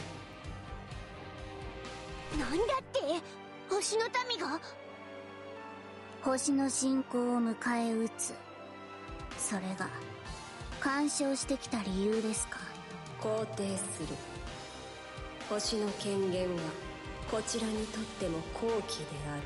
かつて還元機を使い星の置き土産たる獣を利用してその力を集めたよ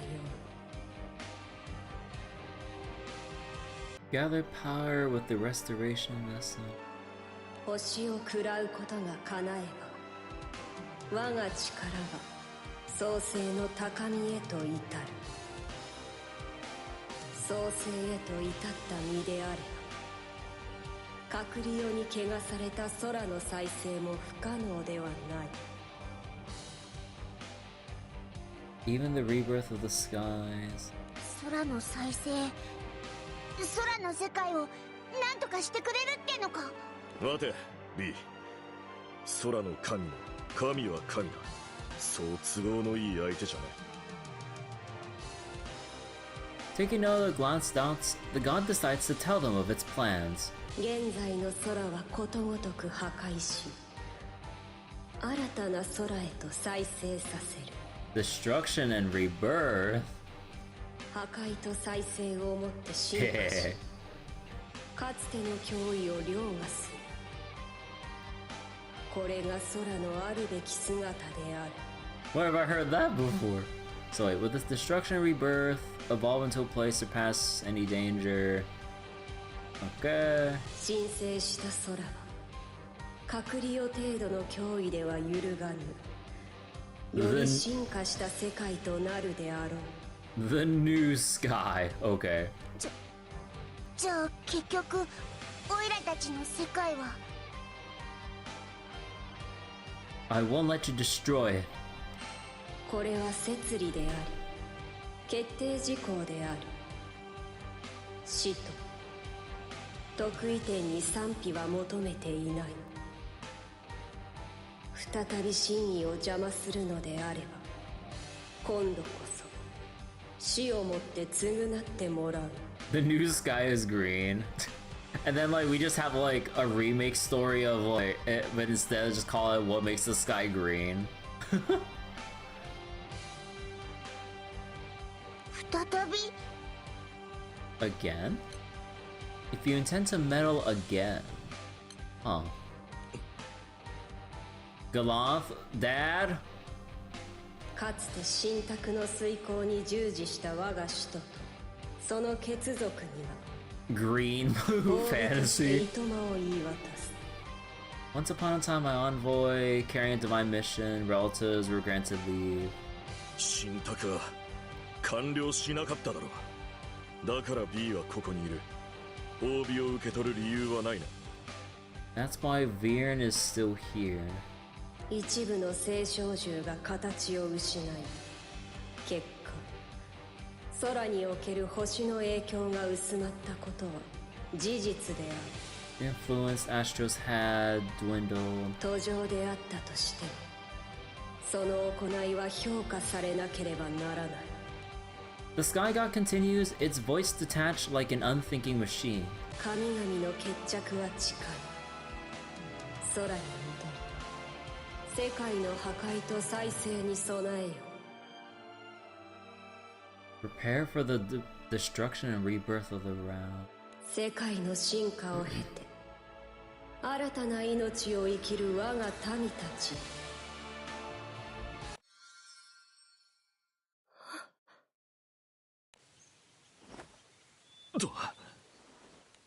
Once the Sky God leaves her body, the priestess loses consciousness.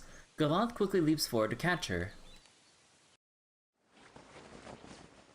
Back at home, Kirby and company lie in their beds, reflecting on their conversation with the Sky God. 一方的に好き勝手話して消えちまったな。神とはそういうものです。神託なんかもそうでしょう。意見を求めてるわけじゃないのです。っていうか、お前なんでしれっとついてきてんの？で、お構いなく。お茶やお菓子は貢ぎ物として受け取らないでもないですよ。As tribute? そういう話をしてるんじゃ。冗談ですよ。そうではなく、少し気になるお話があったですから。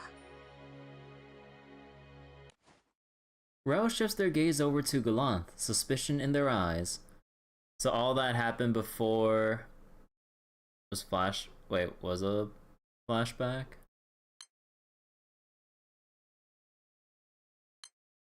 神託は完了していない。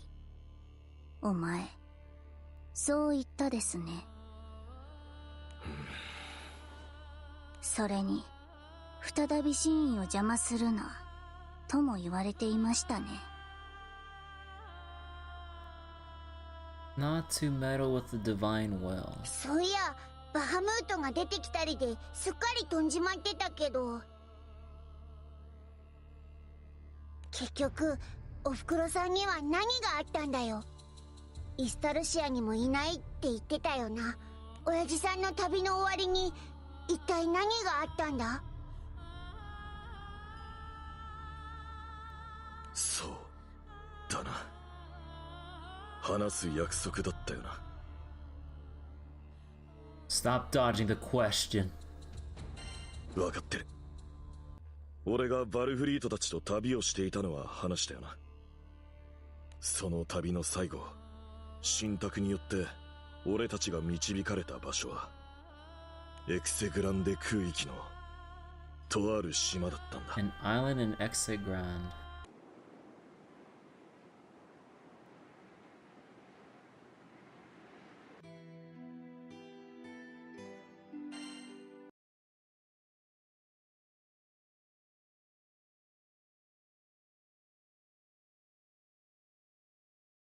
Come on. ガラント、もう一度言ってみろ。悪い。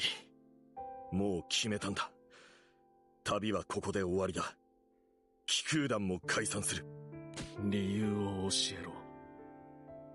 突然そう言われて納得すると思うのか？それともそんな簡単に終わらせられるほど私たちの旅は儚いものだったのか？当時気空団に残っていたのは俺とリン、ビー、そしてバルフリートだけだった。小流域を越えエクセグランデ空域に入った頃、破壊の神バハムートから B を通して新たな神託が下ったんだ。 Another divine mission through Viren. 還元期への星のかけらの蓄積を確認した。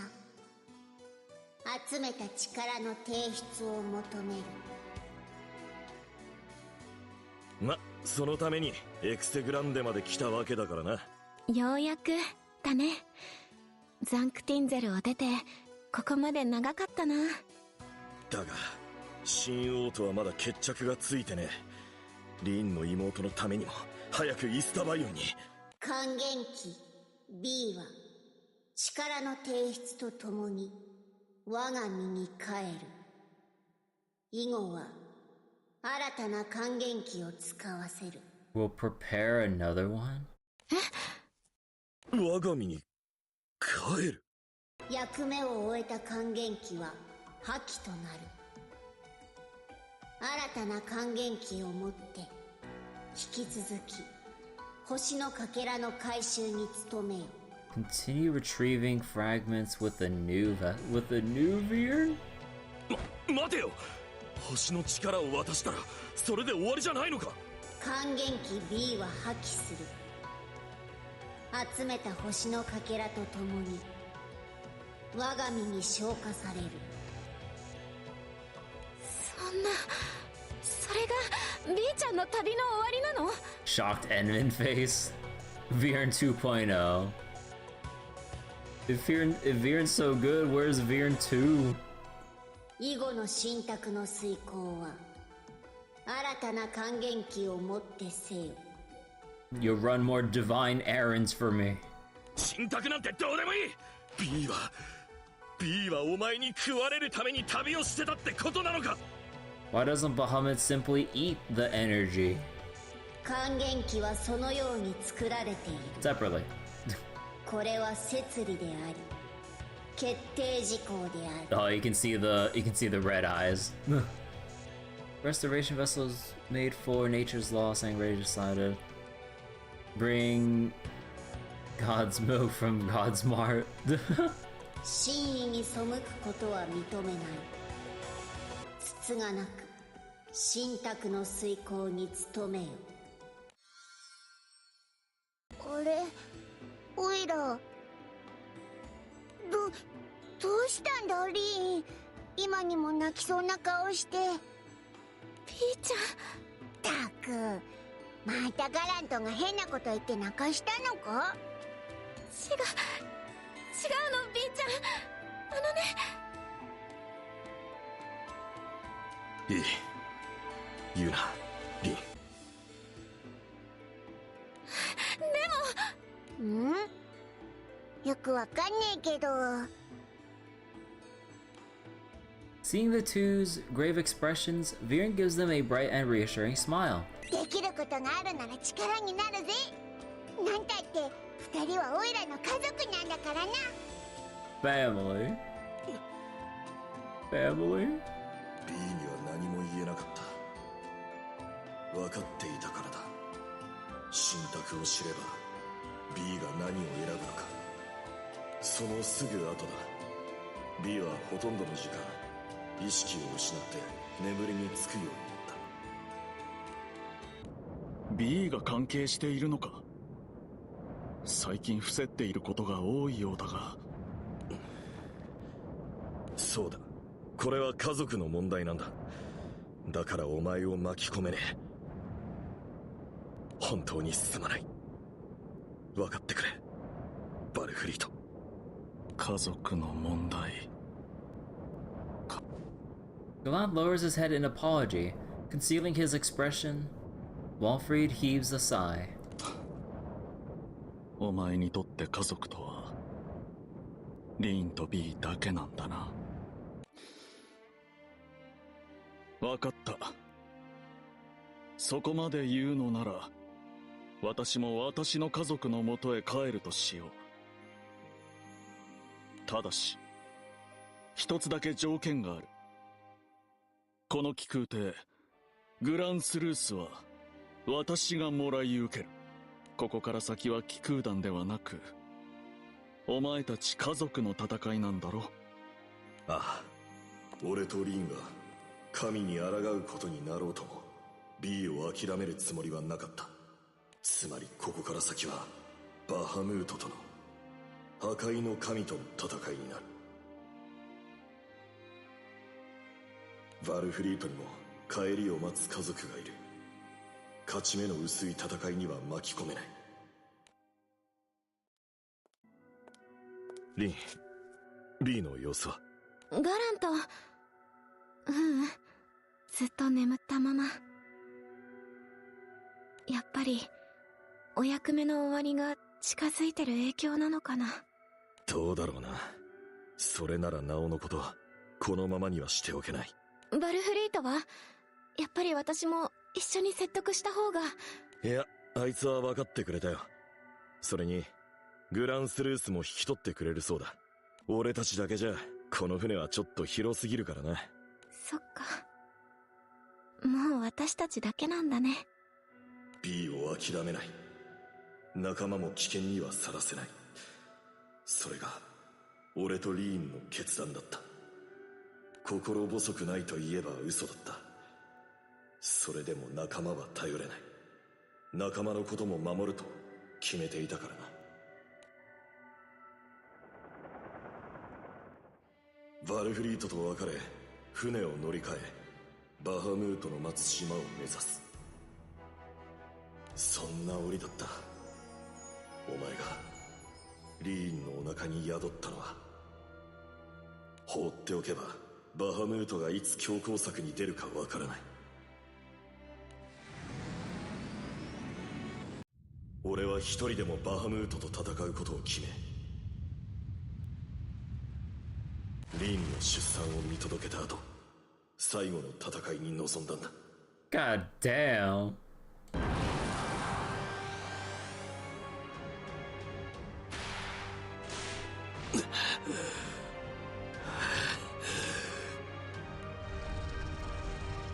Alright, Bahamut's voiceless here. Impressive. Despite being a mere envoy, you possess enough power to conquer even a god. Such extraordinary evolution can only be attributed to a true Sky Dweller. 随分余裕だな。ここまで想定していたのか。俺たちが神を裏切るって。 No, but it changes nothing, for God is omnipresent. 何? Considering the battle against the Astros that is to come, such evolution among my people is pleasing to me. To honor such power, I will disregard your betrayal this time. Pray you do not neglect your diligence in the future. Oh.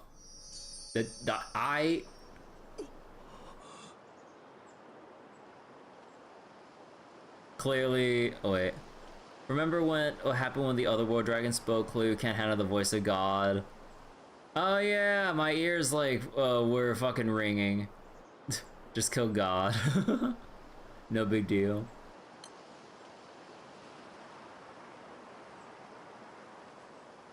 Seeing such evolution is pleasing. I will disregard your betrayal. Huh. どういうことだ。勝ったのか。嫌な予感がする。何か。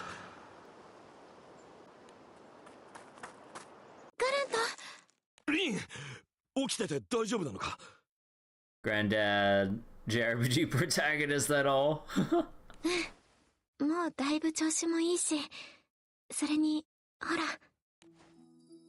Reen holds out a cradle in which a tiny baby sleeps snuggled against Viren. いい子だ。よく眠ってるな。あなたが心配で、この子が眠りについたから様子を見に来たんだ。ありがとう、リン。でももう大丈夫だ。もうバハムートは。おー。リン。ダメ。ガラント、終わってない。Pushing the cradle into Gallant's arms, Rain grasped at her chest as if in pain. Rin, 大丈夫か? 一体何が? Give us a relaying expansion about Granddad's journey. Honestly, that'd be sick. 離れて、私から早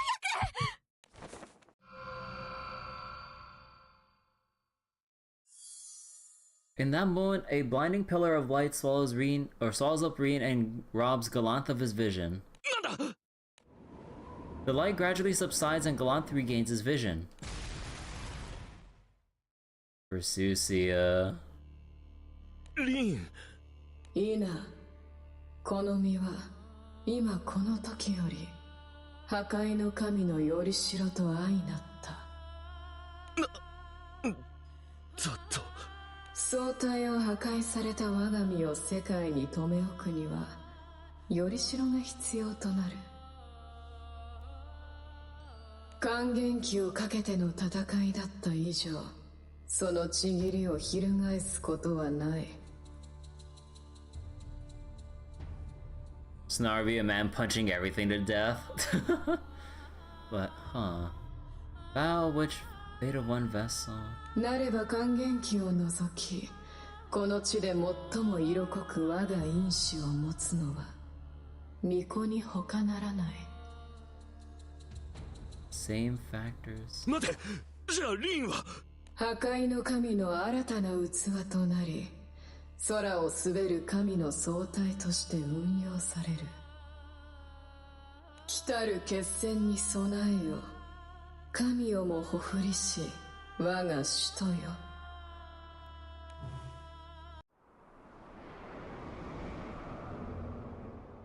待て！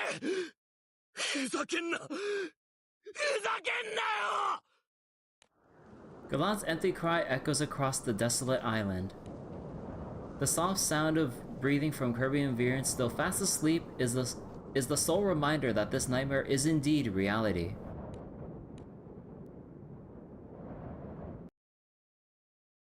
その後、俺はバハムートと戦った島でルリアちゃんを見つけたんだ。In a game where everyone's playing anime version of Monster Hunter, Granddad will be playing God Hand. 星の民に関する重要な存在ということはすぐに分かった。Estalucia. 創世神へと至るため、破壊と再生のサイクルを回すために確保されていたということも。So that Bahamut can become the Omnipotent. だから俺はルリアちゃんを回収し、お前と B を連れてファータグランデに帰ったんだ。リーンは必ず取り戻すつもりでいた。だがあの時はどうすればいいのか見当もつかなかったからな。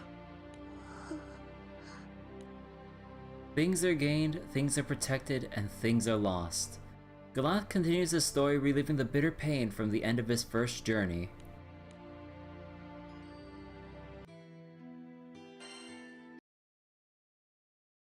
眠っているルリアちゃんをファータグランデ空域のとある島に隠し、 B に記憶の封印を施して数年はザンクティンゼルで過ごした。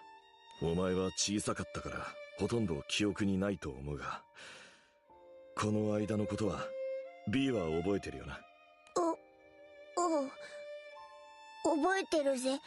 今のオイラにとって一番馴染み深いのがこの頃の親父さんだからな。けど結局親父さんはまた旅に出て。 Galant nods, his expression serious. 破壊の神に囚われた以上、リーンを助け出すためにはそれ以上の力を頼るしかない。 Power that went beyond the god of destruction. だから俺は創世神の力でリーンを解放させるためにイスタルシアを目指したんだ。その道中、何人かのかつての仲間に事態を説明しに行ったり、やむにやまれぬ事情で寄り道をしたりもしたが、俺はついにイスタルシアにたどり着いた。そこでその時に同行していた星の民デミウルゴスにお前への手紙を託したんだ。 That's when I entrusted Demiurge, an astro was traveling with, to send the letter. Finally, Galant's travels come full circle, connecting back to Kirby's own journey. We know Dancho can handle the power of the Omnipotent. After hearing the full story, Viren finds himself void of words for a while. Aw, sad Viren. それじゃあ親父さんとおふくろさんはオイラを守るためにバハムートと戦って、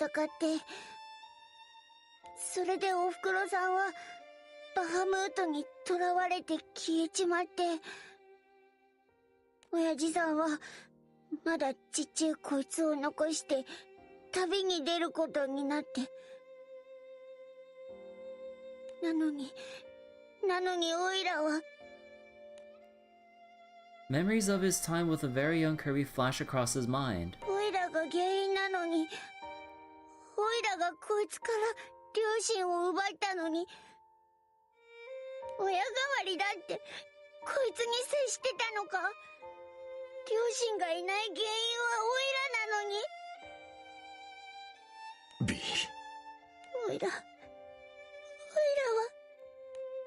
Despair, shame, regret. Dark emotions stain what were once warm memories from the past. I could like just feel the guilt and everything just... Oh my god. Unable to process all of his feelings, Viren finds himself swallowed up by them and loses consciousness. Aww.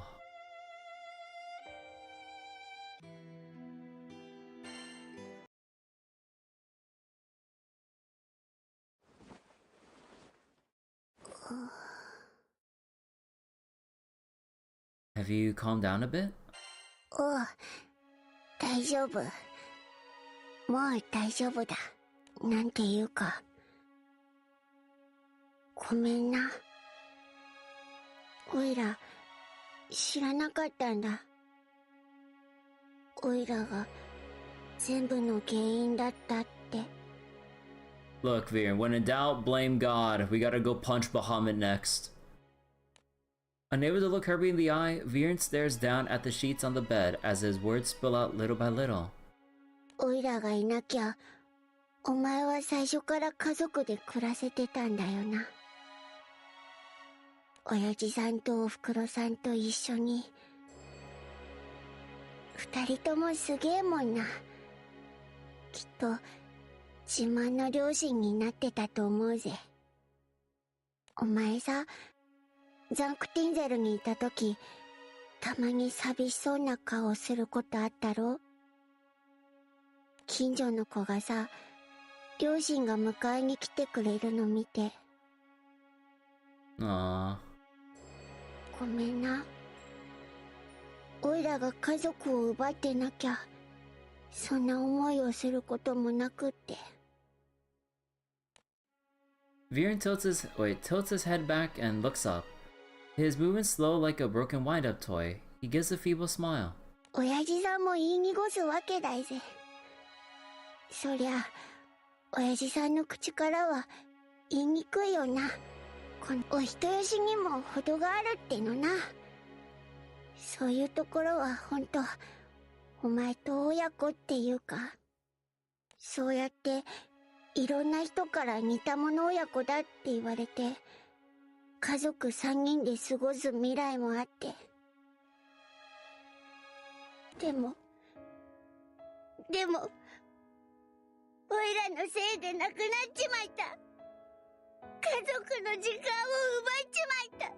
Aw, Viren. おいらがお前のあるはずだった幸せを奪っちまいたん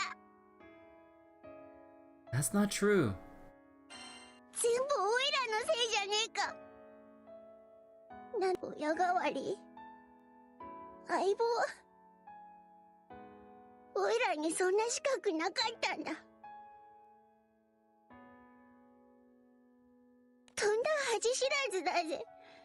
自分が原因で家族を奪っておいて、家族ごっこなんて。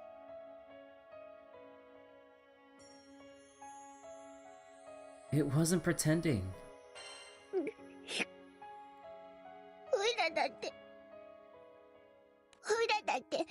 お前のことは家族だって思ってるけどよ。でも許せねえだろ。おいらがいなきゃお前は二人と暮らせてたんだぞ。 But I want you there.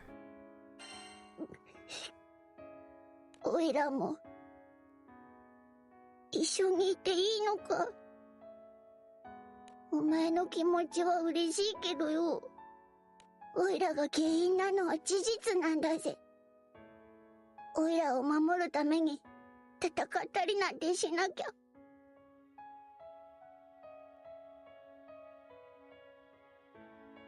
I would have done the same. だよ。なんだよもう。 Despite his usual verbiage, a tinge of embarrassment and joy can be heard from Viren's voice. そんなとこまで親子で煮なくたっていいじゃねえか。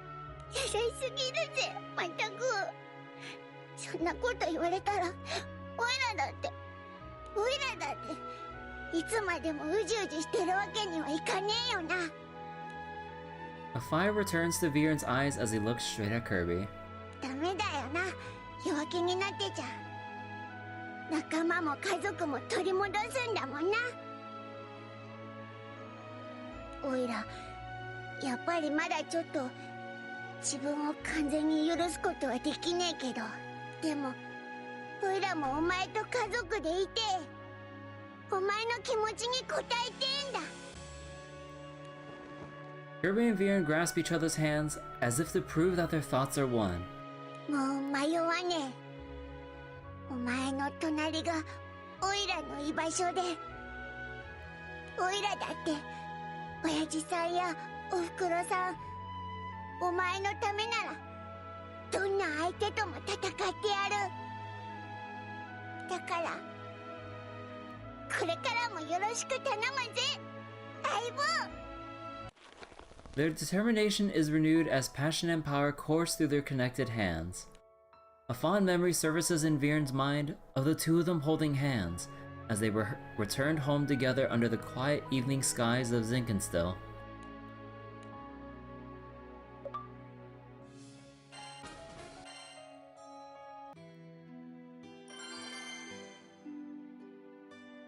Oh boy, and we still gotta catch up to like chapter 191 plus, like holy shit. Oh my god. If it wasn't for like that week and a half I was trying to rest my voice and then ended up getting sick after my voice got better, like oh my god. Fuck me dude. That like random ass moment where I just ended up sick. Fuck me dude, threw everything off schedule. But yeah, I think that's a good stopping point for the night cause oh boy. There's still everything else here. Oh, jeez. Oh. Excuse me. You feel that? Yeah, cause like again, like I didn't mean to take like a week and a half. Cause like it was just supposed to be 2 days of resting my voice, and then we continue on the, the intended schedule with trails and the other gacha stuff. But then, oh my god, I just hate when random shit comes up with like, oh hey, like your voice is better, get bedridden. I'm like, ugh. Okay, it wasn't really bedridden, but it's more like I could really feel like the fatigue and very slight headache set in and shit, and then I'm like, oh no, if I ignore this, I'm like, nah, that'd be really stupid. The jury sickness week off. Nah, don't remind me of jury duty. Like, fuck me, dude. Like, that wasted more than a week of my goddamn life. Like, oh my god. I hate fucking jury. It's like such a fucking waste of time. Like, holy shit. Oh my god, like, it was a miserable experience. Am I gonna pull for Yvonne 4 times? No. But yeah, I actually stopped playing, or like I'm kind of putting down Arknight's Enfield. Like, it's kind of a bit too much for me to try to catch up and keep up with everything thus far. Cause like I'm already at the point with everything else that I'm currently entrenched in gacha-wise, where it's just like if something new comes out, I could just kind of do the current content and then I'll be done with it. But then with Enfield, because it's still that release phase, the first major version of the game so far, there's like a mountain of shit to go through, and then trying to go through things daily on like basically adding on to everything else going on in Enfield with all the other things. At first I kind of dealt with it, but then as time kind of went on, like I started having that nagging feeling in my head with like the burden of like trying to like maintain it all. I mean, like, I still really like Enfield in general and its like unique spot as a gacha with Factorio, basically. Like, I really hope it does continue doing well, because honestly, like, yeah, like, it has its unique niche carved out for itself. Because, like, what other gacha does fucking Factorio? Your Enfield time took a nose down once you finished the pass, but you're logging in for dailies.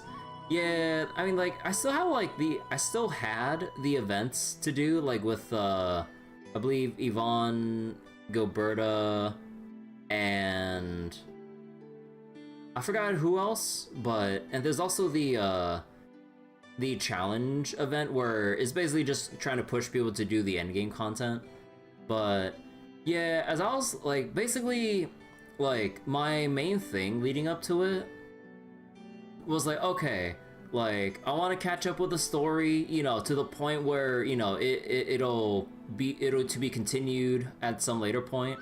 And then, okay, then I can focus on, like, the end game grind of, like, you know, trying to, like, explore the map, get the power relays going, the zip lines to optimize the daily route routine so that, like, in case I needed to go, like, zip to certain places to get the rare materials instead of having to haul ass, like,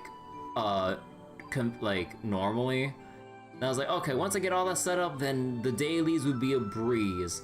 But then once I caught up with the main story, and then try to learn how to set up the production chains and Wuling and everything, like, I do like the learning process of setting up the production chains and everything on my, or, you know, trying to learn it on my own. But then eventually, like, I guess, like, the burden of trying to learn on top of, like, the time pressures of, like, oh yeah, I still have, like, the other events and stuff to catch up to while I'm trying to, like, self-teach myself, like, the freaking production chains and,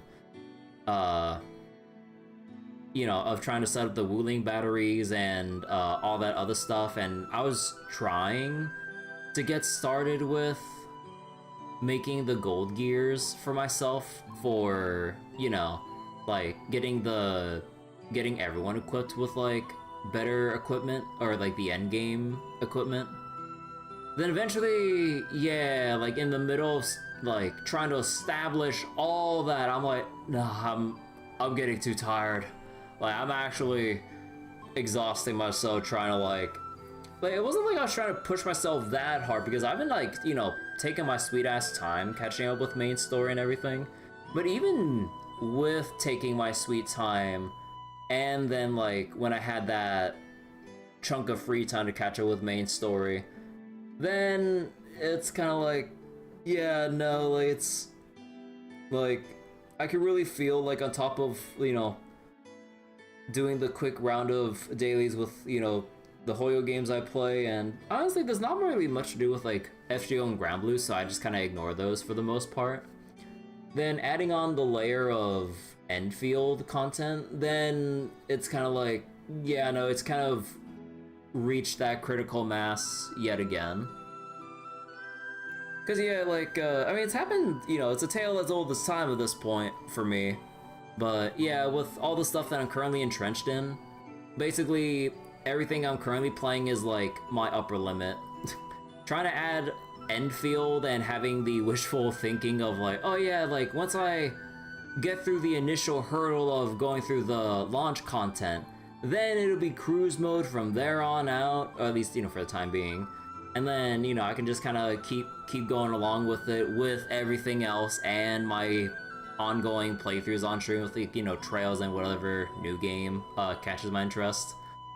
But then I was like, yeah, no, it's eating up too much. It's taking way too much of my attention away. And even then, if I were to try to actively keep up with it, then it kind of eats into, like, my, like, the other parts of my free time where I just simply want to decompress without having anything playing, you know?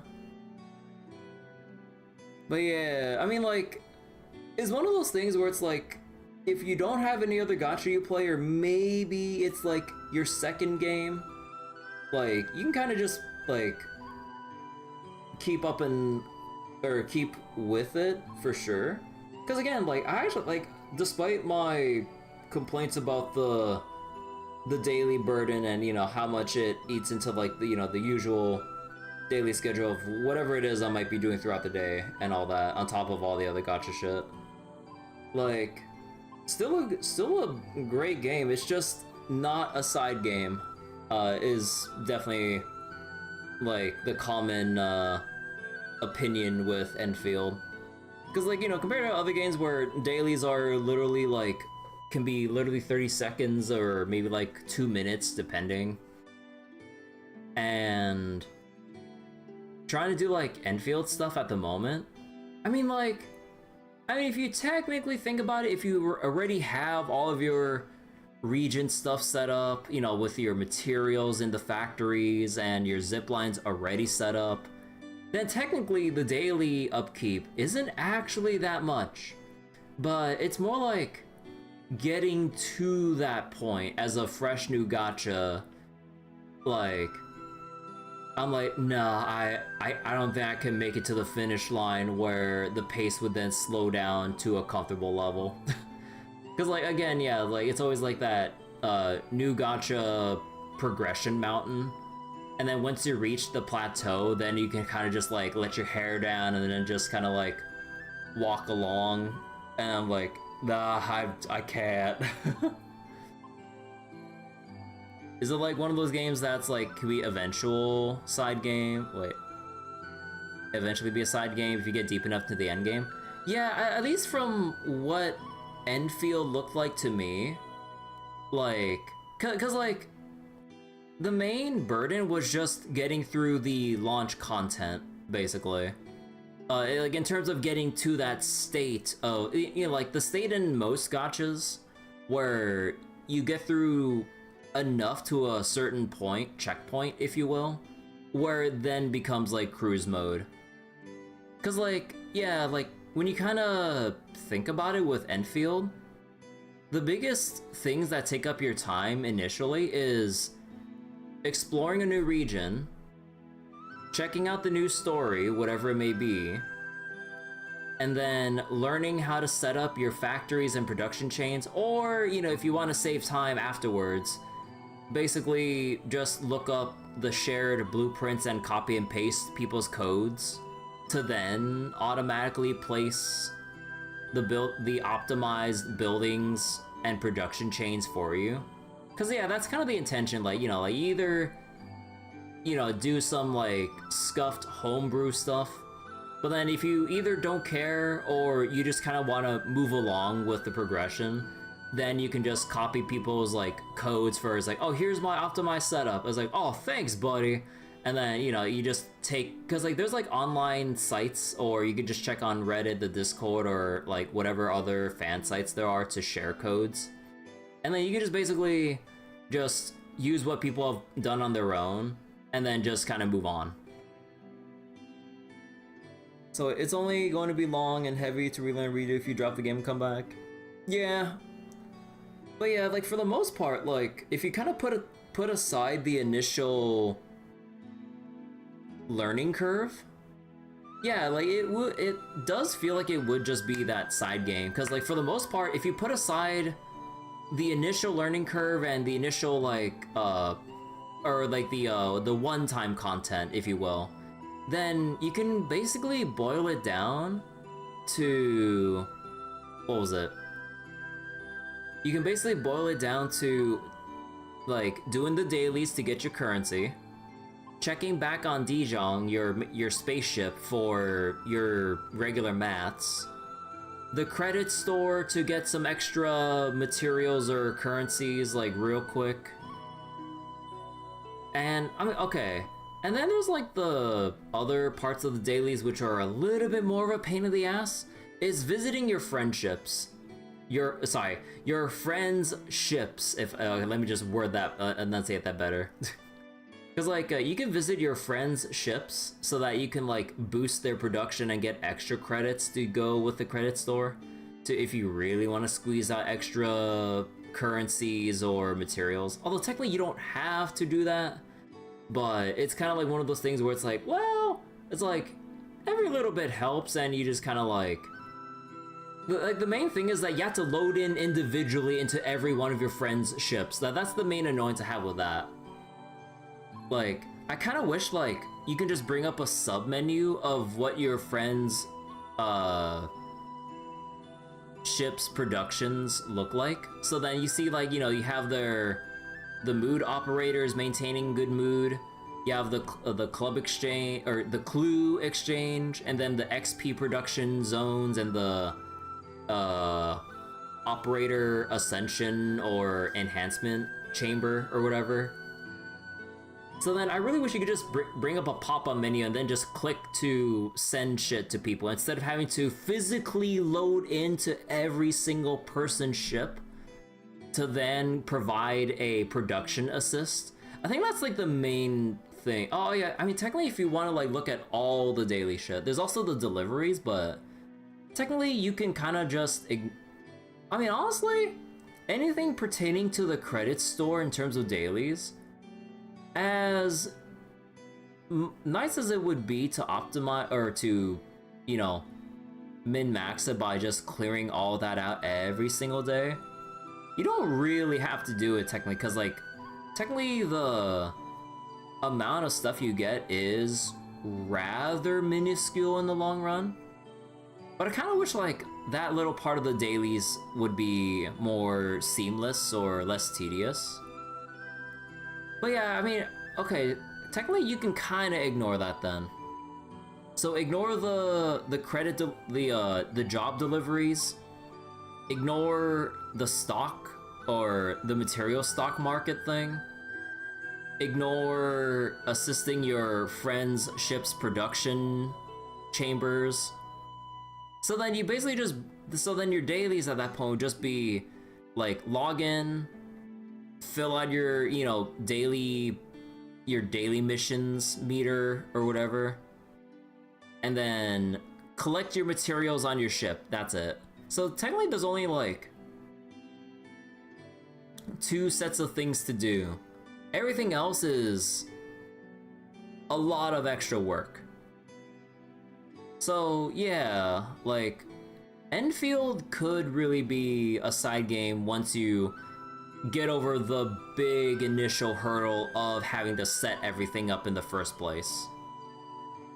But I mean, that's kind of like as you would with like any other gacha in a way. Like every gacha has like their mountain of prerequisite stuff to go through, you know, like the initial stories that you have to go through, or heaven forbid you're going into a established gacha with like a whole slew of story content to burn through, old event content if they have that archived, and then there's all like the weapon progressions or character progression stuff depending on the gacha to like catch up with.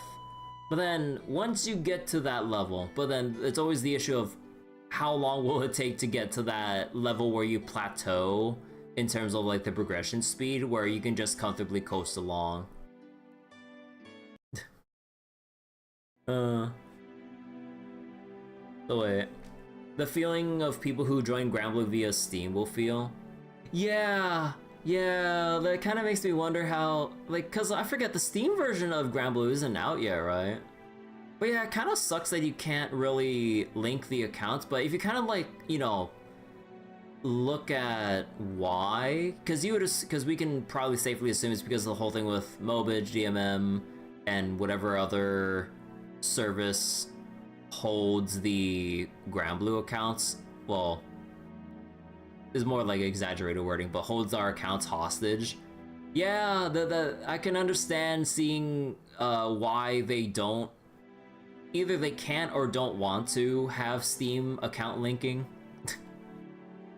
Like with whatever back-end logistics or even financial motivations to not share shit with Steam. Yeah, we're not the target audience, and yeah, that is definitely another topic.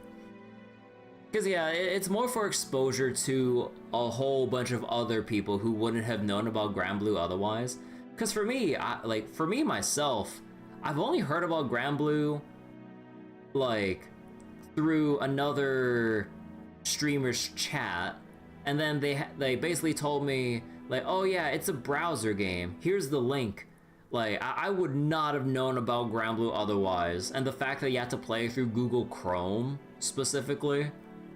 So yeah, and yeah, this is before I heard about, you know, the Android app or Skyleap or whatever, you know. So wait, there's hope. Account providers had to drop out of hosting Granblue accounts before. If Mobitch drops Granblue for some reason, we can connect it to Steam.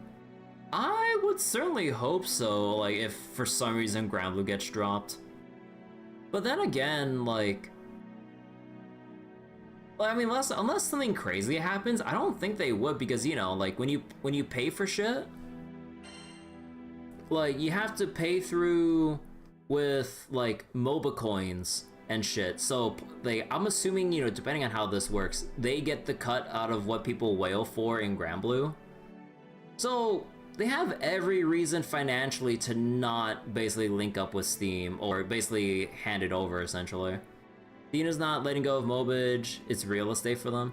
Yeah, so there's no financial, like, if anything, it's like giving up like a whole big chunk of whatever revenue this provides them. So there's no way in hell, unless like something absolutely absurd happens that forces Mobitch to drop Granblue, or maybe whatever connection with Cygames, honestly. Only then, when something that drastic happens, would Cygames or hopefully Cygames would give Mobitch accounts a heads up of, oh hey, for anyone that's logging in through Mobitch, because of the shit that happened, like, you got a year to connect your account to Steam to preserve it or some shit or whatever. Like, then I'd understand if, like, that's how we have to go about it. But until something that drastic happens, no way. Like, we're kind of stuck with the current account systems we got for pre-established players. Again, it sucks for us, but again, we're not the target audience, and this is mainly for Granblue to expand to, like, other audience, or like to different groups of people.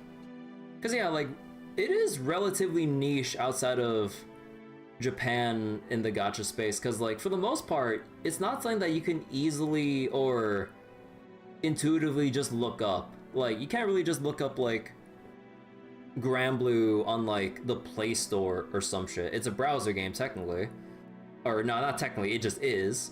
And even then, you'd have to download Skyleap to then play Granblue, which is still basically just an embedded browser. And even then, you would either have to get the APK or be in Japan and download it, because it's technically Japan only. So there's that issue too. So yeah, like, just like, you know, Mel said, we're not the target audience. It's mainly just to get, or hopefully attract a new crowd of people. But yeah, alright, so that will be it for tonight. So let me just go close it out here, and we will go continue Granblue another time. So I'll do my best to basically keep flip-flopping between Trails and Granblue. Although, man, I really need to grind in Trails because I actually didn't give myself time today. But yeah, we'll go between like this Trails until hopefully we catch up, and hopefully we progress enough chapters in Granblue before the anniversary event comes out, because right now should just be a big campaign to lead up to the anniversary event, right? So I should be able to catch up in time before the anniversary event itself comes out. Otherwise, I'm just gonna have to like just go like all in night after night to really just catch up for real. But yeah, alright. So thank you all for watching. I will see you guys later. I will have to put some time aside real quick to grind up Trails as well, because I got a whole bunch of materials to farm out. Or at least a lot of fishing. Oh boy. But yeah, take care everyone. Bye bye.